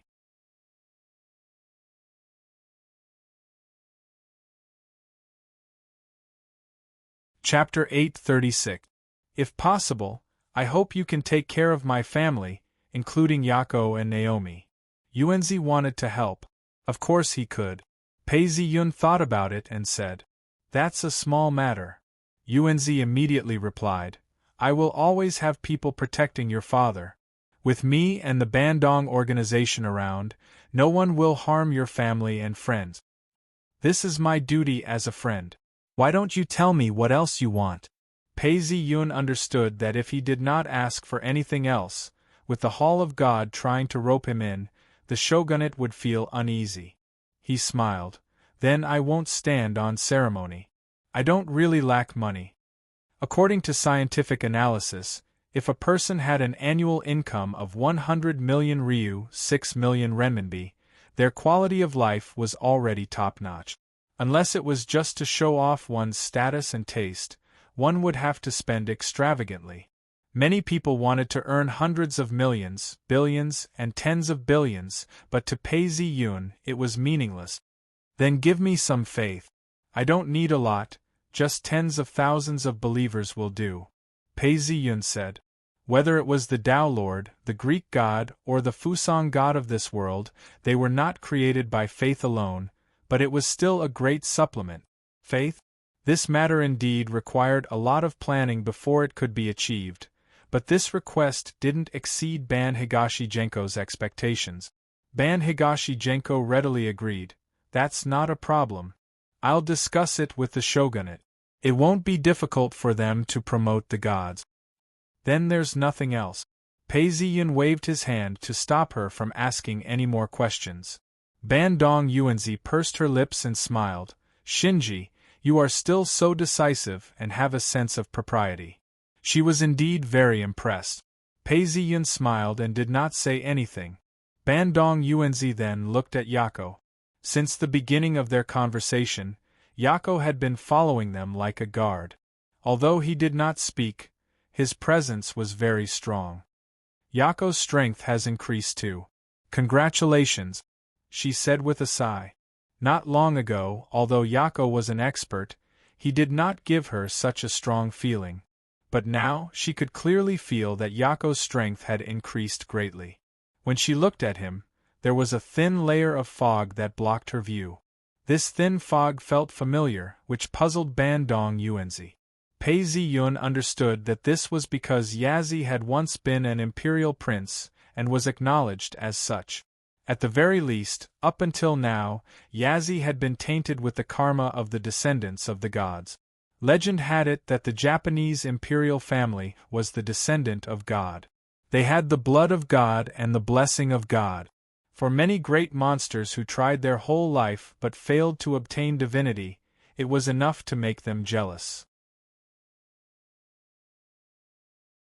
Otherwise, the legendary Tamamo no Mae wouldn't have disguised herself as a girl from a good family and run into the imperial palace to become an empress. Although Yako and Ban Higashi Yuanko knew each other, they were not very familiar with each other. When she praised her, she immediately nodded her head and thanked her. She even had a bit of a demeanor to her actions, which made Ban Higashi Yuanko, who had met Yako not long ago, even more surprised. Thinking of the alternate world that Yamada Shinji and Yako had gone to not long ago, Ban Higashi Genko felt that Yako must have obtained a fortuitous encounter. Unfortunately, my identity made me hesitate and alienate this man. Ban Dong Yuanzi was a little sad. Just then, her phone rang. However, after picking up the phone and listening to a few sentences, Ban Higashi Yuanko's expression turned ugly. I'll be there soon. After hanging up, Ban Higashi Yuanko bowed deeply to Pei Zi-yun and said apologetically, Mr. Shinji, I'm very sorry. I've betrayed your trust. Your father, Yamada Kazuhiko, has met with an accident. Please follow me to the hospital immediately. Father? Pei Zi-yun's smiling face turned cold. He said to Yako, You stay here. I'll go out with Miss Yuanko. This place had just been completed. It was better to leave one of their own here. Although Yako wanted to follow them, since Pei Zi-yun had said so, she naturally obeyed. Pei Zi-yun brought Ban Higashi Yuanko out of the shrine and saw a few cars parked outside. Please. Ban Higashi Yuanko personally opened the door and let Pei Zi-yun in. Pei Zi-yun did not stand on ceremony and immediately sat down. Ban Higashi Yuanko entered the car and drove out. Everyone had seen Ban Higashi Yuenko's actions just now and naturally paid more attention to Yamada Shinji. They did not speak on the road. When they reached the private hospital where Yamada and Kazuhiko were staying, the few cars stopped and immediately attracted the attention of many people. Pei Zi-yun did not have time to care about these gazes. After getting out of the car, Ban Higashi Yuenko led a group of people towards the emergency building of the hospital. The emergency room was located on the second floor. After going upstairs and turning a corner, they saw Yamada Izumi and Yamada Nanako sitting on the chairs along the corridor. Both of their faces were pale as they stared at the tightly shut door of the emergency room. It was only when Pei Zi-yun walked over that Yamada Izumi seemed to have regained her confidence. She hurriedly stood up and grabbed Pei Zi-yun's hand. She hurriedly whispered, "Shinji, you're finally here. Your father is inside." "What happened to father's injuries?" Pei Zi-yun patted his mother's hand and asked. Yamada Izumi shook her head. "Nanako and I just received the news and rushed over. We only knew that your father was seriously injured and was in emergency treatment. We did not even see him, let alone know why he was injured." At this time, a group of people came over and bowed in unison to Pei Zi-yun and Ban Higashi Yuenko. "Hi, I am the vice president of this hospital, Takeshita Ayaka." As she said this, she considerately said, "Yamada-san, the patient has multiple fractures. His ribs are fractured and his injuries are relatively serious. You can take a look in the transparent room. But you need to change your clothes." "There's no need for that." Under most circumstances, Pei Zi-yun would follow the rules. However, at this time, he did not have the mood to waste his energy on this. He said, "Both I and Yamada-san will not carry germs." As he said this, he walked in with Ban Higashi Yuenko following behind him. "Hey Yamada-kun, this." A nurse paused as she realized that the vice president, Takeshita Ayaka, was waving her hand at her. The nurse had no choice but to close the door to prevent anyone from looking. Pei Zi-yun, who had already entered, quickly saw the unconscious Yamada Kazuhiko lying on the operating table. The vice president, Takeshita Ayaka, who had invited Pei Zi-yun in, obviously knew of his and Ban Higashi Yuenko's identities. After all, this was a private hospital under Ban Higashi Group. She was also in charge of the daily affairs of the private hospital. It was only natural that she knew some insider information. Seeing Pei Zi-yun's gloomy face as he looked at the operating table, Takeshita Ayaka could not help but sweat. However, she was very confident in this surgery. She immediately came over to the two of them and said, "But please do not worry. This surgery has been arranged by the best doctors in our hospital. We can guarantee that it will be a success. Furthermore, it is nearing the end and will be completed very soon." These words did not make the two of them feel better. Ban Higashi Yuenko wanted to say something but was stopped by Pei Zi-yun. He then walked out. Ban Higashi Yuenko gave a few words of advice and followed him out. "I just want to know how he got injured," Pei Zi-yun said as they walked along the corridor. Ban Higashi Yuenko's face was filled with shame. At this moment a phone call came in. She immediately picked it up and hung up the call. She then said to Pei Zi-yun, "They have arrived. Do you want them to report to me immediately?" As she said this, she looked around. Pei Zi-yun did not want Yamada Izumi and Yamada Nanako to know too much. He did not want them to be overly concerned. He said, "Let's talk over there." Ban Higashi Yuenko nodded and brought Pei Zi-yun to a reception room. Two employees from the Ban Higashi group rushed over. They were drenched in sweat and reported the entire process in detail to the two of them. There were also some data and photos. Finally, they concluded, based on the investigation, it was not an assassination attempt.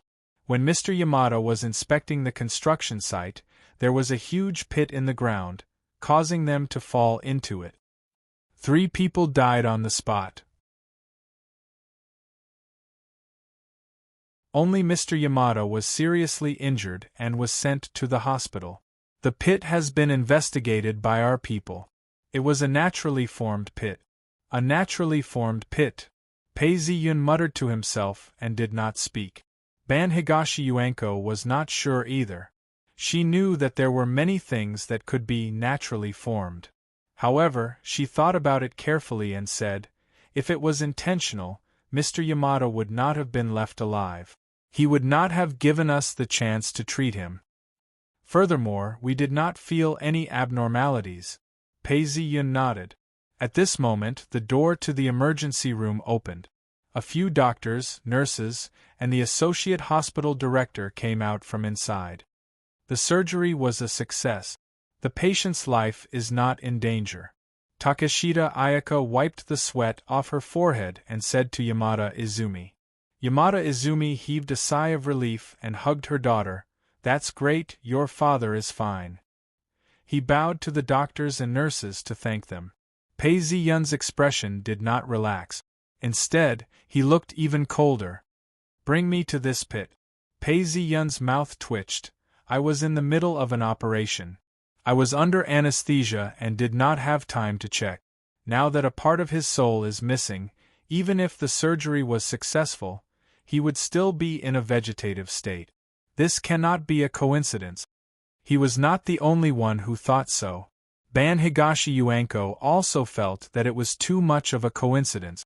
Although natural disasters and man-made disasters happened, for a deity who had just completed his godhood to suddenly meet with an accident, it was obvious that something was amiss. I will go with you. Mr. Yamada and the other 3 are employees of the Ban Higashi group. As the president, I have to find out the truth. Ban Higashi Yuenko said coldly. When the car arrived at the pit, the police were already there. After all, 3 lives were involved, and this was not a small matter. The place was not remote, and there were many people coming and going. To protect the scene, the police had set up a barricade. There were even experts investigating the scene, but these experts arrived one step later than Ban Higashi Yuenko's people. When the experts climbed up and told the police, this pit was caused by a sudden depression in the ground. It was not man-made. Pei Ziyun and Ban Higashi Yuenko were not surprised. But after their own inspection, they realized that things were more complicated than they thought. Strange.